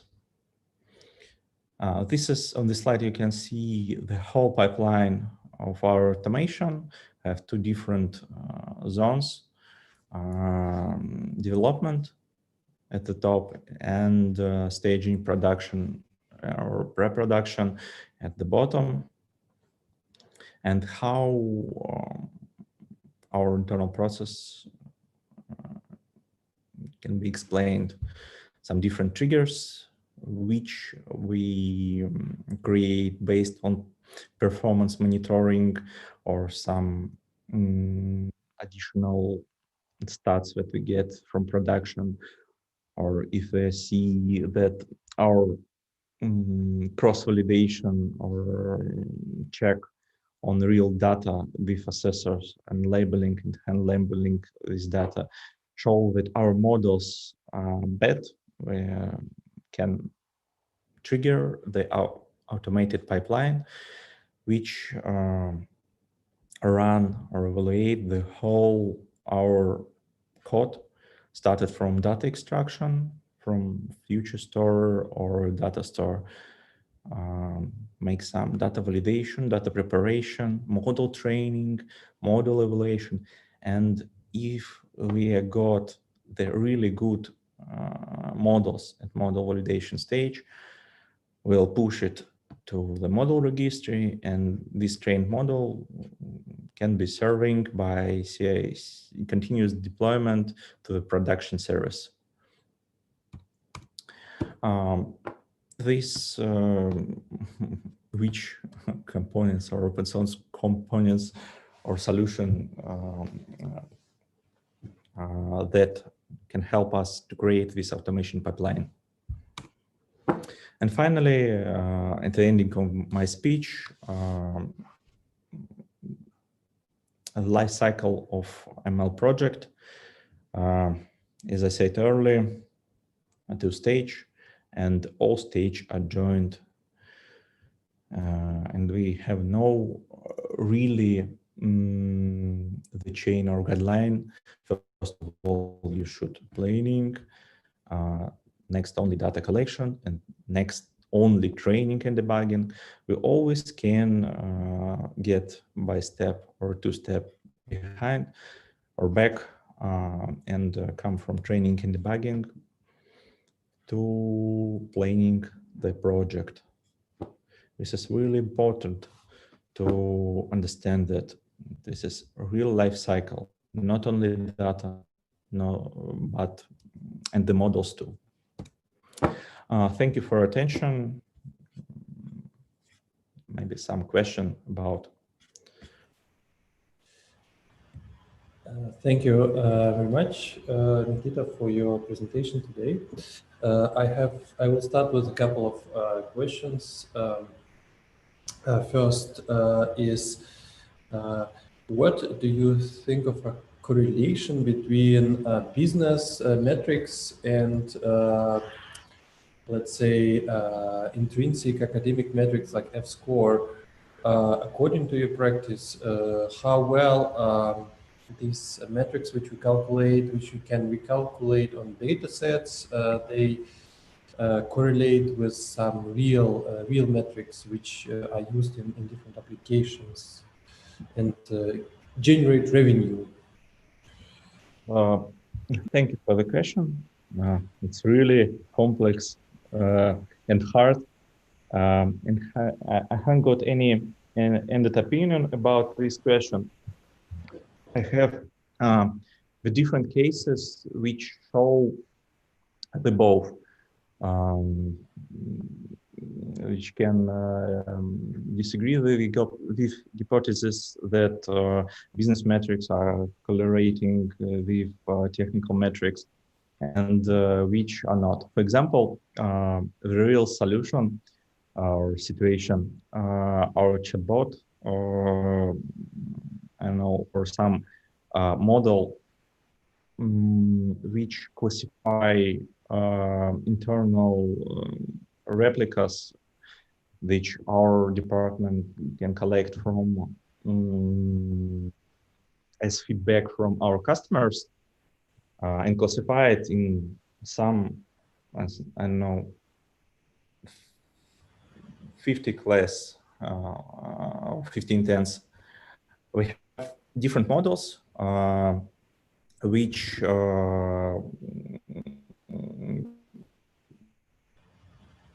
I don't know, which can show that model A better than model B, but the real quality of product or real feedback from business show that model B, which have the F1 score lower by 2 points in absolute value, better for business because it can classify the complex requests more slightly, I don't know how to describe this, in more in case how our business wanted. I don't know. Yes, I see. So it really depends on application, but in general there is a correlation. And maybe I have a second question about the principal difference between, let's say, classical software engineering projects and the projects which involve machine learning and data science. So if there is any fundamental difference in terms of life cycle. So if we develop a certain version of a program where there are bugs and the bugs are being fixed and there are features that they are being integrated, but in a machine learning project we also have a certain model, and the model cannot be fixed that easily. So this just makes you really need to replace the model with a new completely retrained model. So that this creates some fundamental difference in managing and running these two types of projects. Just writing usual programs and making programs which learn something from the data.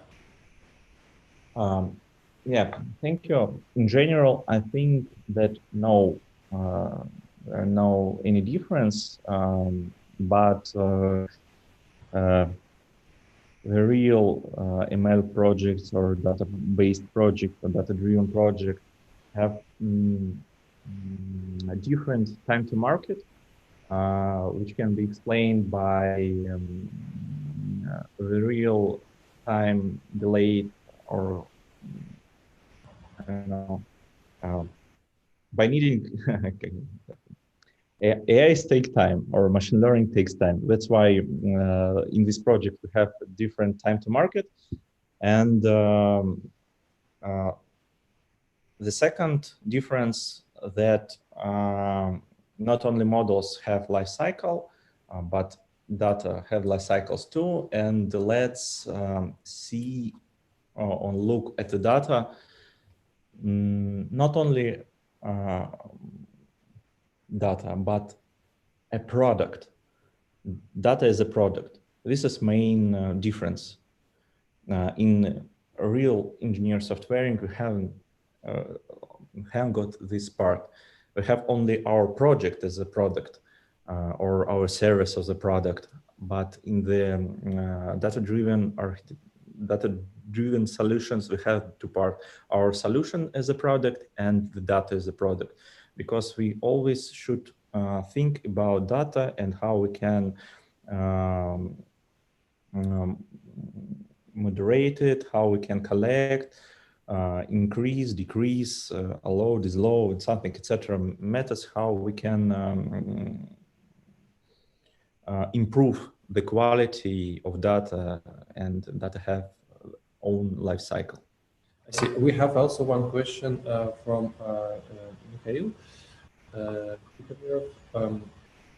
Are you cleaning up the data set to train language models for chatbots in order to remove toxic and inappropriate text from the data set? Does it help? How much can it help to solve the problem of unsafe topics? Or do you use readily made models and filter the results? So basically the question about, yes, filtering some unsafe topics and when you would deal with chatbots? We're using our classifier for different solutions or problems to solve the different problems. First of all, it filters our internal result. We have a really good, I don't know, chit chat. It's something like funny chatbot, not goal-oriented. The main goal is chatbot only talking and make the customer funny, smile, or something else. It's not retrieval, it's based on generative methods. And when we're talking about generative, we should always think about what we're talking or bot talking. This is very critical because our company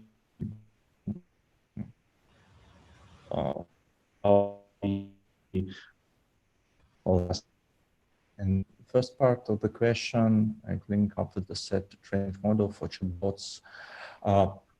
No, not cleaning up the data set. We have different data set and different models for different domains because MTS, big company, it's not only about telecommunications, it's something else like MTS Media, MTS Bank, and something else. I exclusively using Python with the already good solution for deploying production or language, for example, Golang. Not only Python, some solutions writing on C++, and different language. I don't know. This is all about preparing models, not for production using. But if you want, you can use the Golang, but it's not easily to train models with Golang. For production, we're using the C++. Maybe in this part, Golang will be the good alternative for this. But if you show that you use Triton server, for Triton you use C++ for deploy the model, or you can also deploy with Python this TensorFlow and Python other libraries.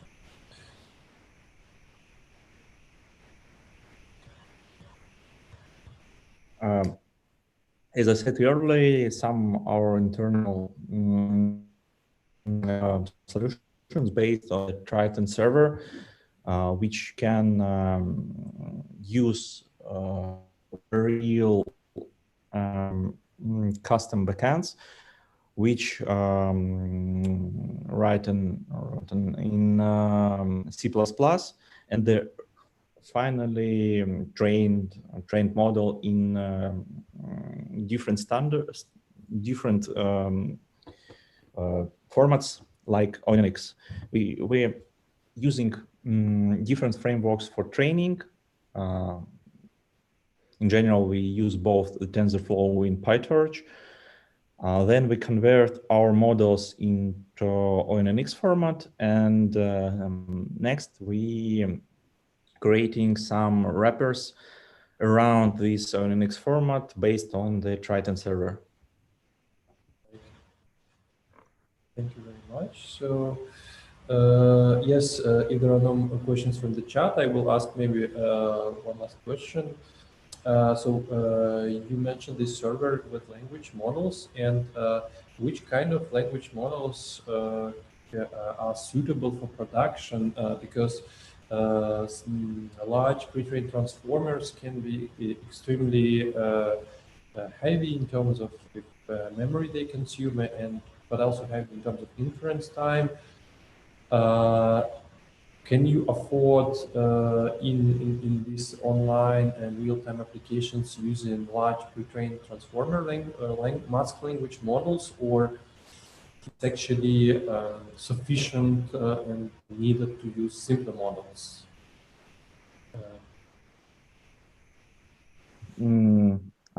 This is a really hard question because it in general it's based on the real product or project or solution capabilities, maybe requirements. This is different, very different. For example, if we are talking about smart speaker, this is a speaker which can hear you and give the answer on your question. We have real requirements based on the product or user experience. For example, all pipeline processing, which includes speech recognition, natural language understanding, internal services, speech to text, something other components should be in time longer than 2 seconds. This is a real requirements, and if we will use a really hard transformer in our natural language understanding component. We have time issues. And don't forget that we are not about getting one additional percent in metric. We're about cost efficiently. Our solutions should be cost efficiently. And if the difference between, I don't know, logistic regression and have a neural network based on BERT only in one person, we should think about, do you need it or not? Yeah, I see. So thank you very much. I think we now have to close the session. Thank you once again very much for sharing your expertise with us. Yeah, thank you for your attention. Bye.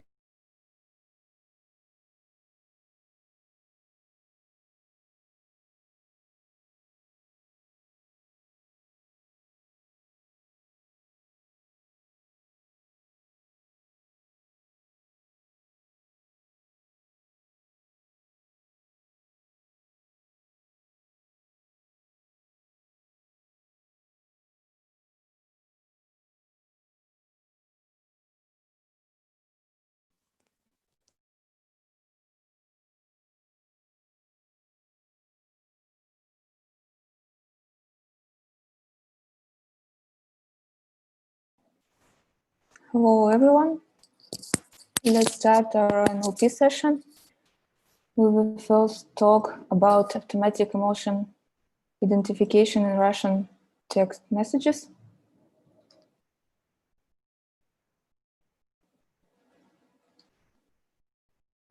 So speaker can start the talk. Okay, can you hear me? Is everything all right? No? Let's wait. I see you. But can you hear me? Okay, 1 second. Yes. Okay. Yes, we can hear you. Well, that's great. So we shall begin, I believe. Hello, we would like to present you our work that focuses on the development of an integrated approach to detecting emotions expressed in short, informal texts. Our presentation will be structured as follows. Sasha, please switch slides, will you? Like this. Okay, so let's go.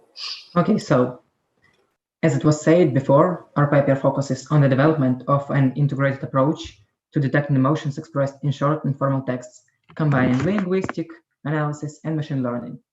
We propose an automatic classifier of text messages based on which emotions are explicitly or implicitly present in the text. And some of the real-world application may include partial automation of linguistics text analysis and psychological testing in such fields as medicine, forensics, and HR management. Moreover, it may provide new capabilities in marketing and especially in targeting. Finally, it may also greatly assist in the creation of chatbots, dialect systems, and further advancement of suicide prevention mechanisms on social media platforms such as Facebook.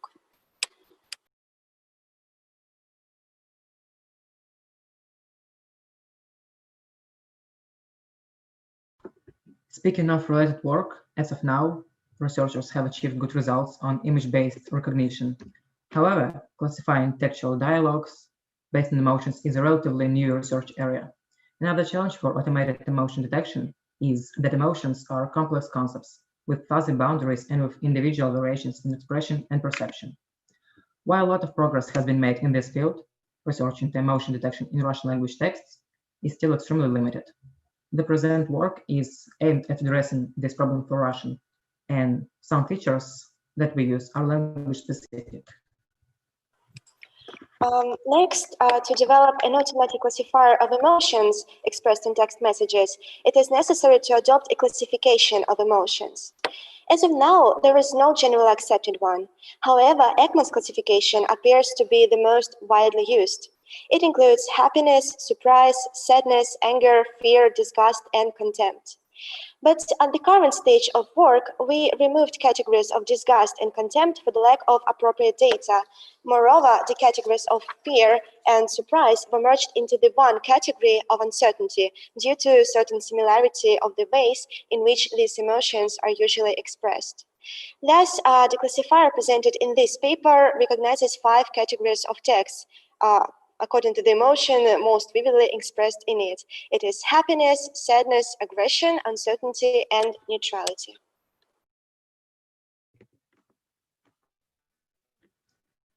Okay, let's talk about data. Our work is focused on the informal inference-based discourse of personal messaging. For the purposes of our research, we compiled new corpus of text messages. The compilation process included 4 stages.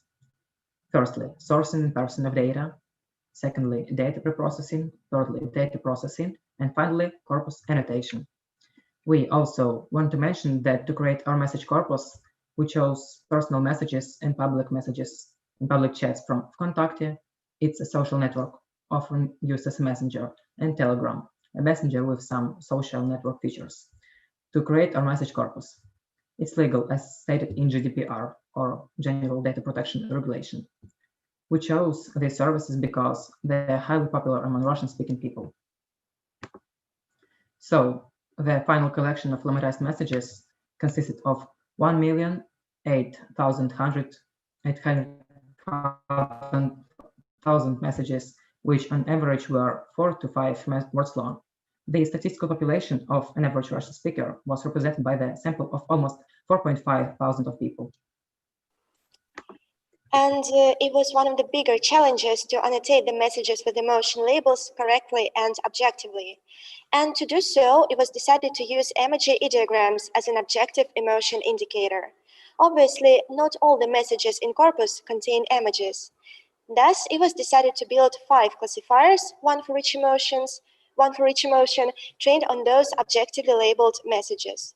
Those classifiers then label the rest of the data. So, how exactly was it done? Firstly, the images that were used less than 40 times overall were removed from the observed data. The rest of the images were grouped into 4 sets according to the expressed emotion, which was identified by manually analyzing the context. You can see it on the screen. And also it needs to be mentioned that neutral messages were annotated manually because they do not explicitly express any emotions and include images quite rarely.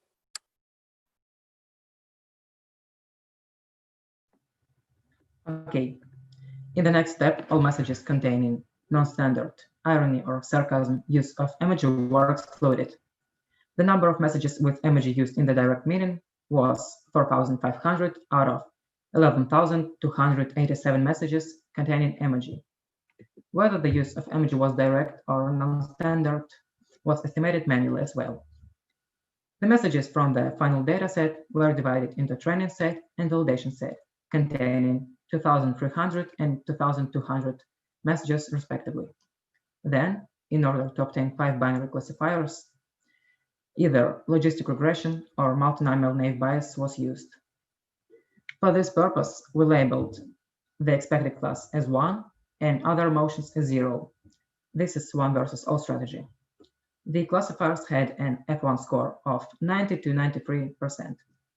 Finally, after the classifiers predicted emotions for the rest of the text messages, only those messages were selected, which were chosen by only 1 classifier. The resulting dataset of labeled messages contains 19,000 to 24,000 examples of each emotion and 110,000 items in total. So let's talk about model development. In order to extract features from the label data, the sklearn-TF idea vectorizer was used, yielding 29,714 features. After training some traditional machine learning models, the following results were obtained. You can see them on the slide. It should be noted that we used a validation set and the metrics used were normalized for class imbalance.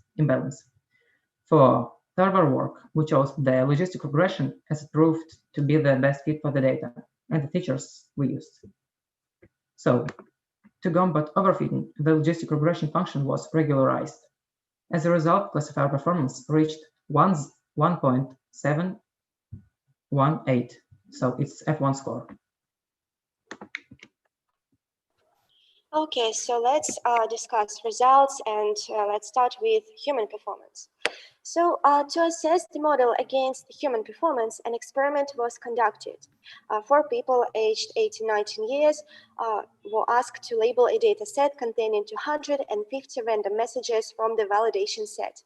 As a result, it was found that human annotators perform only slightly better than our model. Their F1 score was 0.74 on average. In addition, agreement between different annotators was 70%. A similar result was obtained by another group of researchers. Thus, we can assume that the proposed classifier has near human performance. So, what about feature importance? However, as it was expected, the classifier performance was different for different emotions. Percentage of correctly labeled emotions ranged from 0.5 to 0.8. And the happiness class presented the least challenge, as you can see on the slide, and sadness and neutrality were both quite difficult for our classifier to classify. And in order to get insights into the reasons for such a difference, feature importance analysis was conducted. Next. The most important features were chosen using an algorithm based on HIT2 applied to the TF-IDF feature matrix. Back, Sasha. Too soon. A few observations can be made here. Sasha, could you please get the... No, previous one. Previous. This one. Yeah, thanks so much. Yeah. Previous one, Sasha. A few observations, yes, a few observations can be made here. Firstly, there is a drastic difference in terms of overall register, as you can see. Neutrality and uncertainty tend to contain more sophisticated vocabulary than any other class. Anger, on the other hand, possesses a lot of explicit language. Also, other observations include the fact that negative pronouns are mainly found in sadness, while interrogative and indefinite ones in uncertainty, and so on. But despite these characteristics, it is evident that these clusters of selected features are not exactly equal concerning exhaustiveness. For example, the list of lexical markers for happiness appears to be more descriptive of the target class than that of neutrality. And this naturally results in neutrality being less recognizable by our model than happiness. And in order to provide comprehensive evaluation of each of the groups of features, it was decided to manually analyze the morphological composition and estimate the proportion of denotative, facultative, and potential amatives. Moreover, the scale of expressiveness was also added. Yeah. So it is quite obvious from this graph that such features as denotative amatives, adjectives, and expressiveness are crucial for emotion recognition, as they are highly correlated with the emotion itself.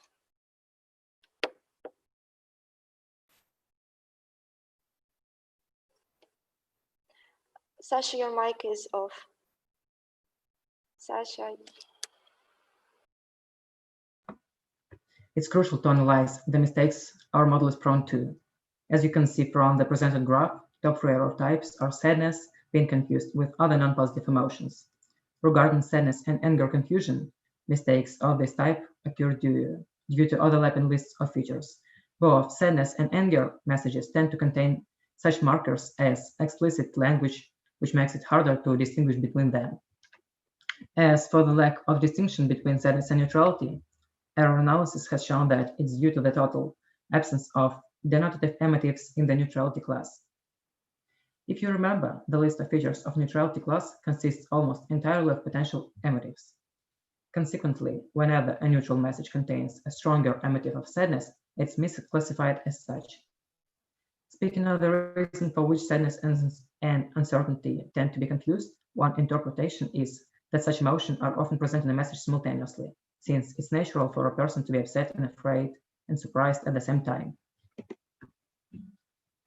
Okay. Taking it all into consideration, it's expected that the following steps will help eliminate errors and enhance the model's performance. So, we plan to correct the model's behavior concerning explicit language, exclude random word features from neutrality, and manually find and add more distinctive markers, not only words, but probably other linguistic levels as well. Manually add a greater number of denotative amatives to the list of features, use a different emotion classification, and or to account for multiple emotions expressed in one message. So, for the purpose of finding more features, it was decided to test the new markers obtained during feature and error analysis using tree-based ensemble models. The following markers were selected as most significant. These are number of nouns, number of word spasibo or thanks, ratio of function words, message length in words, verb ratio, maximal length of a word in the message, presence of function words, the number of interrogative pronouns, and message length in symbols. Apart from this, it's also necessary to work out a way of distinguishing the register of words in a message, as it might improve the model's performance by enhancing the recognizability of neutrality and uncertainty classes.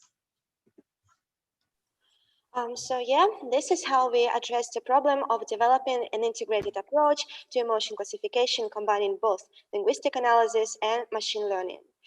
We presented a new semi-automatically generated dataset that was based on processing 1,800,000 messages.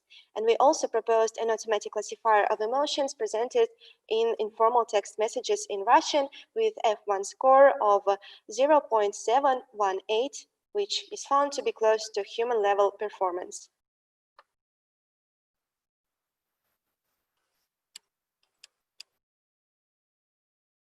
And Sasha, will you talk about future work?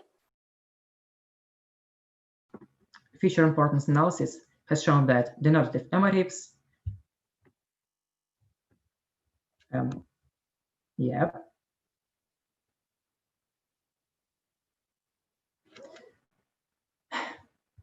future work includes changing its behavior concerning insignificant features and adding important ones.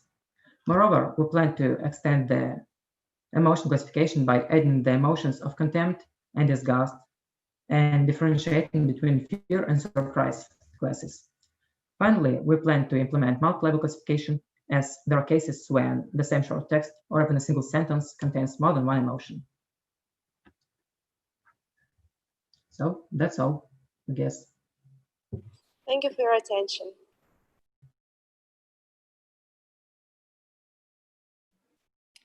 Okay, there is a question in a group chat for you. What's about BERT? Did you try it? Can you say something about it?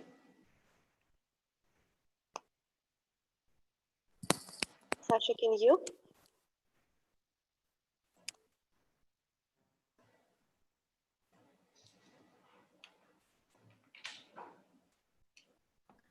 No, we haven't tried BERT. Yeah, we haven't tried BERT because, okay, we tried only machine learning models at this stage because we have not really much data, and using deep learning models, including BERT, and using different embeddings we just plan to do that in the future and not at this stage. Now we have these results, I can say, as a baseline, because this is the first solution of this problem for the Russian language, as I know. So yeah, Yes. it will be in the future and not now. Okay, thank you. The second question is, does it make sense to classify firstly by sentence, positive, negative, neutral, and then by those emotions? It seems that any emotion can be attributes to one of those types. Have you tried it, or are you planning to do it? What do you think about it? In fact, we are planning to do this, to construct this sort of pipeline thing where we had some plans to. Okay. Who will speak? Yeah, we are planning on making such a pipeline thing where there will be a lot of binary classificators constructed one by one. And well, there is in fact a problem that such emotions as surprise, for example, are a little bit hard to classify whether it's a good sentiment or not. So yeah, it has some questions, but we are actually solving it right now. So yeah. Okay, the one question that I had is, are you planning to publish the dataset? Yeah, we published this dataset. With text, right? Yeah, with text. And how much data? We published it on GitHub, on our GitHub repository. How much data did you crawl from Vkontakte? I mean, you can't publish Vkontakte texts if I remember guidelines correctly. I mean, you can crawl from Vkontakte and publish it. Okay. So it's illegal. Maybe you should think about it. Yeah, and it's just my suggestion to think about it and read properly. We parse Telegram, not just publish them, and yeah, and so that we anonymized half of the data. Yeah, we manually anonymized half of the data from Contact and Telegram. We removed all phone numbers, all surnames, all places, and so on. So it can be really anonymous. And we published half of the data set containing nearly 50,000 messages from these two social networks. So yeah, they were manually anonymized and published on our GitHub repository, and our paper has links to it. Okay, thank you. And one more question from Andrei Kutuzov. Andrei, go ahead and just ask. Yep. So I have a small question about the publication history of this paper. So as far as I can tell, you have already published a paper with the same name at Dialogue this year. So what has changed? I mean, what additional research have you done since then? Because it really seems that the Dialogue paper by the same authors and the AIST paper are really similar. Well, there is a certain novelty to this version of article, and it is a bit more thorough interpretation, a bit of a more thorough error analysis and feature importance, and we also included information about searching for more features. Concerning our paper at the Dialogue conference, there are almost, no interpretation going on. There are most of those technical things like rates and coefficients, but here we are trying to get to the bottom of things and to explain why something works and why something doesn't work and what we can actually do about it. And in this version of paper, we also included information about some new experimental things. They are not crucial or way too significant to be, game changing, but still they add a little bit to the actual results. So yeah, I would say that this is the same research, of course, but here we have just a longer extended version, which takes into account more things. Yeah. Okay, thanks, but still, I think. Okay, I can add that. So consider I think changing. that my contribution comparing to the paper. Dialogue paper.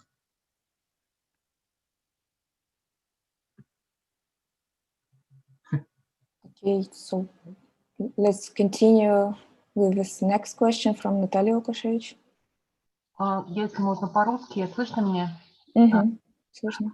Да, я решила все-таки сделать замечание, скорее по форме представления. Мне кажется, тяжеловато для слушателя, когда вы меняетесь каждый слайд и выкрикиваете друг друга. Мне кажется, что все-таки смыслу это не помогает, поэтому по возможности, может быть, будете что-то еще рассказывать, делитесь, если вы хотите поделить между собой, то поделитесь все-таки больше части, потому что действительно взаимодействие сейчас очень сложное, вообще всегда сложно, даже если вы стояли рядом в аудитории, вы бегали бы, то есть все это не очень хорошо, и просто, да, нам тяжело, нам слушателям было тяжело между, так сказать, слушателем в таком режиме, поэтому я решила сказать вот так.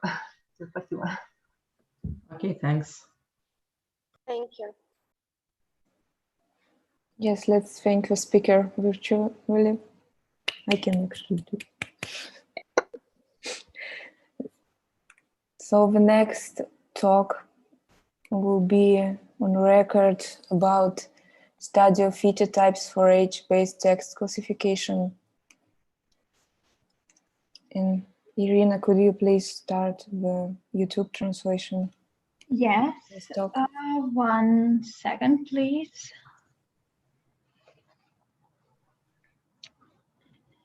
So I guess the main question will be now, can you see, or can you hear the video from YouTube now? Let's try. Our presentation. My name is Anna. I can. Yes. Yeah, it's working. Yeah, yes, yes. It's working. Yes. Mm-hmm. So Yes. let's start it from the very beginning, and yes. Good evening, everyone, and welcome to our presentation. My name is Anna Moskova. My colleagues are Yuri Goran and Maxim Laskov. The aim of our presentation is a comparative study of feature types for age-based test classification. Now let's look at the topic of our study. In fact, the ability to predict the age audience of the literary text can provide us some useful opportunities. For example, we can find information we need in the recommended systems or in the electronic libraries. Then, parents, for example, can select some books suitable for their children. And maybe even some writers or editors analyze what features impact on text suitability from age categories. So we decided to evaluate different types of fishes for best classification. And then we compare the results. At first glance, we notice that this task is similar to the task of text difficulty assessment. But in fact, text difficulty doesn't indicate the age of the reader, and the questions of age and preparedness needs to be investigated. Then we know that some text features depend on text genre. So it's necessary to find out how these or those features are presented in the literary text and how they can express the information about the age audience of the text. So in this work, we try to answer these questions. We collected the data set of fiction published in Russian. We collected this text in online libraries, and since full text are not available in the public domain, we used free book reviews. Usually about 10% of the text at 5,592 texts, all texts that were related to children and adult books. On the slide, you can see the description of the main attributes of our data. Next, if you are living better, you know that every digital and non-digital content should have an age rating label. And our books in the dataset also had it. In the Russian age rating system, there are 5 age rating labels, but we have only 4 in our dataset. These are 6 plus, 12 plus, 16 plus, and 18 plus. 6 plus means that the book is okay for children under the age of 6, and 12 plus is for children under the age of 12, and so on. The interesting fact that some children's books can be 18 plus. You can see it.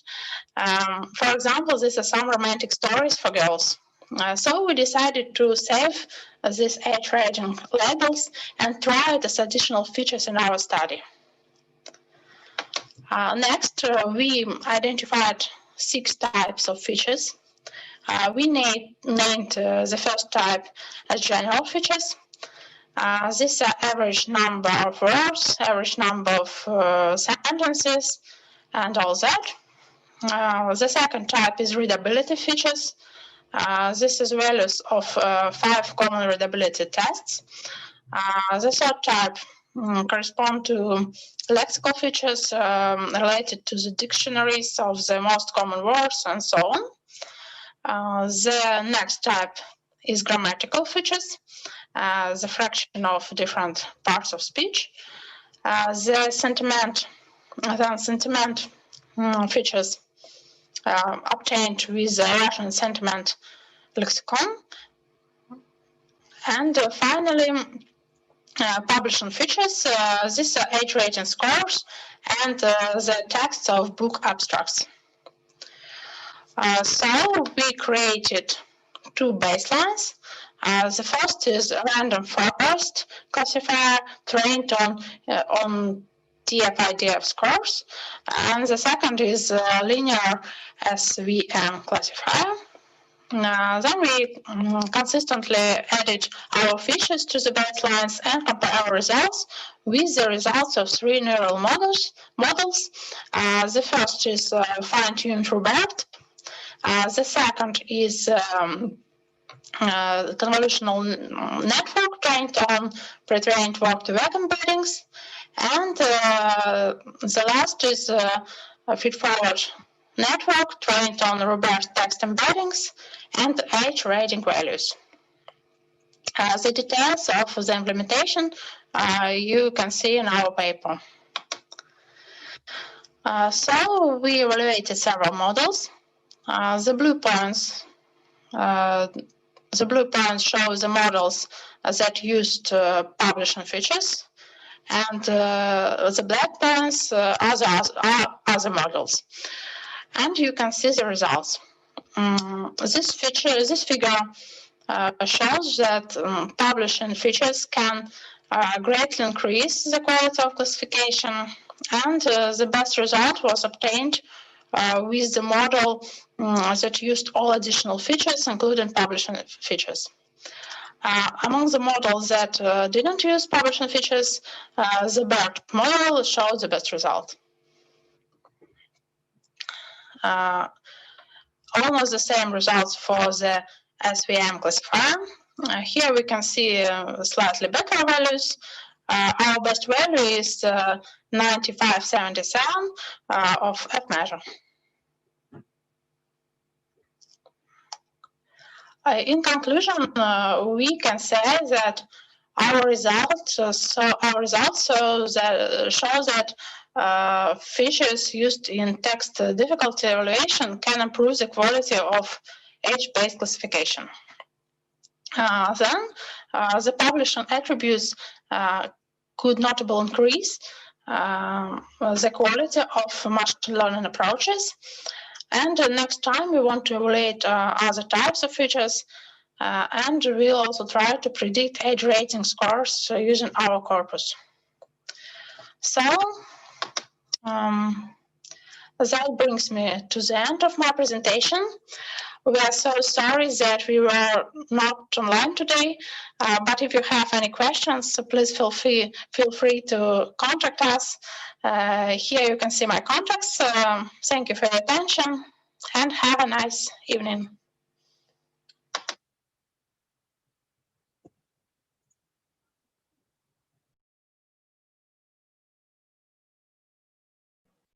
Okay, so we don't have any afters to answer the question from group chat, and the question from group chat is, the texts are quite long, how did you apply BERT in this case? So it's a tricky question, I believe, and it's better to write afters.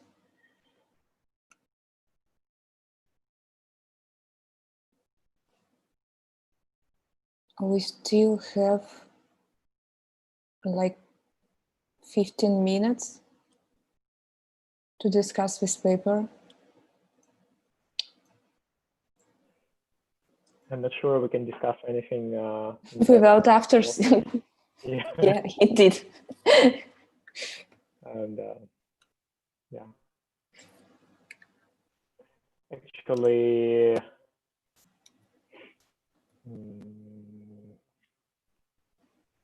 did the authors have any reasons for them being not present today? Because I don't think that I've seen them telling us anything. I don't know. That maybe Irina remember, but I mean, yeah, because the presence at the conference and answering the questions from the audience is a prerequisite for publishing the paper in the proceedings. So, yes, and I asked. But I guess we have to discuss it probably later. Yeah. Yeah, I suggested for some other authors, apart from Anna, to be here, but I'm not sure that it was possible as well. So it is what it is. Yep. Okay. We will discuss it afterwards. With, the chairs of the NLP session. Yeah. So now we'll have to wait 15 minutes in order to start the third talk about annotated collection for recognition of sentiment frames.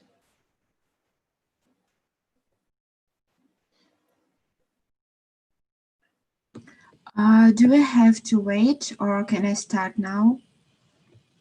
I think we have to wait in order to be on time. Maybe someone wants to join. Oh, okay. For this talk, so we have to wait.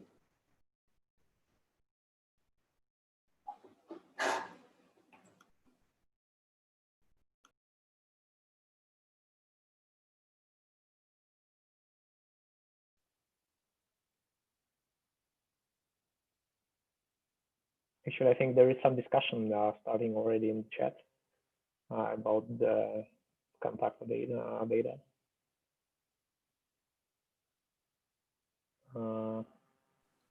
I don't think it's possible to use contacted data and publish it afterward. I mean, very strict. Yes, it's my impression as well. For example, the raw sentiment dataset was first published, and then contacted the authors and made them to remove data. So I guess, unfortunately, it's not possible. Do you need to remove data? You mean text or IDs? So with Twitter, you can just use IDs to crowd tweets. So it's possible to publish tweets in like IDs of tweets. Yeah, I guess that Twitter has some policy for using their data, but it's not the case of Contacted. But I don't know. Maybe someone else here is more in the know of how is it done with Contacted data.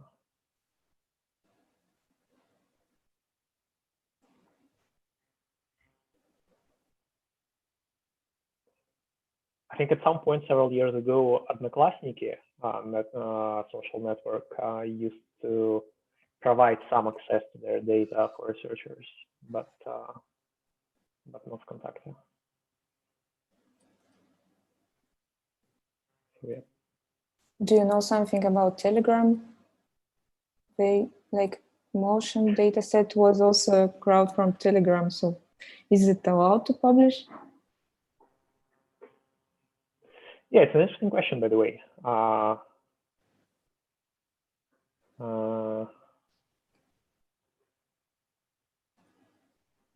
don't know. I don't know too.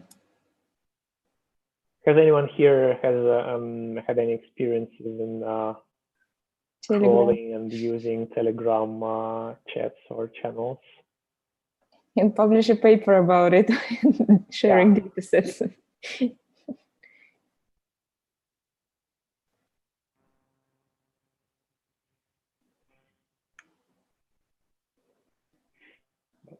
seems not. But yeah, anyway, it's something that probably is worth discussing, and maybe we should I don't know should introduce some panel discussion at the AIST next year about the availability of natural language data for researchers, like from Contacte or from Telegram. Maybe we could invite the representatives of at least some of these companies to discuss their policies. I think that would be nice.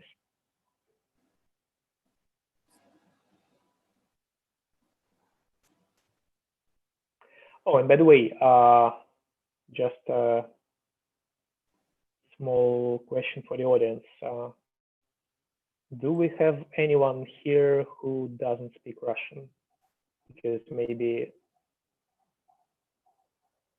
we can simply switch to Russian. Yes, but we broadcast to YouTube, so we don't know if anyone.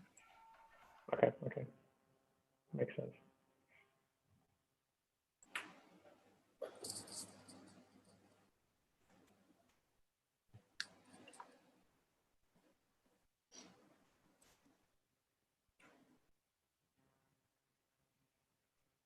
Oh, and by the way, another small note for those who are going to present.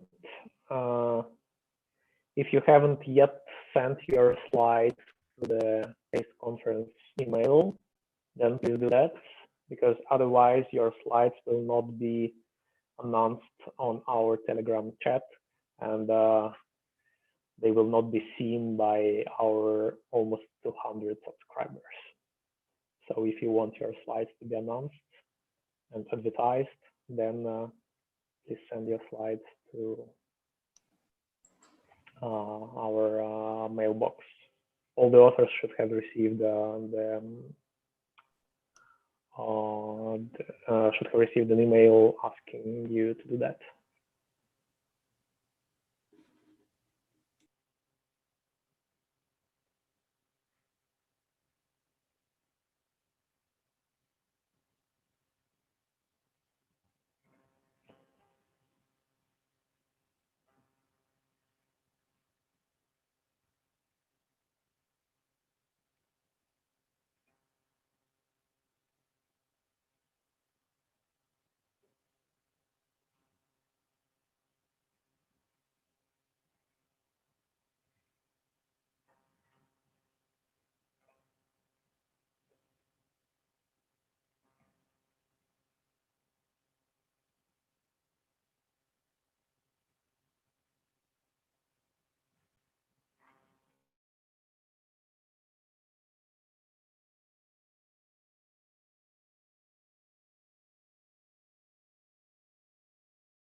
Okay, let's start the next talk about annotated collection for recognition of sentiments frame. And for speakers, if it's possible, please share video with us so we can see you when you talk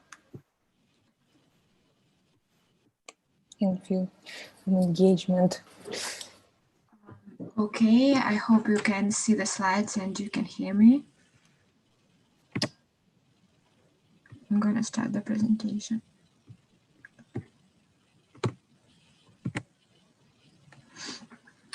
So I'm going to present our research on the automatic generation of annotated collection for recognition of sentiment frames for the Russian language.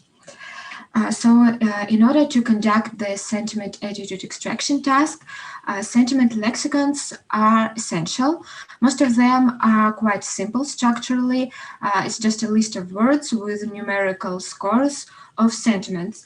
But as we can say from the experience, it is not enough for the accurate sentiment attitude recognition. So we also need to take the relations between the participants into account. And the example with the verb overestimate illustrates this perfectly because as we can see, there is a frame for the verb which takes into account the attitude of the author to the agent, which is negative, and the attitude of the agent to the theme, which is positive. And this connotation is very important for our task because this is one of the main semantic components of this verb. And such frames are collected in the Rus-Anti frames lexicon. And this lexicon is a structured sentiment lexicon for Russian, developed for using in fine-grained sentiment analysis, which additionally includes extraction of sentiment attitudes between participants, positive and negative effects, dependence of sentiment on the reader's position, and so on. But there is one problem. There is no description of syntactic roles assigned to the semantic arguments. So we need a semantic role labeling system. And for this task, the machine learning methods are usually used, but these methods have disadvantages. It is the necessity of annotating large amounts of data manually, which is laborious and expensive. So for us, rule-based approach is preferable, and we apply our approach to a collection of news titles because they are quite short and their syntactic structure is pretty simple. And but we plan to use these titles to deal with more complex cases. The Rus-Anti frames lexicon contains more than 7,000 predicates and more than 300 frames.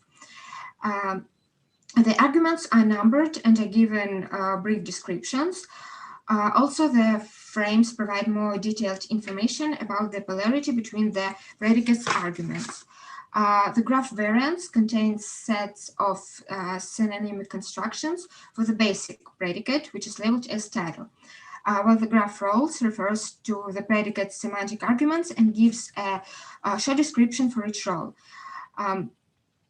The estimation of the polarity between arguments which is crucial for the task of sentiment analysis, is presented in the graph's polarity, which means the attitude polarity of participants to each other, values of participants, effect, positive or negative effect caused by one participant on the other, and state, positive or negative mental state of participants.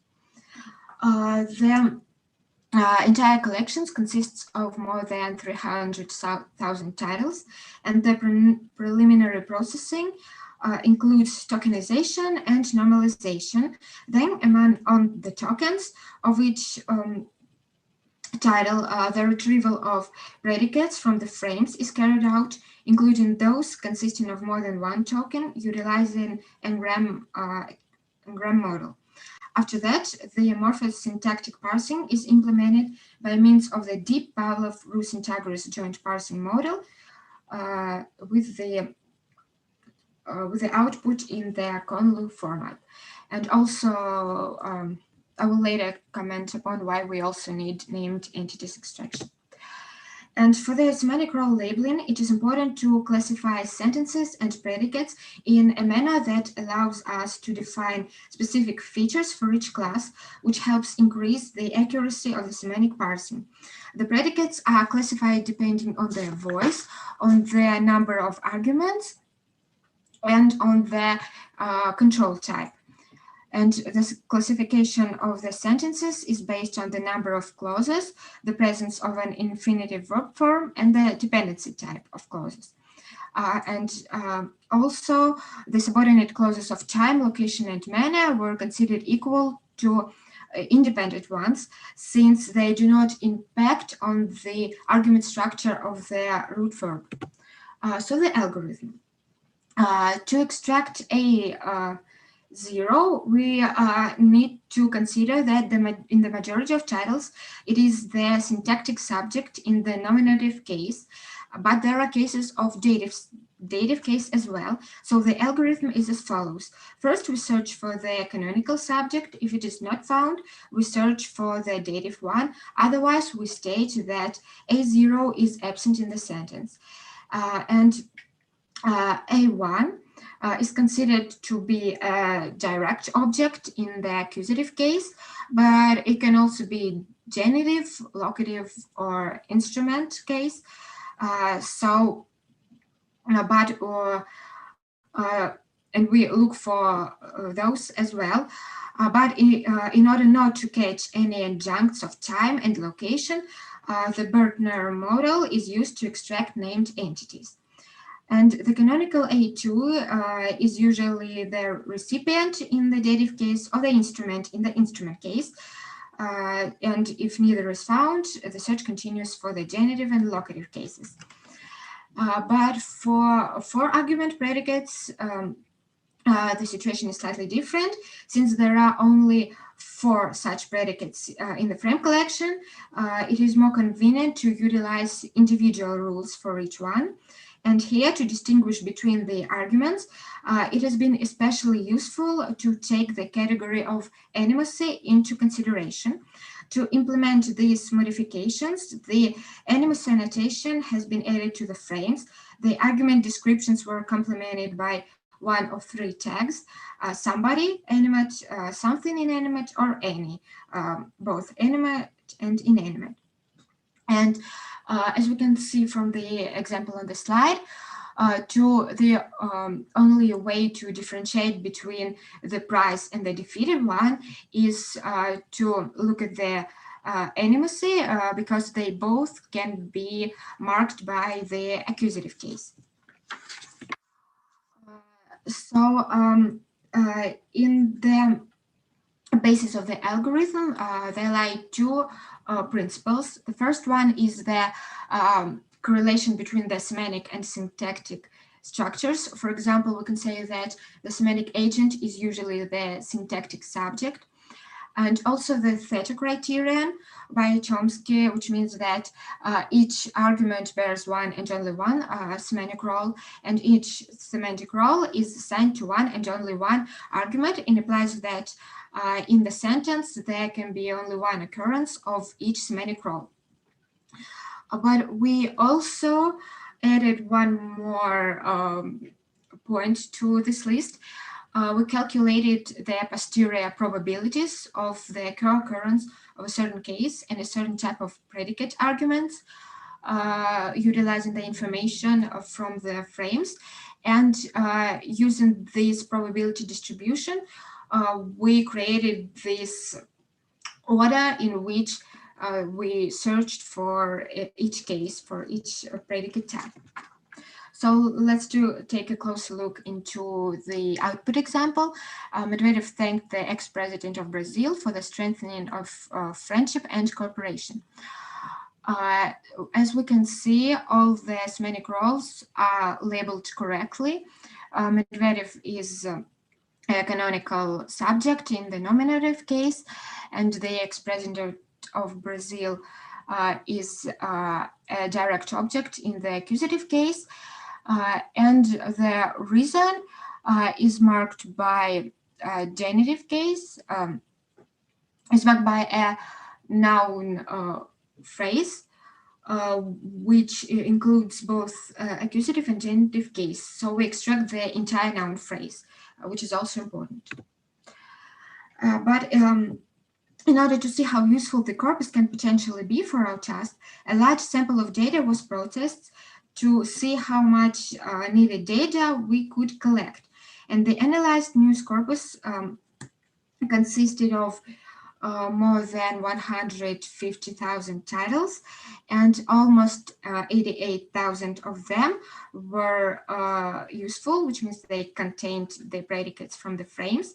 And by doing so, we could collect titles for more than 6,000 frames of predicates in the frame collection, which is a real great result. And to estimate the performance of the algorithm, we used the test sample of 1,400 titles. And so the error rate was calculated separately for the simple contexts and the complex contexts. And simple ones are those in which there is only one clause, and in complex contexts there are more than one clause. It can be infinite or finite clauses. So as we can see, the lowest error rate is for argument predicates, which is predictable because we used specialized rules for them. And also the A0 extraction task is quite simple. But now we're going to analyze some more interesting errors. So confusing A1 and A2 is a very frequent error, but it is due to the limited performance of the syntactic parser, and also due to the individual features of the verbs, which can hardly be predicted. And there is one more difficult situation with polysemy errors. In Russian, the verb to launch, запускать, has at least two meanings, to throw and to start. And this sentence illustrates perfectly that the system failed to disambiguate this case, and this problem is very urgent because the quality of the disambiguation has a great impact on the overall quality of the sample collection generation. However, the first step to deal with the question of verb polysemy is to utilize the animus annotation, which helps split definite verbs into several frames according to the animus distribution among the arguments. And by doing so, we could distinguish between different senses of the same predicate and consequently lower the error rate for polysemic predicates. And this is the task of the highest priority in the further research. So now we're going to take a look at the complex contexts, and the most interesting case here is the errors in non-finite clauses. There were really a lot of them, and there is a reason for that. There is such a type of predicates, control predicates, and they can be subject and object. And the sentence Poland encourages the USA to help Belarusian dissidents contains the error because the semantic agent of the verb to help is actually the USA, not Poland. But if we reformulate this sentence, for example, Poland promised the USA to help Belarusian dissidents, this will be the opposite. So they distinguish between verbs like encourage, which is the object control, and verbs like ask, verbs like promise, which is subject control, is crucial for this task. And the only way to tackle this problem is to carry out manual annotation, which has already been conducted. And after we annotated all the frames, there were 100 verb predicates which are of subject control and almost 80 of object control. And after that, we recalculated the performance, and it helped lower the overall error rate by almost 45%. In this research, we propose a rule-based approach to semantic role labeling for automatic generation of the annotated collection of data based on the Rus Interframes lexicon. And in the basis of the algorithm, there lie two fundamental principles: the syntactic semantic correlation and the compliance with structural limits. And the implementation of the algorithm also includes the search of the entities with certain morphosyntactic features in the order that depends on the morphological case of the entity, and is also based on the calculation of the probabilities of the co-occurrence of each type of case and argument. And however, just like any other rule-based systems based on rule-based approach, there is a disadvantage because the performance of the algorithm is strictly limited by a finite number of rules, and it is impossible to cover the entire diversity of the natural language. But there are some things that we can do to maximize the performance by means of expanding linguistic analysis of the text data, and by collecting more informative features. It will be possible to elaborate the maximum of the quality of the SRL system for the Russian language. And in further research, we plan to refine the verb and clause classification, also to extract more informational features, which could be useful to differentiate between roles. Since the animacy annotation of the participants for each predicate in the frame collection has already been carried out, we can utilize it to modify the entire collection, not only for argument predicates. And as well, we need to improve the verb disambiguation algorithm, because in the verb polysemy there are many different aspects, and each one of them needs to be taken into account in particular. So that is all. Thank you for your attention. Thank you, Juliana, for your talk. Any questions from audience? So my question is,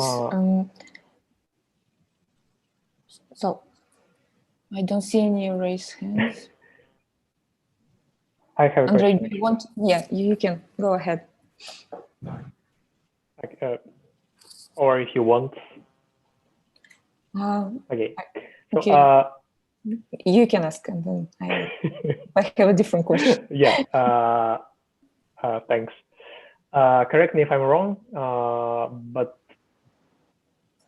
I think that semantic role labeling systems performance is usually measured with the F1 score, and I don't think that you report F1 score of your role-based system. Am I wrong?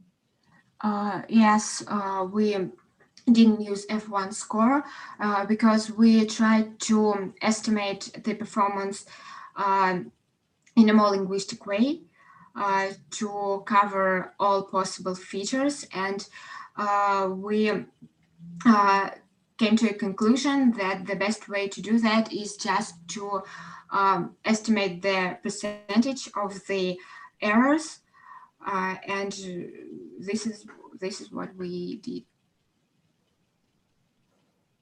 But I still can't understand why F1 score prohibits you from deeper linguistic analysis. I mean, what's wrong with F1? Since all to estimate the performance, we need to manually look through all of the entire data and to see if it's correct or not. And that is why we just the F1 score is easier applicable when it comes to machine learning tasks, and it is easier to implement automatically, I think. And when it comes to manual estimation, we just thought that the percentage was more more informational at some point, I guess.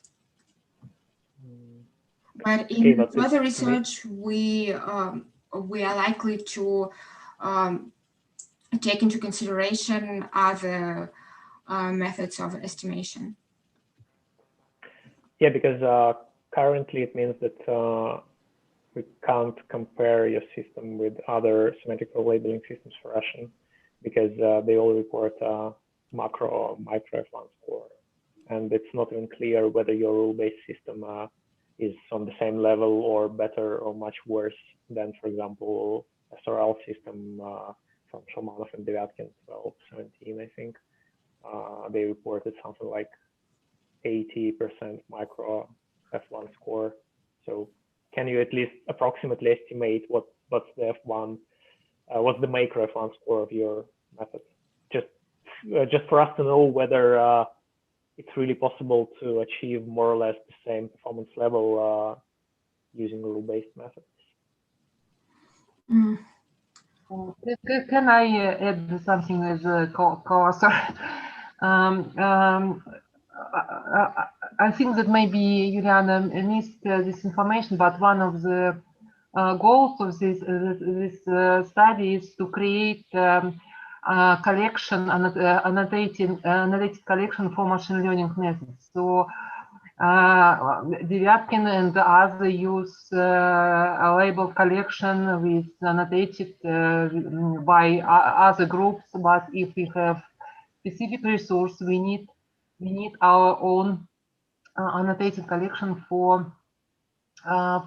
using machine learning method, maybe method by Devyatkin and others. But in fact, this is effort is to help us to create to automate to do training collection semi-automatically at least. So we use rules to annotate titles. We can do some correction. We can then to use some rules to internal tendencies of news documents, and as in the end of this process, we will have annotated collection at least. Mm-hmm. So it's not it's other some other direction. So we do not compete with machine learning, but try to automate annotation of data. Okay, I see. Thanks. So 1 minute left. I have a quick question about, can you use Russian frame bank to enhance your system? I also can answer because Juliana worked with titles and the extraction, but in other, yes, we try to restructure frame rank data because some words from our resource is that are absent in and so we try to find intersection to adapt and to connect together those parts. So it could be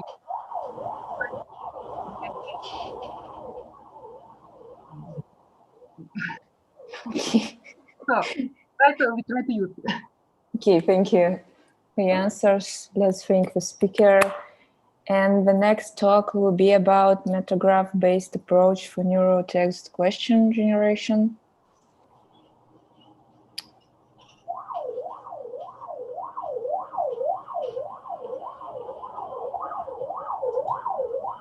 So let's start. Is everything fine? Can you hear me? Yes, we can. And I hope. Hello, everyone. Okay. My name is Marina Belyanova. I'm from Bauman Moscow State Technical University. And I'm here to present you the research metagraph-based approach for neural text question generation that was held by Sergei Chernobrovkin, Igor Latkin, Yuri Yopanyuk, and me. Today, several points will be discussed. First is the purpose of this research and the overview of the common task of question generation. Second is the architecture of the proposed HEIS, then briefly discuss metagraph approach and how it can be used for text representation.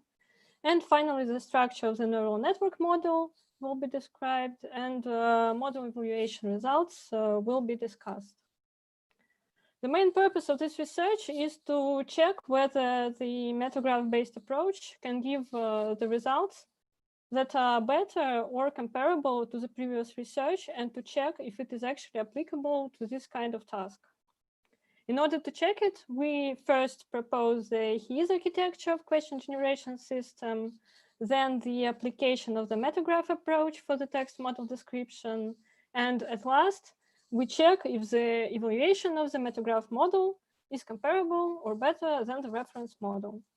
So the task of question generation. It consists of creating the mapping to the question from the X, which contains text and sometimes the target answer from this text. The metric to measure the quality of this model is called BLEU. It's usually used for translation tasks, but as the question generation is somehow similar to the task of the translation, the same metric is used. BLEU represents the intersection of the n-grams between the generated text and manually provided text. You can see it on the screen. The generalized HEIS architecture includes 4 modules: the environment, subconsciousness, and consciousness module, and then the boundary model of consciousness and subconsciousness. The architecture of the proposed system based on the HEIS concept is presented on the figure.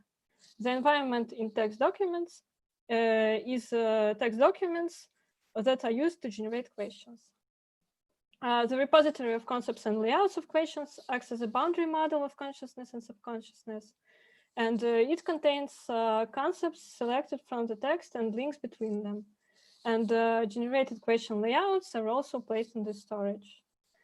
The storage is implemented on the basis of a metagraph data model, which allows semantic enrichment of concepts, as well as linking concepts with fragments of generated questions layouts. The consciousness includes a module of semantic enrichment, logical formation and correctness of questions, and quality assessment module. In this case, the hybrid question building module uses the results of the work of the logical question building and correction modules. Next to the metagraphs.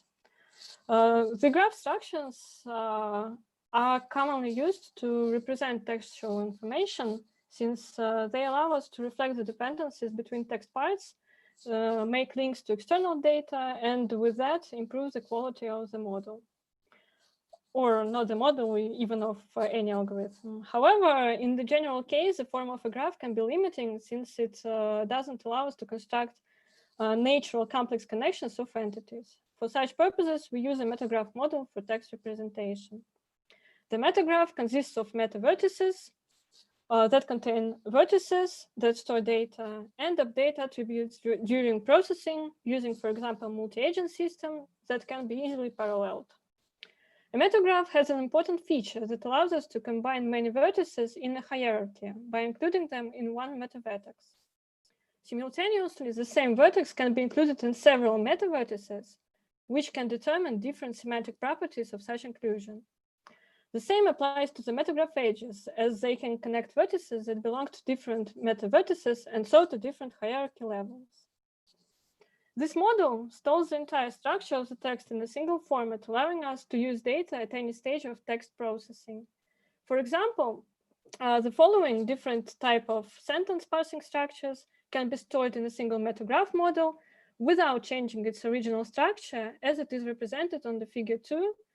There you can see the syntax tree of the sentence represented in the metagraph form. Also, the metagraph allows us to save data and text attributes and store heterogeneous text structures, hierarchies, and word dependencies, and also enrich the text using links to external knowledge graphs. And it can also be represented as a fragment of a metagraph. This allows us to expand the set of source data for use in data processing systems and machine learning tasks. Next to the evaluation.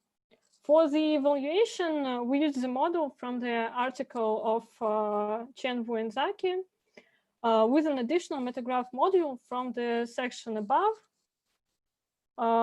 It's encoded input data into the metagraph form before training. Here, the metagraph converter is the realization of the module for semantic enrichment, and the generator is the realization of the quality assessment module. The model was fine-tuned using a grid search for the RL ratio and the dropout parameter.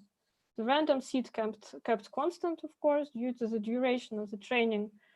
Not all the models with different parameters were trained to the end, and we decided whether to stop training or not, manually, depending on what was the BLEU-4 parameter, BLEU-4 score on the 15 or 20 epoch. We used PyTorch framework for training and evaluation. We used SPACY for pause and tagging. And all trained models were trained using the score dataset split 2. It's the dataset with texts from Wikipedia and manually marked, manually created questions to the text. And here are the results. The model trained on the data from the proposed metagraph model provides slightly better results on the test evaluation. I don't know if you can see the cursor. It may be due to the metagraph connections between nodes that the proposed model learns better. It learns how words that are not evidently connected in the sentence, but connected through meta edges behave. And that allows to generate questions with words that are better connected with the implicit context of the sentence. But this advantage can be considered modest, and for my opinion, this model needs further enhancement. And for the conclusion, we proposed the HEAS architecture for the question generation system. Then we also proved the ability to use the metagraph approach for the task of question generation. And the subject of the further research consists of broader usage of metagraph features, optimizing the preprocessing part so that it could be done better and faster, and constructing a metagraph framework for a more general task of natural language processing. That's all. And if you have any questions, feel free to ask. Thank you, Marina. Do we have questions?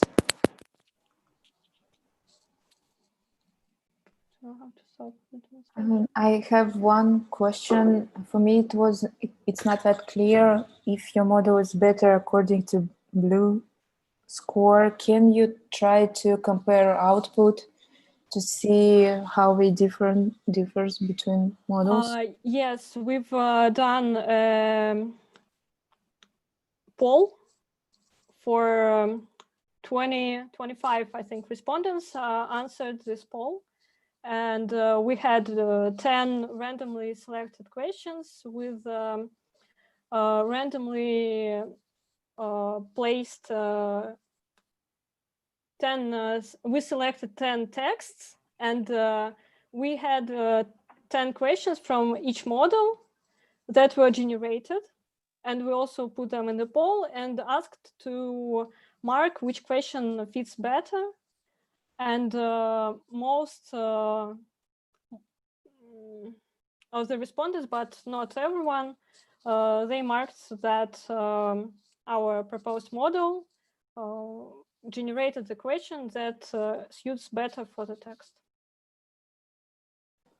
Okay, thank you. One more question from Olga. Hi, Hi. Yeah, can you hear me? Yeah, we can. Yeah. So could you go back to the slides with the dependency trees and this one. So I'm wondering whether your metagraph representation approach is only based on the dependency strategy. So what if we have constituency graphs and so on and so forth? And the second question, so when our the tree structure would be different, what do you do in this case? Well, any tree structure can be changed into the metagraph structure. And I think there was a research that showed that each metagraph can be represented in a graph form somehow. And again, the first question I forgot. Yeah, and what if we have, say, enhanced dependencies, which is not a tree, but rather a graph? Is it okay to yeah, it's merge fine. As metagraph, its structure, it's quite flexible. So you can add any vertices, any meta vertices, and you can combine them in any way you want. Thanks. Okay, one more question from Andrei. Yep. Thanks for the talk. Forgive me for possibly a silly question. So am I right that when you say metagraph in the context of this research, what you mean is actually just using syntactic information? Just using syntax information. No, we used the information from the syntax tree. And we also used an additional data source, which in this research, yes, it was quite simple. It was just a dictionary with the words that stated for surnames and names. And we just checked if we could translate the form of syntax tree, and we can add this additional information in the metagraph form, and we can use it all together to train the neural network.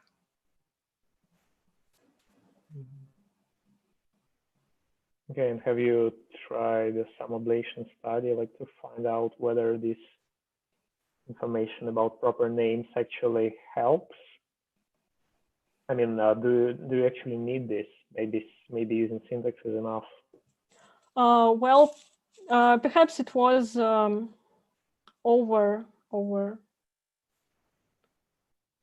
forgot the word. I think perhaps the syntax, there could be any dictionary that you want, not just the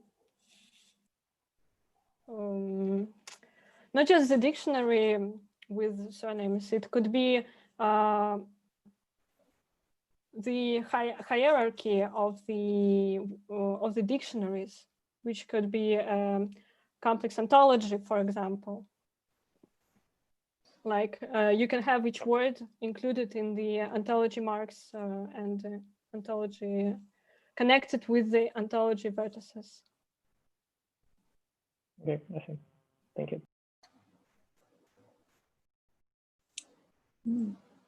Do you have any plans for future work? Yes, of course. As I've mentioned, we would like to create a framework that would help building metagraphs with this additional knowledge data. And we'd use it with the multi-agent system so that we can do this in parallel. As multi-agent, they can work simultaneously.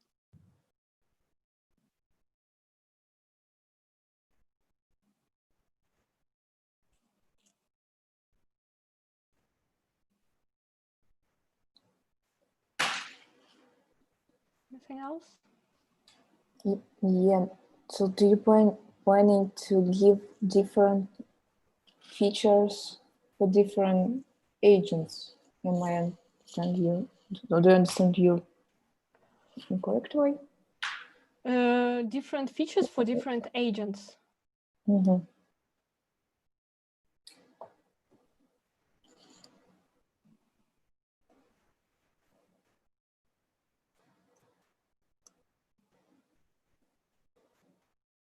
Any questions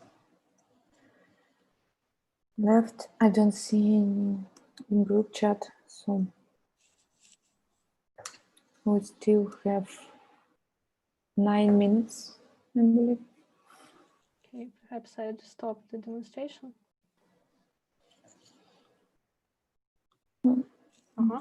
Yeah, it's better to see someone. Thank you for sharing video. Okay.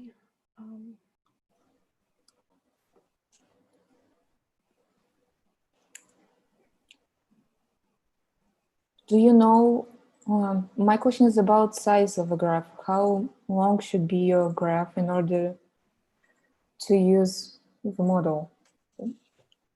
I haven't seen statistics during presentation about how much data do we need to train.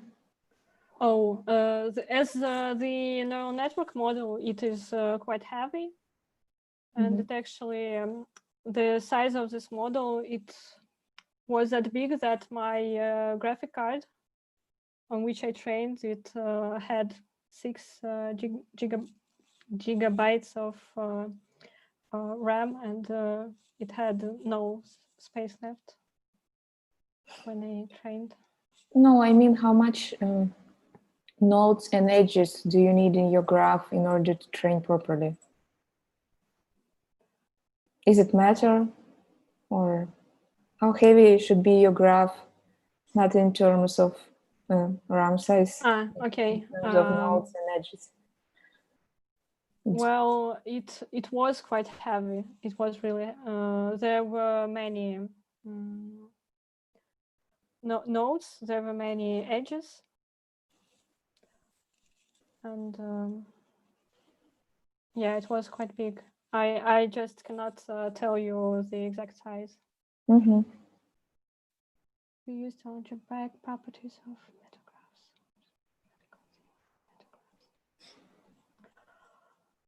So there's a question in group chat about math theory of metagraphs. Can you say something about it? I meant, there was a list of references where the theory of metagraphs, there is a book about the metagraphs and their applications in the references. I think I'd send it to the chat. Mm-hmm. We used algebraic properties. Well, in this research, I think we haven't used any special properties of metagraphs yet.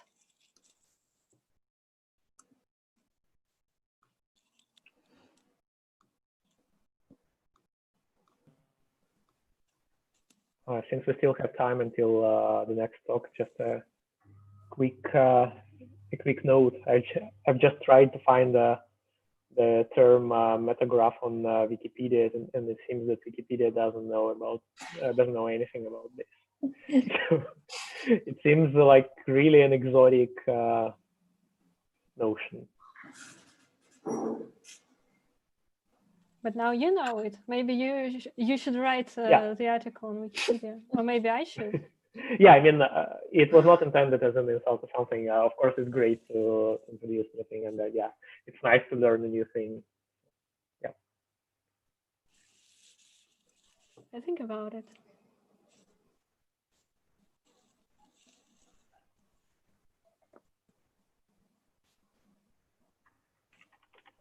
Yeah, it's unusual that term is not present in Wikipedia.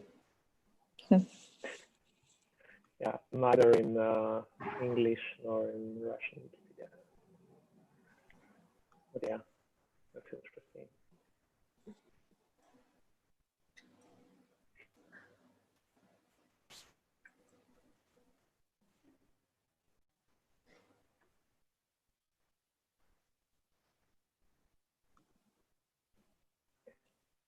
And it's also, I think, something to consider for all those who are presenting at the NLP conferences or the NLP sessions like ours. But yeah, if you use some term which is not widely used, probably it's nice to devote at least one slide to introducing it and explaining to the audience like what is it. Because yeah, it's really the first time that I see the term metagraph in the context of NLP research. Well, I had one. It's really interesting. So, yeah. Mikhail asked that it seems metagraphs are a kind of multigraphs, isn't it? Sort of. Maybe Yuri, he's in the chat. Yes, may I answer this question, please? No, it is not. It's not a kind of multigraph.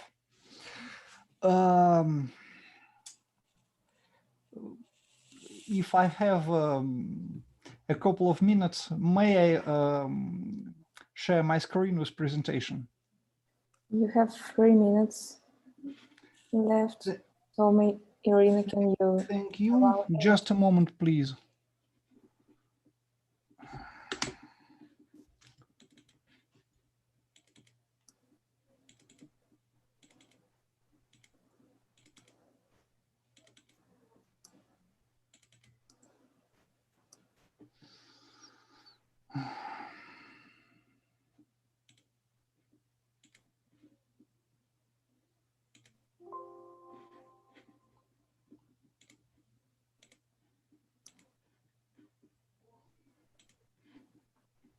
Two minutes left.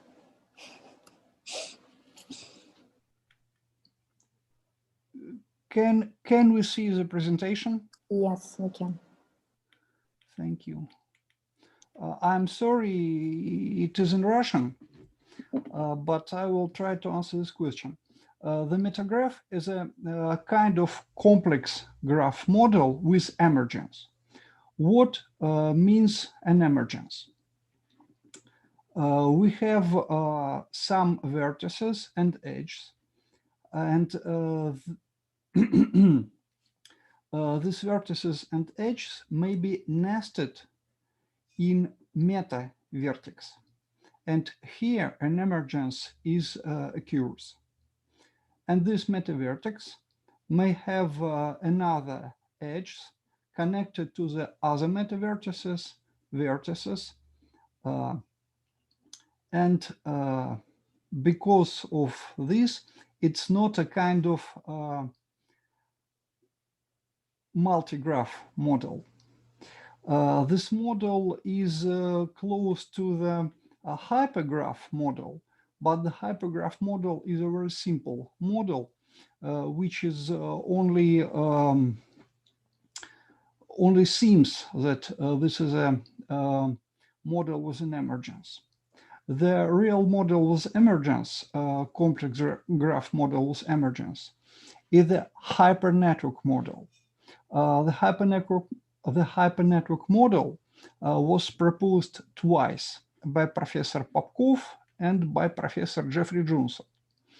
And our Professor Konstantin Vladimirovich Anokhin, using the hypernetwork model as his hypernetwork brain model. He using such terms as cognitome and connectome. This is a very interesting model, and it is a hyper network model that he used. Have I answered the question? Yes, you have. Thank you very much. Thank you. Let's thank the speakers. And let's go to next talk about summarization of Russian news.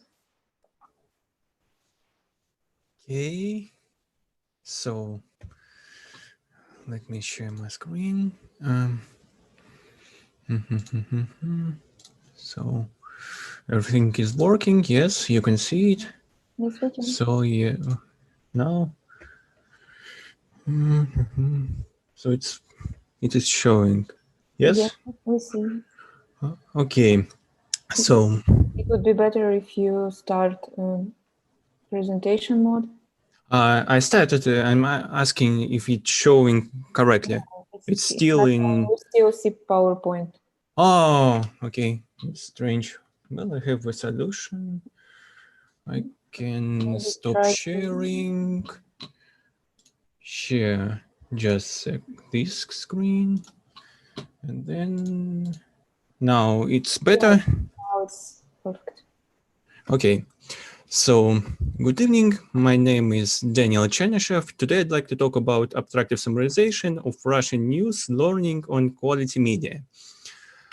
First of all, I'd like to discuss differences of existing approaches to summarization. The simplest is extractive, which constructs summary from existing text fragments. This approach is usually formulated as a classification problem.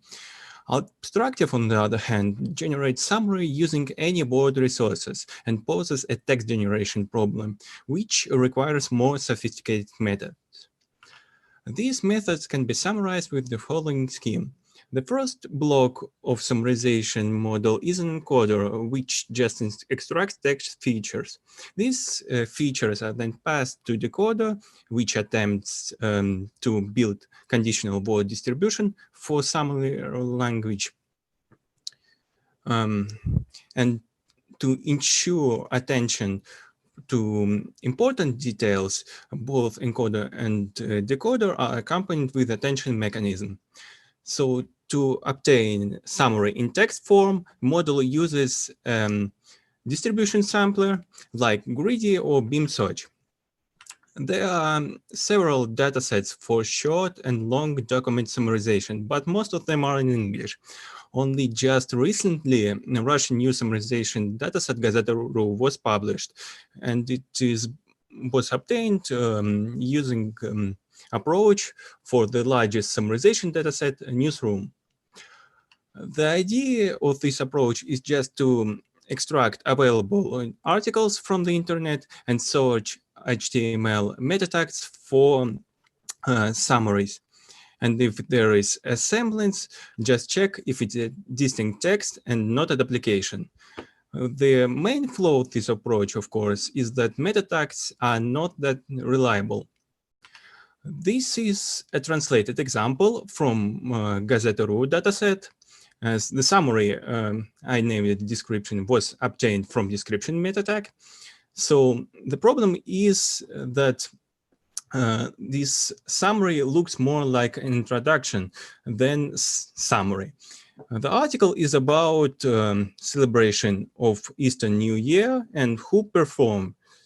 There is no information about when it was or how this Easter New Year was called, and just no information about any religion. So according to unigram overlap, this summary isn't a duplication, but about 80% of bigrams can be extracted from the text. Well, this can be explained with domain specificities. Most of journalist articles are presented in BERT's pyramid scheme, which orders story details according to their importance. So this way, usually the first paragraph summarizes the whole article. And there is no guarantee that information presented in this summary is will be present later. So alternatively to meta tag extraction, we came up with an idea of pseudo summaries. Well, all we know that different publishers may cover the same story. So we can take the first paragraph of article from one publisher to summarize article from another, similar article from another publisher. Of course, this summary may not contain all salient details and even introduce extras. So this is why we call it a pseudo summary. And if we choose a set of publishers for summaries and another distinct set of publishers for articles, we can construct a dataset.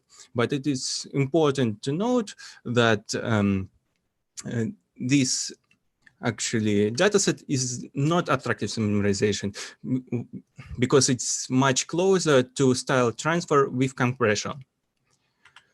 So the algorithm for constructing such dataset is simple. First, we group articles according to the idea of cosine similarity. Then we list top k similar articles and calculate context similarity for them. And the most relevant we assign as pseudo summary source. And of course, we filter out all low quality pairs. So after TIE-FDF step, the algorithm takes form of following maximization problem. We calculate context similarity using BERT embeddings in form of cosine similarity matrix. And our idea of context similarity is the minimal similarity of most relevant sentence pairs. Using this algorithm, we constructed an experimental dataset. We collected documents from Lentoru and Commerçant publishers in time window of 3 years. And we assigned Commerçant a summary since this publisher has special emphasis on analytics, and we thought it would be more informative and laconic. So after all filtering, we were left with 26,000 pairs. And we compared dataset statistics with existing extractive summarization English counterparts. Interestingly, despite the fact that summary and source are both originate from article body, dataset lead-free and gram overlap statistics are comparable to English extractive summarization counterparts. This means two things. First, we have an acceptable level of data leakage. And second, that summary and article are related. So to prove dataset eligibility for abstractive summarization training, we tested it with BERT-based state-of-the-art. The model is simple. BERT acts as an encoder and accepts text in form of sentence classification task. The decoder is transformer-based and just 8 stack transformers. And that's it. So the main difference between our implementation and the original is that original pre-trained BERT on extractive summarization.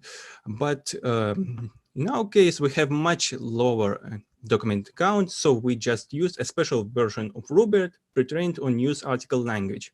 Everything else is similar, standard loss and optimizer, and the same trigger blocking to prevent token overusage. We trained model for 150,000 steps. And this is evaluation results. So we compared our model with the similar results on CNN Daily Mail dataset. About baselines. So Oracle is just a subset of sentences which maximizes bigram overlap with summary. And it is believed to be an upper bound for extractive summarization task since it uses all available text data. And it is natural to expect that good model would perform at least better than extracting first three sentences. And as it can be seen, our model beats this baseline. Overall, scope patterns are the same for both datasets, but scores on our dataset are generally lower. But it doesn't mean that our dataset is more abstractive. This is a translated example of our model. So yellow is copied part, cyan locations, green is the main event, and the gray highlighted part is summary error.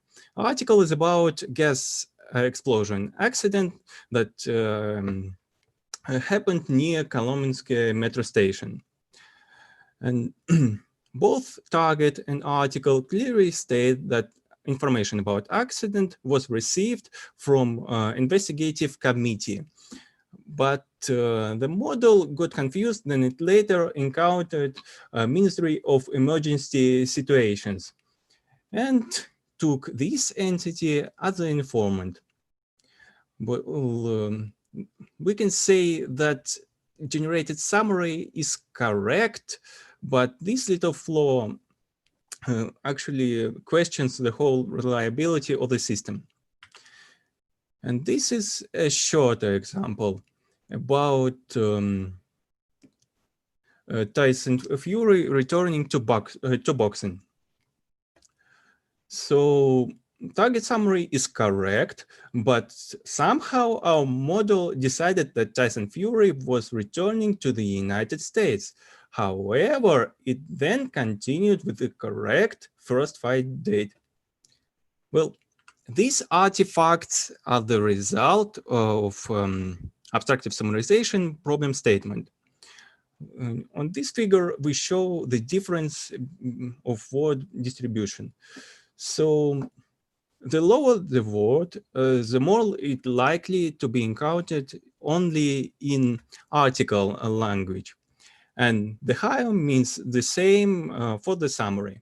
As it can be seen, summary almost doesn't have any exclusive words, while article has about a quarter of vocabulary exclusive words.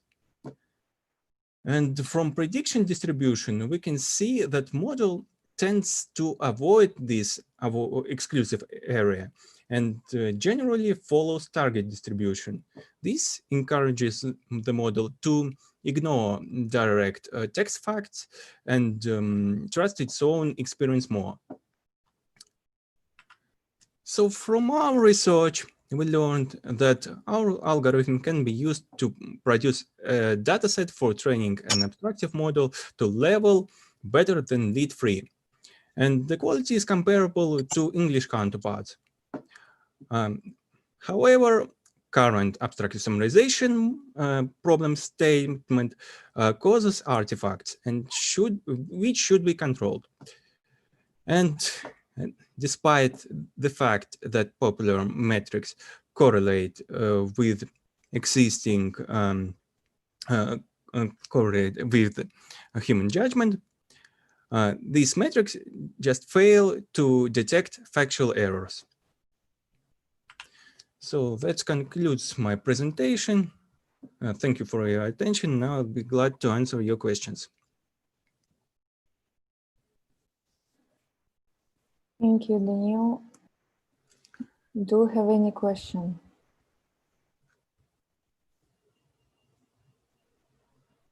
Okay, could you please summarize the difference between your research and the existing ones?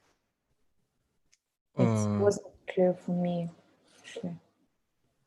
I'm sorry, summarize the difference between your proposed approach and the existing one. What's the the newsroom?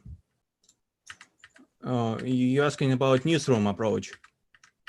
Yes, newsroom approach uses just meta text. So something filled by human. Well, usually this meta text serves as well. well, how to tell it? Well, but the problem is these meta tags are abused. They're used incorrectly, usually. So only a small fraction of all articles have a correct description meta tag. So the idea was to remove this limitation and find something more reliable.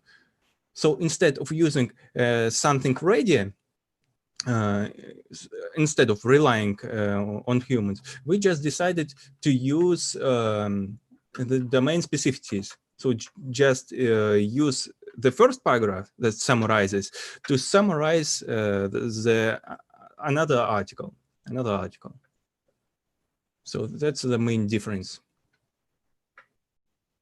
So it's purely synthetic. Did you manually check this hypothesis that first paragraph summarizes the whole article? Yes, it's actually can be seen from English datasets, actually. So the problem was with all previous abstractive summarization works that they were tested on extractive summarization datasets. Well, it isn't clearly stated that they are extractive, but newsroom, well, the authors of newsroom dataset, they proved that these datasets are actually extractive. And so they generally too close to lead free. And so the proof that the summary actually correlate with the article is lead free statistics. They should be high. So the most extractive is Daily Mail, and it's about 30 for Unigram, and for our it's 34. So it's a bit lower, but close.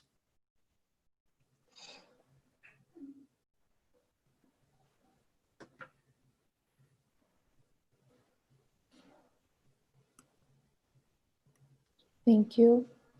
Do we have any more questions?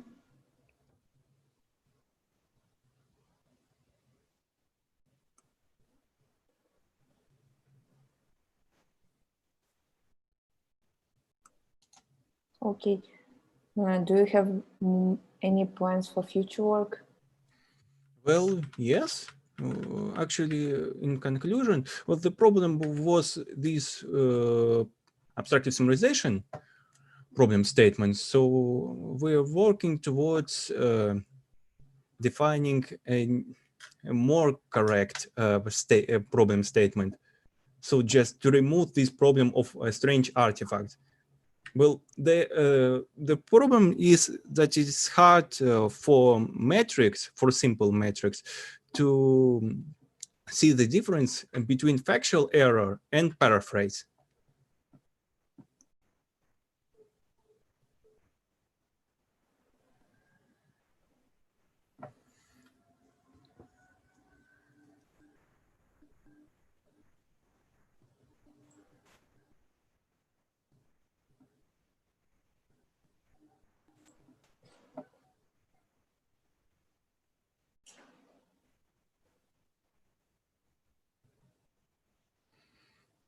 Can you say something about, compare your data set with data set what was used previously for title generation? I mean, there were headline generation data sets. Yeah, headline. Yeah, it's contact set, I believe. Not from Vkontakte, but from Vkontakte researches, which was published during shared task. Well, it's different tasks, actually, headline generation. Yeah, in terms of abstractiveness vs extractive summarization, yes, it's different, but what linguistic properties something about it? So I believe lead one is a strong baseline for headline generation. Well, headline generation is actually solved with abstraction summarization methods. I don't know anything about extractive. So it is headline generation. Well, about headline generation, it actually comes to single sentence summarization. It was done in English. The extreme summarization dataset does that. And so the headline generation just solves the same problem. So just single sentence summarization. I don't know. Well, just obtaining dataset for headline generation is much easier. Yes, indeed. But I think you did not mention this data set in this slide, I right? did not mention them before headline because headline generation is well, different task. Actually, well, it's the same text generation problem, and of course it's about summarization, but actually there is no limitations about fact set. So the abstractive summary should contain the same fact sets as the source article. The headline, of course, may not reflect all facts that are contained in the article, only the main one. So it's different tasks. That's why I didn't include them here. It's different task, but what about approaches? Approaches for the text generation problem are all similar. Well, in fact, abstractive summarization started with headline generation, and these models came from translation. So they use actually the same models. And well, it's all the same text generation approaches. Yeah, but performance will be higher. Did someone try to apply the quality, you mean, or the performance? Well, performance can be measured in terms of quality scores or manually analysis of results. So it's easier to start with scores.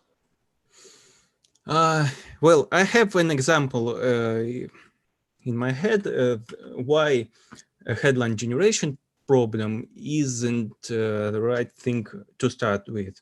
Well, we used Commerçant as publisher, and they have strange article names. For example, I'll say it in Russian, «Совет в конце туннеля». And it is actually impossible to find something similar in the article, and even just to think how they got this phrase. So headline generation isn't about summarization, it's about generating a headline that will attract more attention. Yes, it's a significant difference. I agree.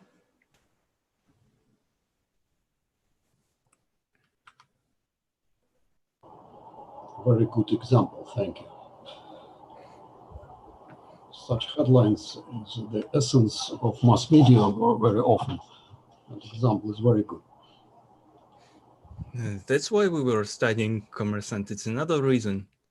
It's much harder to create something, to summarize something in style of Commerçant.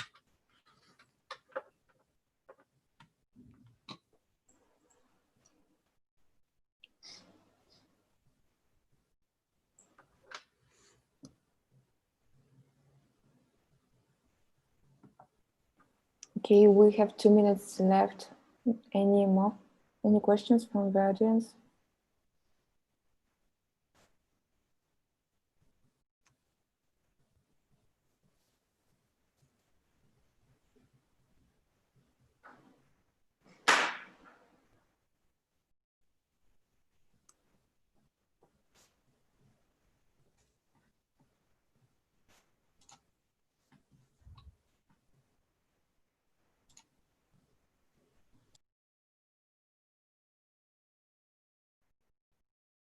Okay, let's thank the speaker and start the next talk about federated learning and identity recognition.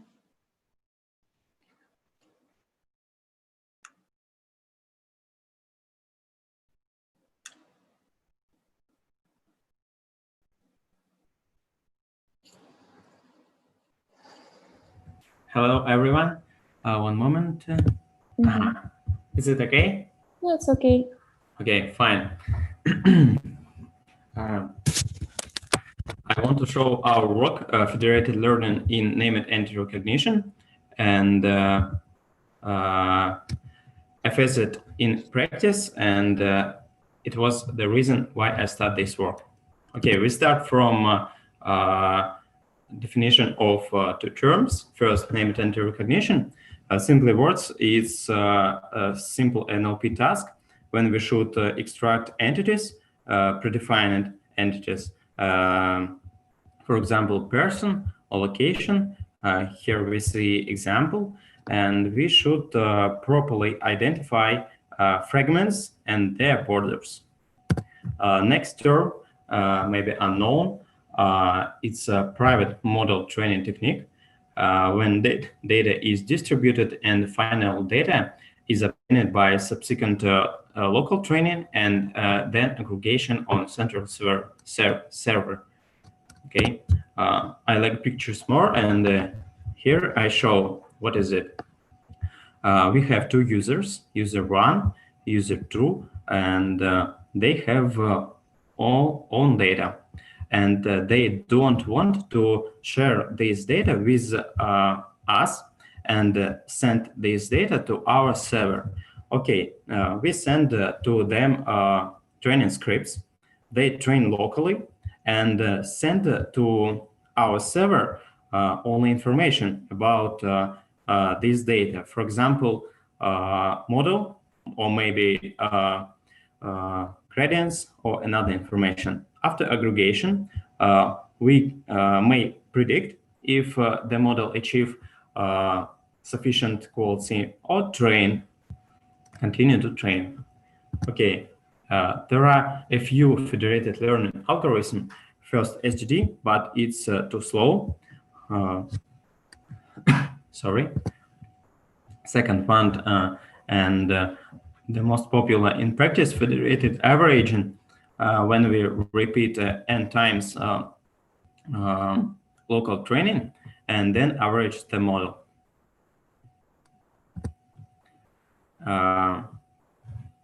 When we speak about federated model training, we compare this with base model training in single machine.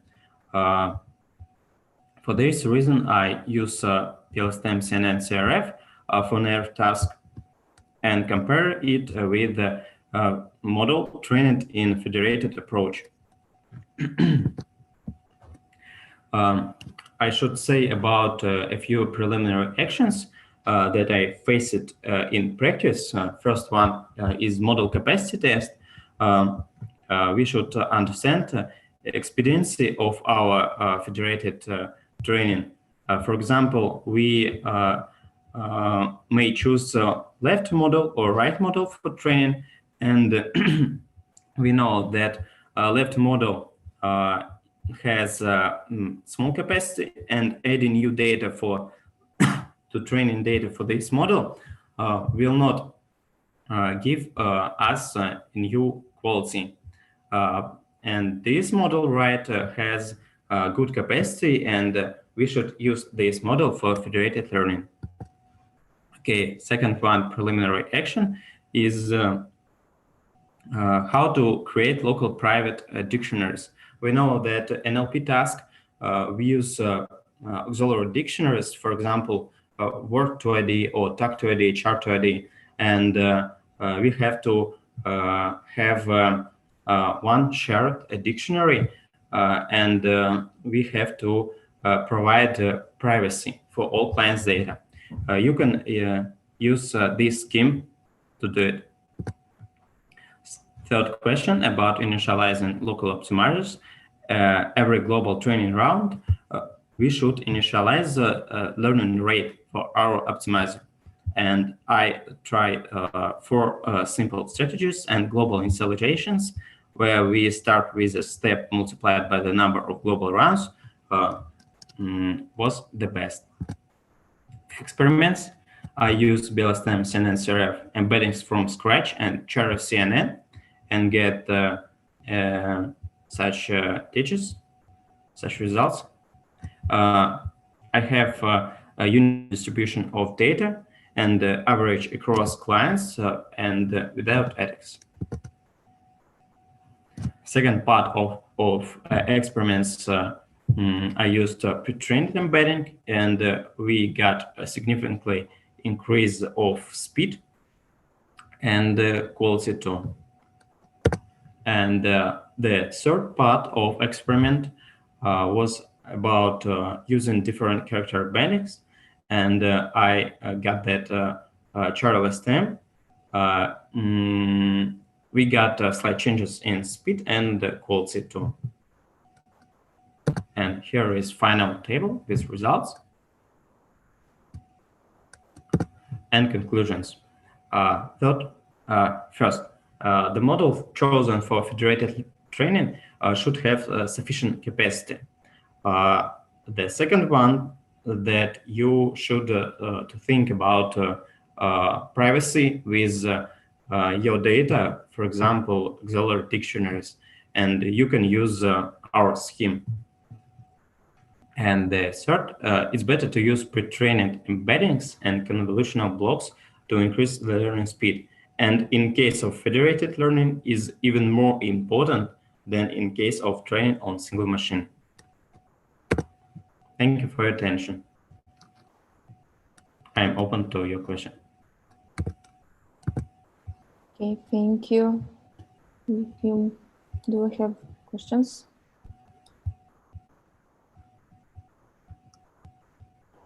May I ask the question? Okay, yeah. Of course. What are the values of amount of data on your slide on where you showed us the capacity of your method? One of the slides. Okay. Without values. Yes. Okay. It's capacity. It's only scheme. It's not about real results because I faced it in practice in my last company where I work and where I implemented such problem and such task. But for this paper, I didn't such test because it's obvious that Cornell and the PLSTM CRF is has good quality, sufficient quality and data amount.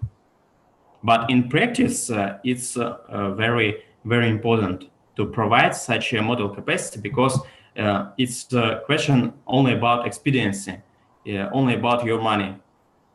Maybe your federated learning is not useful, and it will not bring you new quality of federated model. And have you tested your method on the real data? Of course, I tested, but it's a secret of my company. Yes, we tested. And you saw that I have a lot of practical questions in this paper, and I want to show that what questions you face in practice when you will implement these methods, because most of papers didn't say about it anything. And what are concrete named entities in your experiments? Are these boy, man, etc.? But were they, for example, terms, scientific or technical terms, or something? I see. I understand your question. No, for these tests, I use obvious kernel 03, and there are only four entities, and there are not any scientific and special technique terms entities in this data set. Thank you. Thank you for your question. Anyone? I have a small question. Of course. So it seems to me that your talk was more about federated learning than about memory entity recognition. Of course, actually. of course. And yeah, and without any intention to diminish the importance of this, I mean, I think it's a really interesting paper and really important issue to learn how to do federated learning, how to train in depth of data, how to train when we don't have access to data, etc. But what's the novel things which are related to natural language processing that we actually learned from this? Mm-hmm. I mean, how is it related to NLP? I don't know why my paper is in NLP section. Yes. Because you submitted it to the NLP section. Sorry, I forgot. Okay. I think that it is more about practice, how to use NLP methods in practice, because we have a lot of papers and a lot of fine results in this paper. But what we have in life, really, we have a lot of clients and they have a lot of data. And now we have state-of-the-art models, and there is a big problem. We have the best models on common data sets, and we have clients' data. And now we should to train models, but we don't have any data. And maybe this paper will have to get these results to real life, I think. Yeah, thanks. I think that I really would like to see this paper both in the NLP track and in data science and machine learning track. I think it belongs to both. Actually. Thank you. Yeah, but yeah, it's nice to have such, let's say, multidisciplinary paper Yes, in our yes, track. yes. Yeah. So thanks a lot.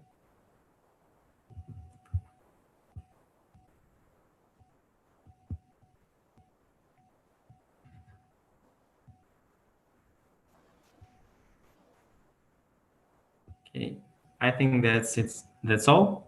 Yes, Elena, how do you think? Yeah, I think if there is no questions to you, we can thank the Stop speaker. sharing. Yeah, Thank you stop very much. Thank you Thank for your attention. And I would like to highlight the invited talk later in half of hour, in 1 hour, about why kernel is not enough. Academic named entity recognition and relation extraction corpora were suited to represent real world scenarios. So I think it would be interesting to know what's different between academic paper and real world. It's also related to this talk. You already listened. So thank you all for coming. Let's finish this session and see you tomorrow. And I think it should be added that tomorrow there will be a continuation of the NLP session.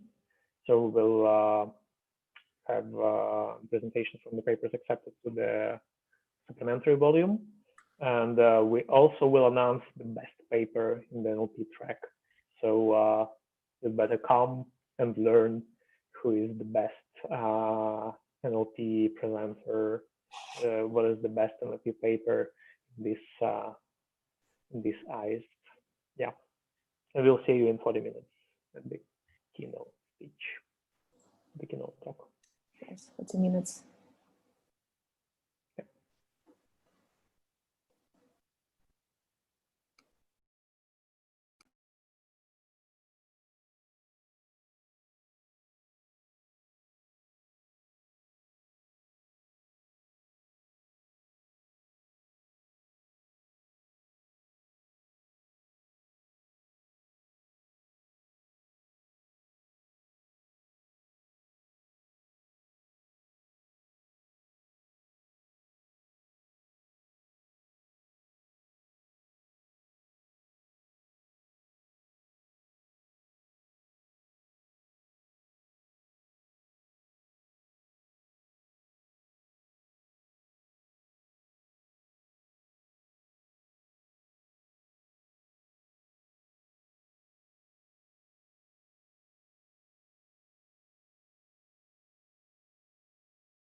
Всем привет.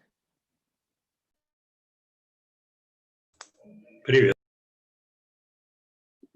У меня торжественная обязанность тебя представить, но ты пока подключайся. Ну, я, в принципе, уже подключен, но да, так сейчас я же... Ну, я думаю, что можно включить титульный слайд, чтобы все, кто заходили, сразу понимали, что они зашли туда, куда они хотели зайти. Спасибо. И тогда ждем 19:30. Торжественно начнем.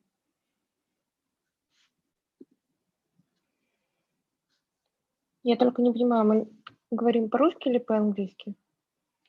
Мы старались на английском говорить в предыдущих всех секциях NLP. Мы тоже старались, и сейчас как? И сейчас давайте.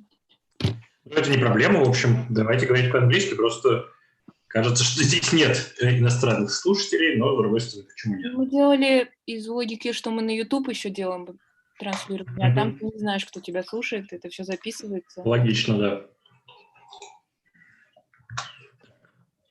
Сейчас видео, наверное, надо включить.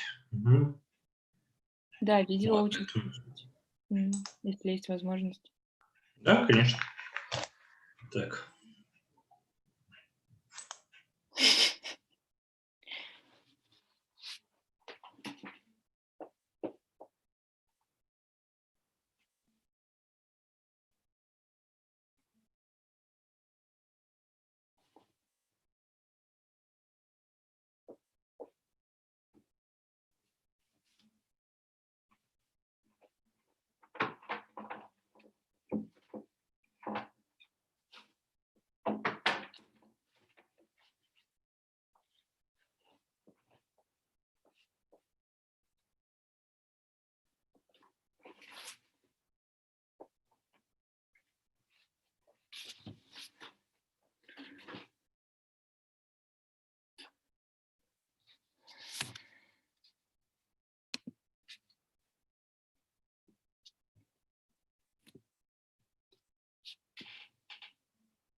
Okay, I think that it's time to start. So I'm happy to announce the invited talk, the industrial talk that will be delivered by once more from Mabi about academic named entity recognition and relation extraction in real life situations. So Ivan, the floor is yours. Welcome. Hello, everyone. Well, first, let me give you a short introduction of myself. I'm head of NLP Advanced Research from ABI and also a professor from MIPT. So in a sense, I belong to both academic and industrial world. And this talk is about a gap that exists between academia and industry in named entity recognition and relation extraction, and our attempt to bridge the gap. So, okay, this is all based on collaboration with a lot of people, some of which are present here, like Katya and Lena, some of which are not here, but, well, I'm not claiming all the credit for it. Obviously, it is all collaborative work. So I guess without, another short comment that we don't have a lot of people here. So I think you can ask your questions right away. You don't have to wait till the end of my talk. So if you have something you'd like to clarify, just ask right away. Another short comment that this is heavily based on our work that was first presented at Dialogue this year. While we have made some new advances, and I'm trying to kind of shift the focus of this talk a little bit. If you were present at Dialogue, a lot of what I will talk about is familiar to you, so please don't judge me for that. Okay, now I guess we can already begin. Okay, so first of all, like the most important part is the motivation of the work that we have conducted. Well, we all know what named entity recognition is and what relation extraction is. It is perhaps one of the most popular natural language processing tasks that are used in industry. Perhaps even the most popular, or at least like it is definitely in top 3 of tasks that are used by industry. And also it is a very well-studied task in academia. People have started to work with named entity recognition since at least 1995. I'm sure it was present on MUC5, and maybe even before that. So there are a lot of standard corpora. These corpora are well studied. State-of-the-art models obtain high scores on these corpora. And if you look at results reported in academia, one might even think that at least named entity recognition is essentially a solved task. However, we people who deal with this task in industry have kind of a different opinion on how is this task really solved or not.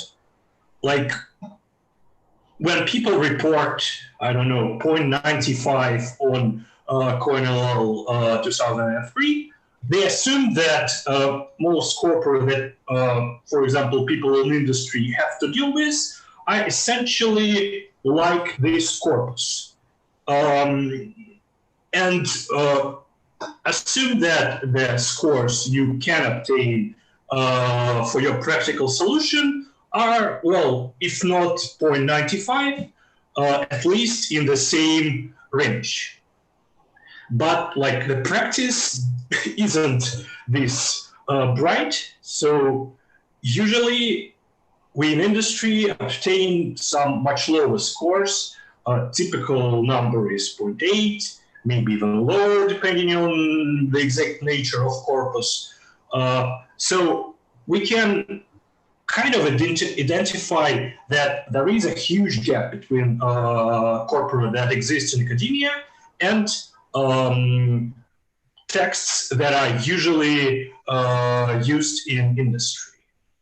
Well, during this talk, I will try to identify the nature of this gap and tell you about our collaborative attempt to kind of bridge this gap. Okay, so what what can we say about typical academic corpus used for name entity recognition or relation extraction? Well, first of all, this is like in 90% of cases, this is essentially in use corpora which contains some sort of news, and the entities that we deal with are, well, at least include standard entities, persons, organizations, and locations. And I'm not trying to claim that these entities are completely useless in academia or in industry, or that industry doesn't ever deal with news. Of course it does, but it's not the only scenario that we in industry have to solve. We often have to deal with some sort of legal texts or maybe economic texts with entities that are not that well defined as like typical entities like persons, locations, organizations, money, whatever. These entities can be context dependent. That is like the same essentially stream can be both a positive instance of an entity or non-entity. These entities can be kind of long with unclear borders. Well, all sorts of possible difficulties, and usually such difficulties are not present in academic corpora. Okay, so here is motivational part. And well, I'm not even sure that it is up to a debate, because it is very much a practical observation that usually scores obtained in industry are much lower than the ones obtained in academia. And that is not because people use some different models or have less data or whatever. Usually people use exactly the same models that I used in academia. However, the nature of corpus, of corpora, does not allow people to get the same scores. Okay, so our group has tried to collect a corpus that is, yes, please. You have a question or? No, I don't think so. Okay, anyway. So and our group tried to create a corpus that wasn't essentially the same type of corpus typically used in academia. I see that there is a question in chat, but I don't see the chat. So no, it's me writing that the questions can be asked in the chat, and in case of any, I'll read them aloud. Don't worry, I'll do the job. Okay, thank you. And try to evaluate this corpus, kind of establishing lower bound for industrial applications of name entity recognition and relation extraction, given that typical academic corpora like COINL 03 or SEMAVAL Task 8, SEMAVAL 2010 Task 8 are upper bound of typical industrial applications. Okay, so yes, now I will tell you a little bit more about the difference between typical academic corpus and typical industrial corpus. Well, as I've already mentioned, academic corpora are usually based on some well-written texts, like news, or sometimes biographic texts. And while there are some domain-specific corpora, there are not that many of them. And business case texts are usually domain specific and also not as clean as typical academic corpora. That is, they contain some less than perfect language, some irregularities, perhaps some very long sentences that are over, well, kind of too difficult in a syntactic sort of way.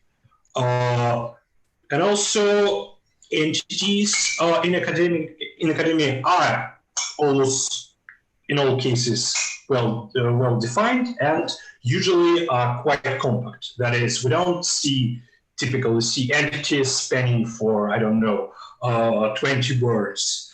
And entities in industry are basically defined by what the client wants, and sometimes client wants compact entities, sometimes client wants something entirely different, when entities can be like even several sentences long. Well, it is a scenario I personally have seen. Okay, so with our group, we try to create a corpus that is, as I've already mentioned, a lower bound for industrial applications, and so it should contain domain-specific texts. In this case, this domain was strategic planning documents. The entities should be not classical entities like persons, locations, and organizations, but then other entities. And we also wanted to have a baseline on this corpus. And because of this, we both organized a shared task on it, which was presented at Dialogue. And we also had our own baseline. I will tell you a little bit about it later. Okay. And during our shared task, we kind of wanted our participants to behave in a way people in industry do, and to avoid some restrictions usually applied to researchers. So, first of all, we didn't restrict participants to only open source systems. We allowed people to use proprietary systems.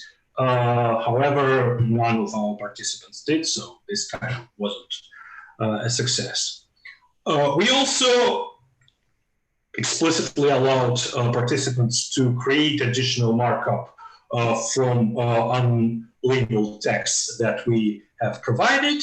The only restriction was to report it and send us markup created by participants. The motivation for this is because, well, in industry, while it is sometimes beneficial to work with model, it is often beneficial to work with data too, and marking up additional data, while is a time-consuming and not very interesting process, can often result in decent improvements. So sometimes instead of tuning your model, you have to mark up additional data. So this process, we wanted our participants to be able to emulate, and in order to make these processes easier, we provided a large corpus of unmarked text of the same domain. Large is something around 300 million tokens. So it is a decently sized corpus. The size of corpus even allows to train language models. And this is kind of what people in business don't always have. But of course, obtaining unmarked data is much easier than obtaining marked data, because client can give you some unmarked text, but making client to mark up your data so that you have a sufficiently large labeled corpus is, well, very much a utopia. Okay, so I've already mentioned that the corpus we have based our work on is a corpus of strategic planning documents. This is from Russian Ministry of Economic Development, and each federal and municipal subject publishes some number of strategic planning documents per year. This data is open, so you can collect it and use it. Why this corpus is well suited for testing industrial scenario? Well, basically because it is sufficiently large, it is domain specific, and the domain isn't typical general domain that is present in use. The texts are more or less uniform, that is, they are written in a very similar way, and of course share the domain, often of the same size, and so on. Okay, and well, usually these texts are written in a very similar way and have a very fixed list of modalities. They elaborate about some present problems of society, and given these problems, try to plan how these problems can be rectified. So, okay. We have selected the entities in this corpus ourselves. Here is a list of them. Well, okay. You can look at all the entities. I will probably announce only, tell you a little bit more about only a couple of them. But basically, these are entities we have ourselves picked up and marked up. So in a sense, this scenario is kind of artificial. However, as I will tell you a little bit later, we do believe that these entities can be useful for analysis of e-government documents, and we have published an article that describes some specific ways these entities and relations can be used in real-world scenarios. Okay, anyway, we have something like 9 types of entities. Well, let us look, for example, at entity activity. This is basically as some event or specific activity, for example, restoration work, drug prevention, and so on and so on. Well, obviously our texts are in Russian, so here you can see an actual examples in Russian. Okay, another type of entity is, for example, a matrix, some sort of object on which a comparison operation is defined.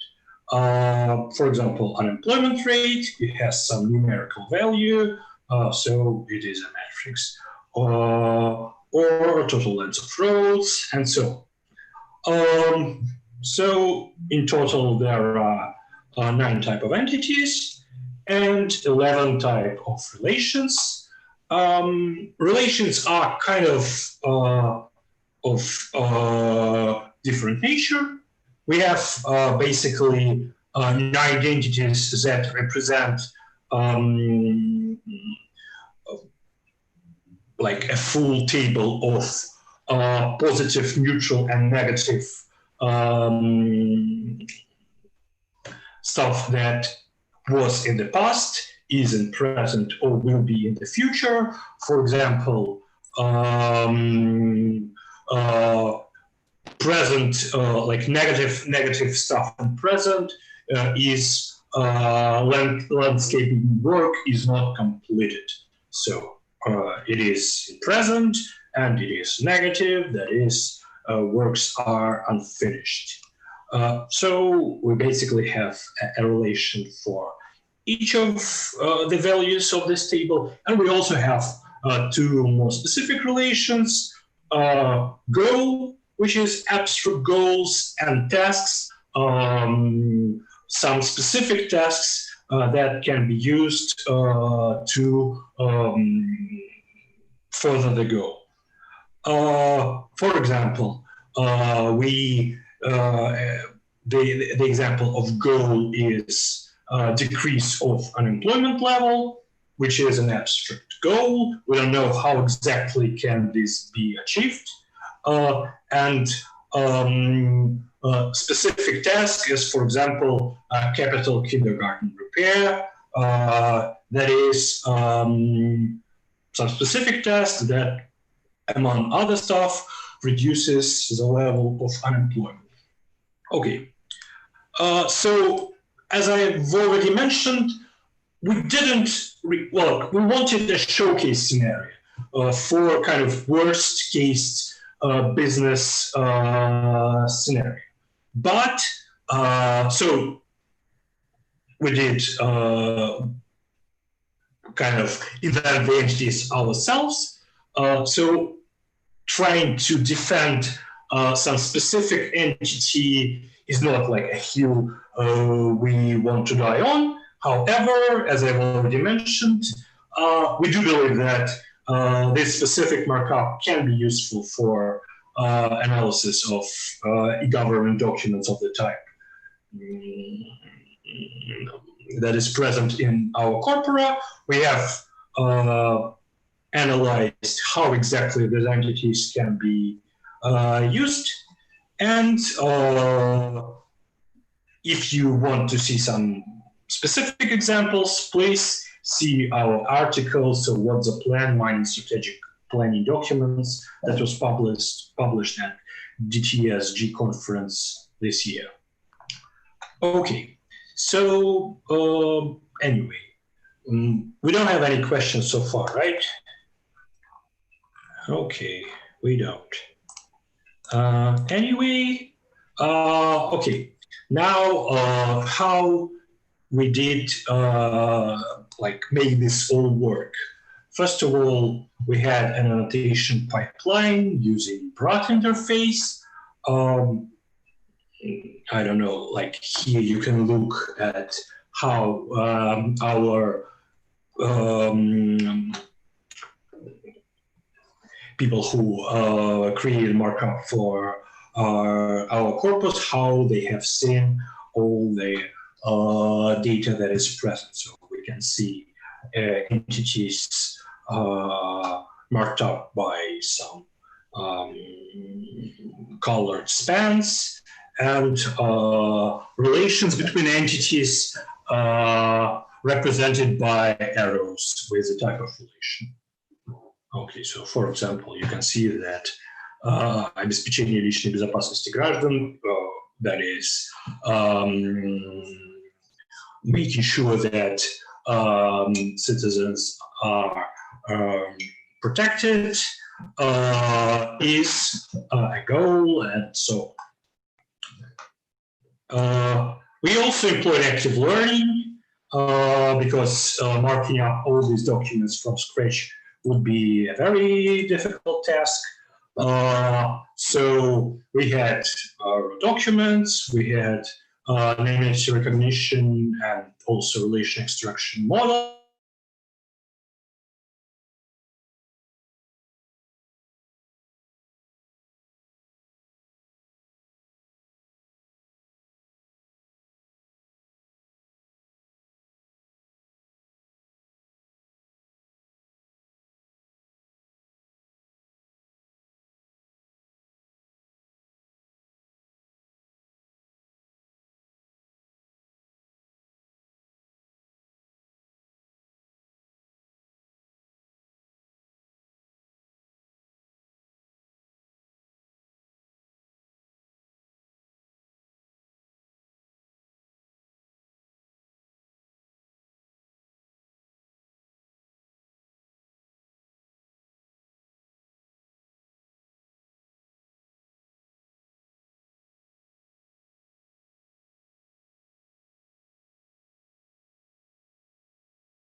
I'm sorry, I think I had an electricity issue. Do you hear me once again?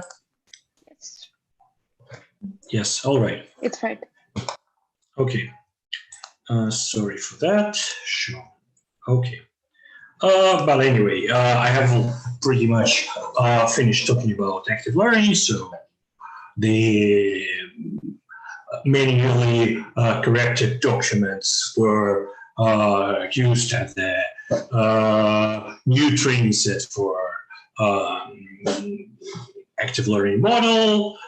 It was updated, it created some more documents and so on and so forth, which is basically a very typical scenario. But anyway, we have used it. Okay. In total, we were able to mark up some a little bit over 200 documents, 190 were in training set, 31 test set. You can look at the number of entities. Well, and we can conclude that entities typically are present around 10,000 times. So basically, it is a decent number of entities. You can also see that entities are kind of a different nature. So there are entities like binary that are very short. There are entities like metrics and act that can be up to 10 tokens. So we have diverse entities, and some of these entities are indeed lone entities that are usually not present in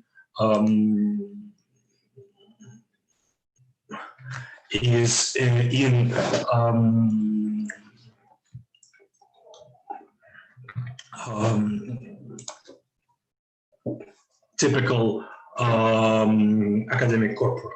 Okay, I see a question from Daniel Koshevich.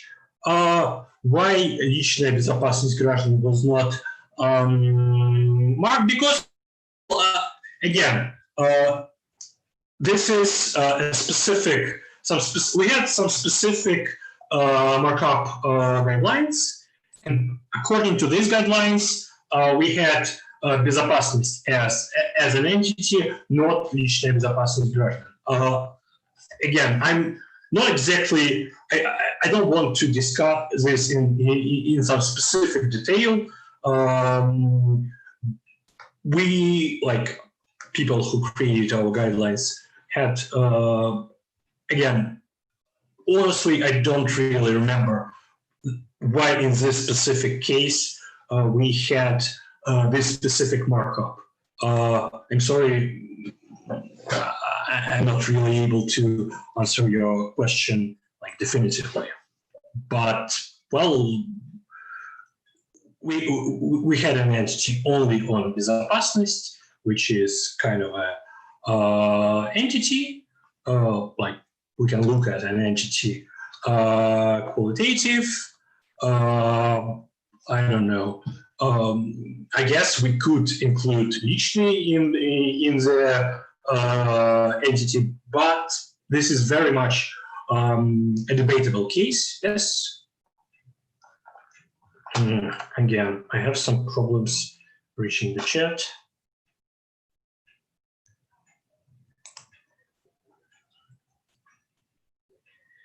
Okay.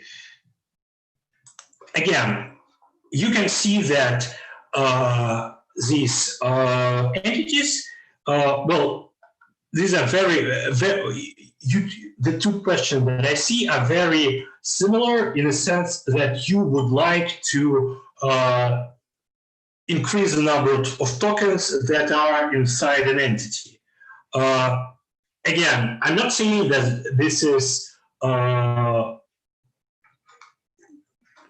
not how we should have done, but since this is kind of an industrial scenario, and in an industrial scenario, it is often that borders are, well, kind of arbitrary.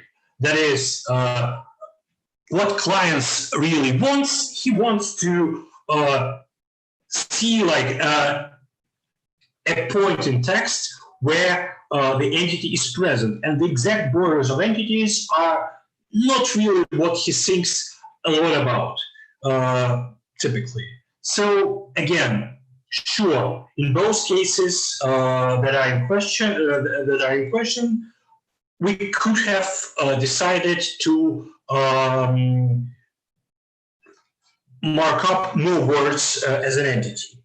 However, the guidelines we had didn't really have this type of markup, and well, it is in a sense how often stuff in business is. So the guidelines from client are not very well defined, vague, and you just make some not arbitrary choice, but like a choice that is convenient for you. In this case, we made this kind of choice, and well, that's it. Do we have any more questions?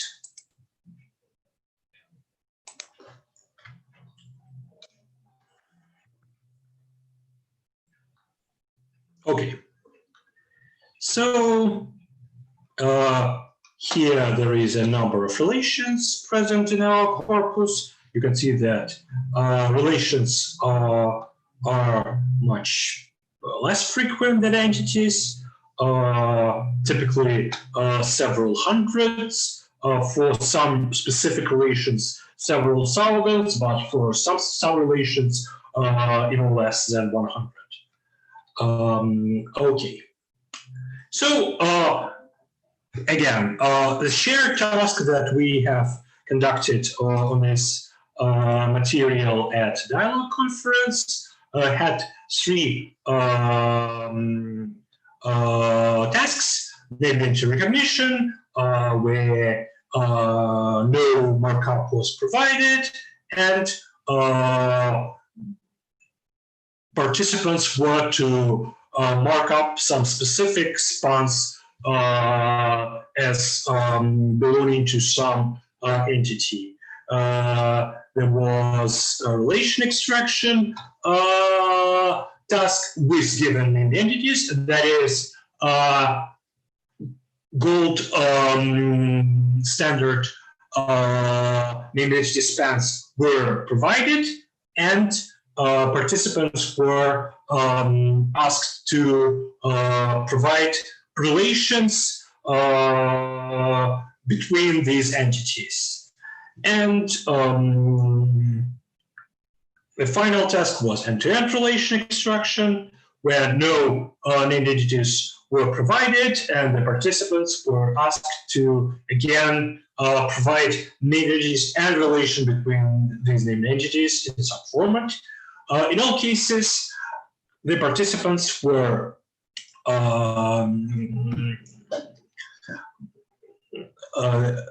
the tasks were measured by micro-averaged F-measure. In case of named entities, it was span-based F-measure. So these were the tasks. And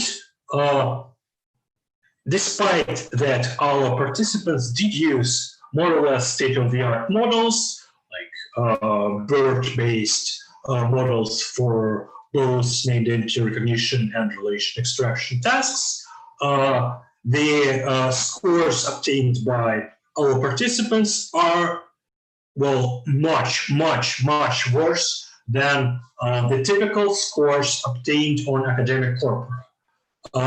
Like on academic corpus, the typical score for named entity recognition is, well, at least above 0.9, and on our corpus, the winner was able to obtain 0.56 of measure. Relation extraction is a bit worse, but again, it is much, the typical quality is much higher than 0.44 obtained by the winner of relation extraction task. So,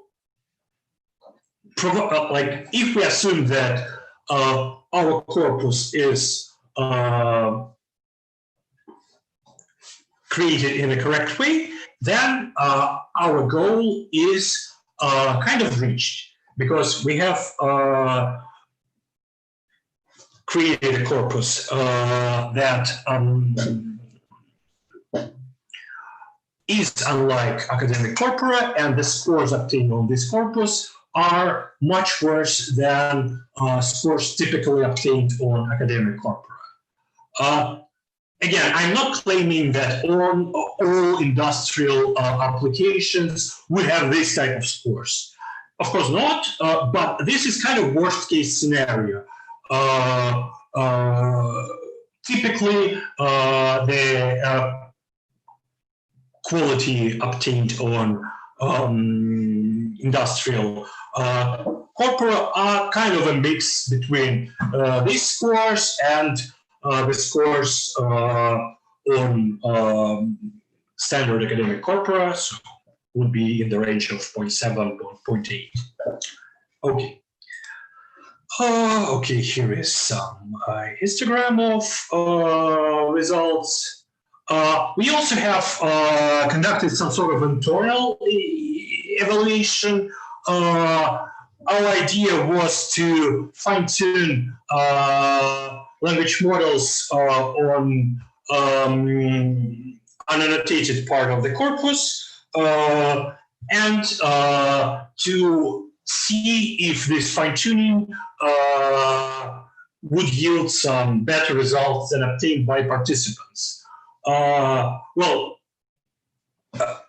surprisingly enough, BERT, fine-tuning BERT didn't really lead to some sort of increase in scores. The highest score we were able to obtain by fine-tuning BERT was 0.54 on named entity recognition task, which is lower than the scores obtained by winner. So fine-tuning BERT did not really yield some good results, and it is also lower than our BERT baseline, which was 0.55. However, interestingly enough, fine-tuning Elmo did yield in the absolute best score on named entity recognition task, 0.57. It is only a percent higher than the scores obtained by the winner on the shared task, but given the number of entities in test corpus, this is statistically significant. And interestingly enough, Elmo, we used pre-trained Elmo, but it was pre-trained for English. So essentially, all the middle layers of the model had some meaningful weights, because the lower layers were connected to English vocabulary, and the top levels were again softmax to the English vocabulary. So only middle layers had kind of any sense. But nevertheless, pre-training this type of format did yield the best result. I'm not exactly sure how can this be interpreted. We are still trying to analyze it, but well, somehow it is a successful scenario. Okay. Okay, now about relation extraction. Relation extraction, as I mentioned, as I've already mentioned, the highest scores obtained by participants was only 0.44, which is not a lot, but I guess this is the type of scenario we created. Now I'm going to claim that the participants did indeed use SOTA-like architectures for name entity recognition. Some sort of BERT were used by two participants, like multilingual BERT plus multilayered perceptron, or RuBERT plus multilayered perceptron. But this is basically SOTA-like models for English on academic corpora. So we don't, well, we cannot explain the quality of results by claiming that the models used by participants were not top edge. The same situation is for relation extraction, where top solution used RBERT, which is like, at least it was state of the art for relation extraction at the point of the shared task. I think now it was kind of beaten, but again, nevertheless, it is very much SOTA-like architecture. Again, the second place also used some sort of BERT-based model. So models were decent. We tried to analyze what exactly was the difference, what led to the scores that participants were able to obtain. And our answer is that models have had problems with loans, with entities with long spans. Here you can see the difference between span-based F-measure and char-based F-measure. I'm going to remind you that the participants, and we also measured the quality of models using span-based F-measure. And of course, char-based F-measure is higher.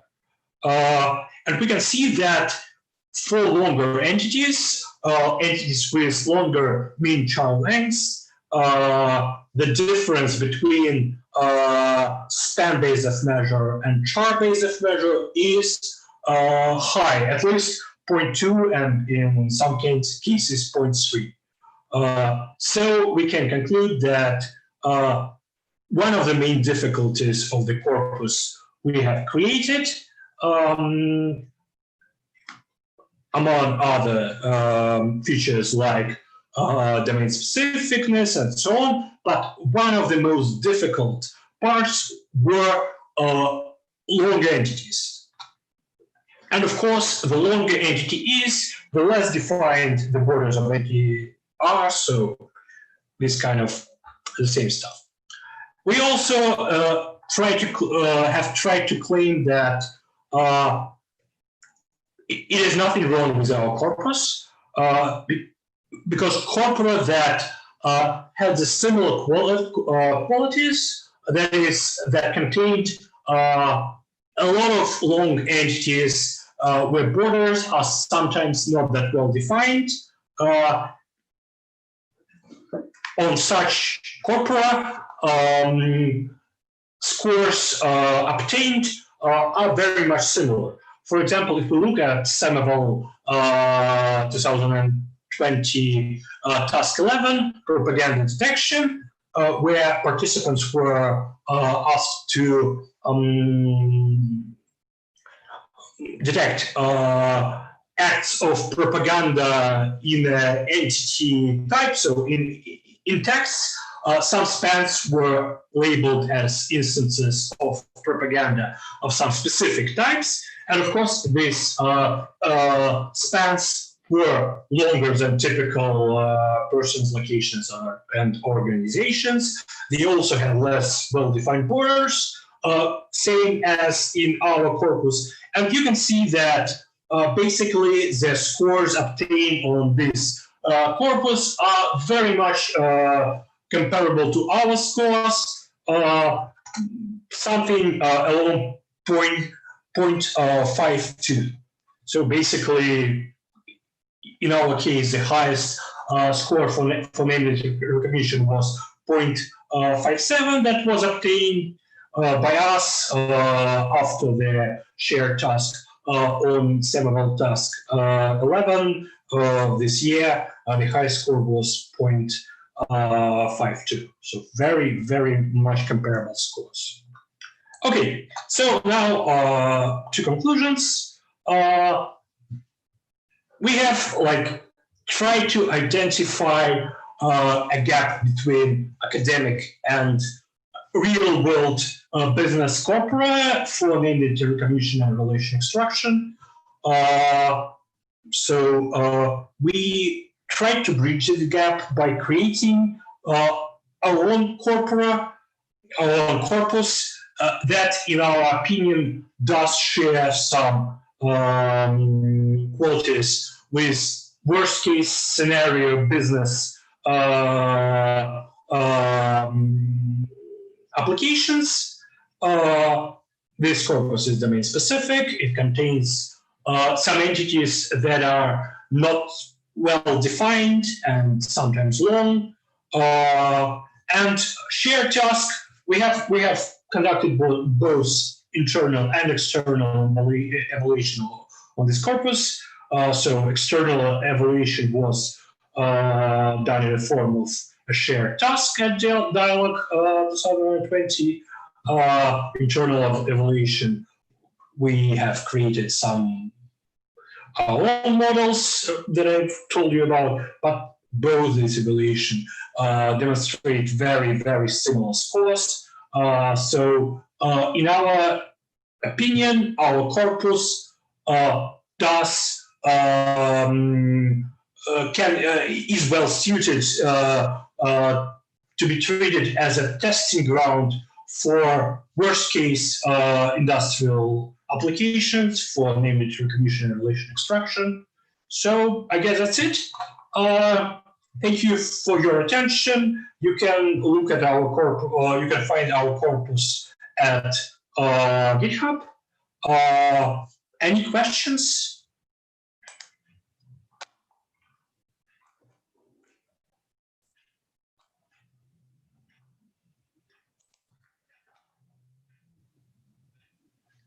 Let me then start with the questions.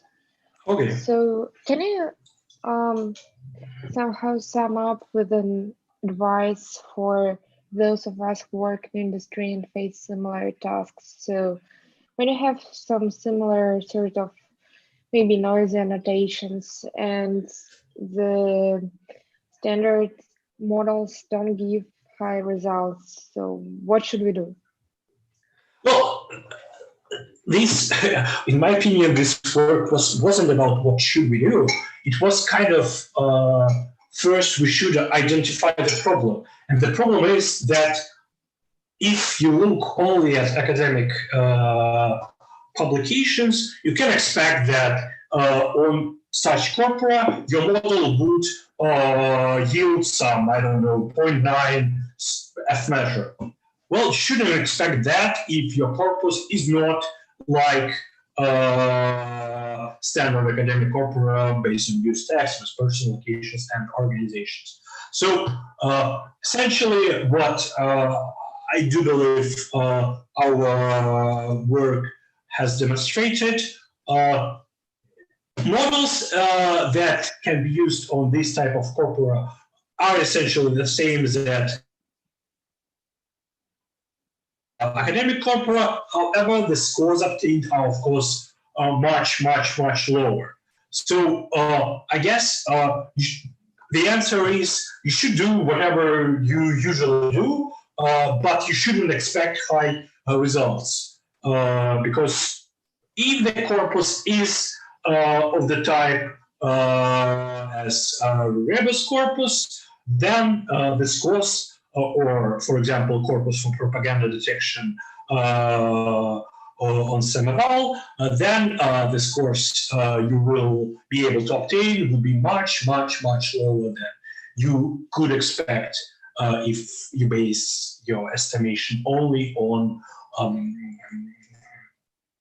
academic publications. Of course, maybe there are some sort of models that are more suited for this type of entities. These models are not yet, if they exist, they are not yet identified, but maybe someone analyzing our corpus, or maybe some other corpus, would be able to create a model that is more, that is better suited for this type of entities. Okay. So are there any questions, or should I continue with mine? Oh, Andrea, I guess, has a question. Yeah, you noticed. Yeah, actually, it's just to know, can you please get back to this very interesting slide where you had English, where you had Elmo trained on English data outperform. Yep, here it is, yes. Data. That's quite interesting, in fact. You said that you said something about middle Elmo layers being like convene meaningful information, but well, there are only 3 layers at all in Elmo, and one of them is just CNN. So of course, but what I'm trying to say that basically CNN is, well, if not useless, then kind of useless because it didn't see any Cyrillics or a lot of Cyrillics because it was trained on English corpus. And also the last layers, well, basically soft mass is also useless because it is providing distribution to another vocabulary, so only LSTM layers have kind of some sense. But somehow it works better than untrained, than just using Elmo without fine-tuning, basically than any other reasonable scenario. We have tested them more or less all. How many named entities in your data set are actually in Latin, not in Cyrillics? In Latin, I don't really have the number, but there are more or less no such entities because an overwhelming majority of entities are just some sort of Russian words. So these are not names of organizations or whatever. And because of that, basically all entities, I'm not going to give my head and claim that there is no entity in Latin script, but definitely an overwhelming majority are in Cyrillics. Mm-hmm. Can it be related to the issue of casing? Maybe your Elmo model preserved case while your BERT models didn't? We actually use case BERT, so I don't specifically. I don't know, and it's not even that. What I find most surprising that Elmo was able to obtain better scores. I have seen similar results on some internal corpora where Elmo did overperform BERT. But what is more surprising to me is that Elmo kind of benefited from fine-tuning while BERT didn't. Maybe Elmo really needs less data to benefit from fine-tune. But again, the corpus we fine-tuned both models was kind of large. It was 300 million tokens. So while it is probably not enough data to train BERT from scratch, it is definitely more than enough to fine-tune. I don't know why, but we are still trying to like interpret it in some kind of meaningful way. Okay. It was pre-trained Elmo from LNLP, right? Yeah, exactly. Cool. Okay, thanks. Yeah, you're welcome.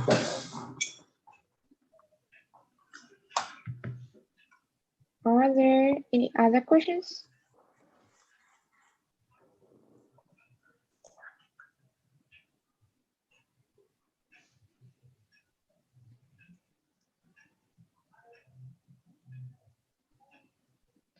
Okay, if there are none, I think we should close up this session and thank everyone for joining us today. Also, congratulate AIST for ending the first day and wish everyone to enjoy the talks and the sessions tomorrow. Okay, thank you for your attention. Bye-bye.